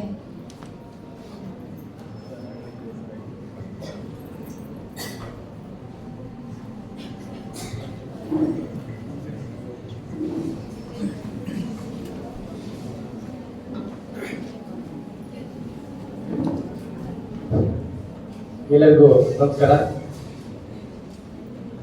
ನಾನು ವಂದನಾರ್ಪಣೆ ಹೇಳೋದಕ್ಕಿಂತ ಮುಂಚೆ ಒಂದು ನಿಮಿಷ ನಿಮ್ಮ ಹತ್ರ ಮಾತಾಡ್ತೀನಿ. ಏನು ಅಂತ ಹೇಳಿದ್ರೆ, ನಮ್ಮ ಡಿಜಿಟಲ್ ಮೀಡಿಯಾ ಪ್ರೆಸ್ ಕ್ಲಬ್ ಕಳೆದ ಒಂದು 2-3 ವರ್ಷದಿಂದ ಸಾಗರ ತಾಲೂಕಿನಲ್ಲಿ ಕಾರ್ಯನಿರ್ವಹಿಸ್ತಾ ಇದೆ. ಅಂದರೆ ಯೂಟ್ಯೂಬರ್ಸ್, ಆನ್ಲೈನ್ ಪತ್ರಿಕೆ ಹಾಗೂ ವೆಬ್ ಪೇಜ್ಗಳನ್ನು ಹೊಂದಿರತಕ್ಕಂಥ ಪತ್ರಕರ್ತರು ಈ ಸಂಸ್ಥೆಯಲ್ಲಿ ಕಾರ್ಯನಿರ್ವಹಿಸ್ತಾ ಇದ್ದಾರೆ. ಈ ಸಂಸ್ಥೆ ಬರೀ ಸುದ್ದಿಯನ್ನ ಬಿತ್ತರಿಸದೆ ಅಥವಾ ಸುದ್ದಿಗಳನ್ನ ಮಾಡೋದ್ರ ಹಿಂದೆನೆ ನಾವು ಹೋಗದೆ ಈ ತರದ ಅನೇಕ ಕಾರ್ಯಕ್ರಮಗಳನ್ನ ಪ್ರತಿ ವಿಶೇಷ ಸಂದರ್ಭಗಳಲ್ಲಿ ಹಾಕೊಳ್ತಾ ಬಂದಿದ್ದೀವಿ. ಇದೇ ಕಾಲೇಜಿನಲ್ಲಿ ಇದು 2ನೇ ಕಾರ್ಯಕ್ರಮ. ಹಾಗೆ ಡಿಗ್ರಿ ಕಾಲೇಜಿನಲ್ಲೂ ಸಹಿತ ಮಕ್ಕಳಿಗೆ ಅಥವಾ ಕಾಲೇಜು ವಿದ್ಯಾರ್ಥಿನಿಯರಿಗೆ ಅನುಕೂಲವಾಗಲಿ ಅಂತೇಳಿ ಅವರು ವಿದ್ಯಾಭ್ಯಾಸದ ಕಡೆಯಲ್ಲಿ ಅವರಿಗೆ ಅನುಕೂಲವಾಗಲಿ ಅಂತೇಳಿ ಸುಮಾರು ಕಾರ್ಯಕ್ರಮಗಳನ್ನ ಹಾಕೊಂಡಿದ್ದೀವಿ. ಸುಮಾರು ಸಂಪನ್ಮೂಲ ವ್ಯಕ್ತಿಗಳನ್ನ ನಮ್ಮ ಅಧ್ಯಕ್ಷರು ನಾವೆಲ್ಲ ಚರ್ಚಿಸಿ ಅವ್ರನ್ನ ಸಾಗರಕ್ಕೆ ಕರೆತಂದು ಹಲವಾರು ಕಾರ್ಯಾಚರಣೆ ನಮ್ಮ ಸಂಸ್ಥೆಯಿಂದ ಸಾರ್ವಜನಿಕರ ಜೀವನದಲ್ಲಿ ಪರಿವರ್ತನೆ ಆಗಬೇಕು. ನಮ್ಮ ಈಗ ಈ ತಾನೇ ಹೇಳಿರ್ತಕ್ಕಂಥ ನಮ್ಮ ದಿನೇಶ್ ಸರ್ ಏನು ಹೇಳಿದ್ರು, ಸಮಾಜ ಪರಿವರ್ತನೆ. ಸೊ ನಮ್ಮ ಮಾಧ್ಯಮ ಕ್ಷೇತ್ರಗಳಲ್ಲೂ ಸಹಿತ ನಾವು ಪರಿವರ್ತನೆ ಮಾಡೋದಕ್ಕೆ ಒಂದು ಹೆಜ್ಜೆ ಮುಂದಿದ್ದೀವಿ ಅಂತ ಹೇಳ್ತಾ ಅವರಿಗೆ ಈ ಸಂದರ್ಭದಲ್ಲಿ ಹೇಳ್ತೀನಿ. ಹಾಗೆ ನಿಮ್ಮನ್ನು ಒಂದು ವಿಶೇಷವಾಗಿ ಒಂದು ಮನವಿಯನ್ನ ಮಾಡ್ತೇನೆ. ನಮ್ಮ ಡಿಜಿಟಲ್ ಮೀಡಿಯಾ ಪ್ರೆಸ್ ಕ್ಲಬ್ ಸಾಗರದ ಅಗ್ರಹಾರದ ಸರ್ಕಲ್ ಬಳಿ ಇದೆ, ತೋಟಗಾರಿಕೆ ಇಲಾಖೆ ಎದುರುಗಡೆ. ನಿಮ್ಮಲ್ಲಿ ಯಾರಿಗಾದರೂ ಡಿಜಿಟಲ್ ಮೀಡಿಯಾ ಪ್ರೆಸ್ ಕ್ಲಬ್ ನಲ್ಲಿ ಸೇವೆ ಮಾಡಬೇಕು ಅಥವಾ ಯೂಟ್ಯೂಬರ್ಸ್ ಆಗಬೇಕು, ಆನ್ಲೈನ್ ಪತ್ರಿಕೆಯ ವರದಿಗಳನ್ನ ಮಾಡಬೇಕು ಅಂತ ಮನಸ್ಥಿತಿ ಇದ್ರೆ ನಿಮಗೆ ಉಚಿತವಾಗಿ ನಿಮಗೆ ಆಹ್ವಾನ ಕೊಡ್ತಾ ಇದ್ದೇವೆ, ನಿಮಗೆ ತರಬೇತಿಯನ್ನ ನೀಡ್ತಾ ಇದ್ದೇವೆ. ನಾವು ಯಾರಾದ್ರೂ ಯಾವ ಕ್ಷಣದಲ್ಲಾದ್ರೂ ನಿಮ್ಮದೇ ಆದ ಸಮಯಕ್ಕೆ ನಮ್ಮ ಕಚೇರಿಗೆ ಭೇಟಿಯನ್ನ ನೀಡಬಹುದು ಅಂತ ಈ ಮೂಲಕ ನಿಮಗೆ ಕರೆಯನ್ನು ಸಹಿತ ಕೊಡ್ತಾ ಇದ್ದೇವೆ. ಶ್ರೀಮತಿ ಇಂದಿರಾ ಗಾಂಧಿ ಸರ್ಕಾರಿ ಪ್ರಥಮ ದರ್ಜೆ ಮಹಿಳಾ ಕಾಲೇಜು ಸಾಗರ, ಇತಿಹಾಸ ವಿಭಾಗ, IQAC ಹಾಗೂ ಡಿಜಿಟಲ್ ಮೀಡಿಯಾ ಪ್ರೆಸ್ ಕ್ಲಬ್ ಸಾಗರ ಇವರ ಸಹಯೋಗದಲ್ಲಿ ಈ ಒಂದು ದಿನದ ರಾಜ್ಯ ಮಟ್ಟದ ವಿಶೇಷ ಉಪನ್ಯಾಸ ಕಾರ್ಯಕ್ರಮಕ್ಕೆ ಆಗಮಿಸುತ್ತಿರುವಂತ ಹಿರಿಯ ಪತ್ರಕರ್ತರು, ಚಿಂತಕರು, ಬರಹಗಾರರು ಶ್ರೀ ದಿನೇಶ್ ಅಮೀನ್ ಭಟ್ ಅವರಿಗೆ ನಮ್ಮ ಡಿಜಿಟಲ್ ಮೀಡಿಯಾ ಪ್ರೆಸ್ ಕ್ಲಬ್ ವತಿಯಿಂದ ಹಾಗೂ ಕಾಲೇಜು ಆಡಳಿತ ಮಂಡಳಿ ವತಿಯಿಂದ ಹೃತ್ಪೂರ್ವಕ ವಂದನೆಗಳನ್ನ, ಅಭಿನಂದನೆಗಳನ್ನ ಸಲ್ಲಿಸ್ತಾ ಇದ್ದೇವೆ.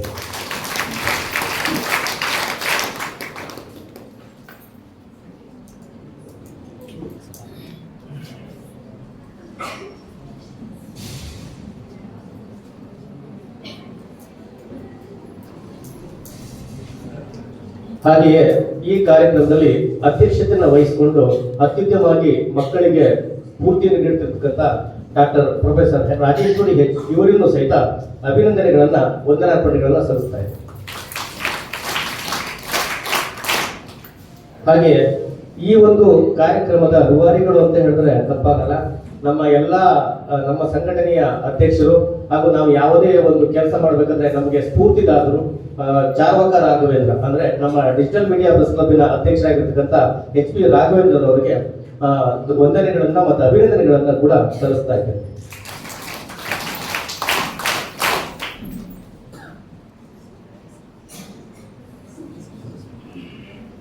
ಹಾಗೆ ವೇದಿಕೆ ಮೇಲಿರ್ತಕ್ಕಂಥ ಶ್ರೀ ರಾಜಪ್ಪ MH ಇವರಿಗೂ ಸಹಿತ ವಂದನೆಗಳನ್ನ ಸಲ್ಲಿಸ್ತಾ ಇದ್ದೇನೆ. ಹಾಗೆ ಡಾಕ್ಟರ್ ಮಹದೇವಪ್ಪ ರಂಗಣ್ಣ ಮುಖ್ಯಸ್ಥರು ಇತಿಹಾಸ ವಿಭಾಗ ಇವರಿಗೂ ಸಹಿತ ವಿವಿಧ ಸಂಘಟನೆಗಳಿಂದ ಬಂದಿರತಕ್ಕಂಥ ಸಂಚಾಲಕರುಗಳಿಗೂ ಹಾಗೂ ನಮ್ಮ ಚಂದ್ರಶೇಖರ್ ಶಿರುವಂತಿ ಅವರಿಗೂ ವೆಂಕಟೇಶ್ ಮೇಳವರ್ಗಿ ಅವರಿಗೂ ನಮ್ಮ DMPCಯ ಸರ್ವ ಸದಸ್ಯರಿಗೂ ಹಾಗೂ ಶಿಕ್ಷಕಿಯರಿಗೂ ನೆಚ್ಚಿನ ವಿದ್ಯಾರ್ಥಿಗಳಿಗೂ ವಂದನೆ ಮತ್ತು ಅಭಿನಂದನೆಗಳನ್ನ ಸಲ್ಲಿಸ್ತಾ ಇದ್ದೇನೆ. ಈಗ ಈ ಕಾರ್ಯಕ್ರಮದ ಬಾಕ್ಸ್ ಐಟಮ್ ಯಾರು ಸುದ್ದಿ ಮಾಡೋದ್ರೆ ಒಂದು ಲಾಸ್ಟ್ ಬಾಕ್ಸ್ ಐಟಮ್ ಒಂದು ಮಾಡ್ತೀವಿ. ಏನು ಬಾಕ್ಸ್ ಐಟಮ್ ಅಂದರೆ ಕಳೆದ ವರ್ಷದ ರಾಜ್ಯೋತ್ಸವ ಪ್ರಶಸ್ತಿಯನ್ನು ಗೌರವಕ್ಕೆ ಪಾತ್ರರಾದವರು ವೇದಿಕೆಯಲ್ಲಿರುವ ದಿನೇಶ್ ಅಮೀನ್ಮಠವರು. ಈ ಬಾರಿಯ ರಾಜ್ಯೋತ್ಸವ ಪ್ರಶಸ್ತಿಗೆ ಗೌರವಕ್ಕೆ ಆಗಿರುವವರು ಶಿರುವಂತಿ ಚಂದ್ರಶೇಖರ್ ಅವರು. ಶಿರುವಂತಿ ಚಂದ್ರಶೇಖರ್ ಅವರು ತಮ್ಮ ಕೈಯಿಂದ ಮಾಡಿದಂಥ ಅಪರೂಪದ ಭತ್ತದ ತೆನೆಯನ್ನು ಅವರಿಗೆ ಗಿಫ್ಟ್ ಆಗಿ ಕೊಡ್ತಾರೆ. ಅವರು ಕೂಡ ವೇದಿಕೆಗೆ ಬರಬೇಕು ಅಂತ ಕೇಳ್ಕೊತಾ ಇದ್ದೀನಿ.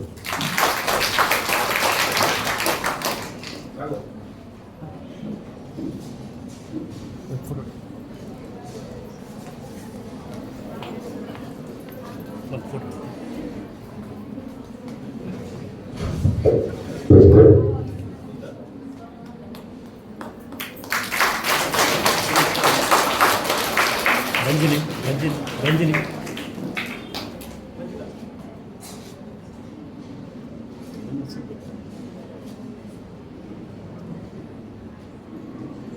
ರಾಜೀವ್ ಸರ್ ಈ ಕಡೆ.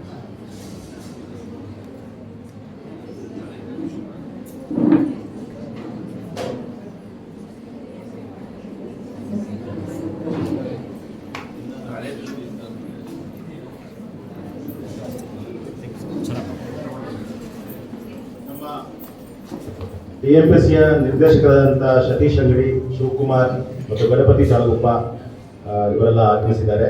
ಅವರಿಗೆ ಈ ಒಂದು ಸಂಘಟನೆಯ ಪರವಾಗಿ ಧನ್ಯವಾದಗಳು ನೀಡಿದ್ದೀವಿ. ಮತ್ತೊಮ್ಮೆ ಎಲ್ಲರಿಗೂ ಕೂಡ ಧನ್ಯವಾದಗಳು. ಮತ್ತು ನಮ್ಮ ಸರಣಿ ಕಾರ್ಯಕ್ರಮ ಮುಂದುವರಿತಾ ಇರುತ್ತೆ. ಮತ್ತು ಆಗಾಗ ಇಂದಿರಾ ಗಾಂಧಿ ಕಾಲೇಜಿಗೆ ಬರ್ತಾ ಇರ್ತೀವಿ.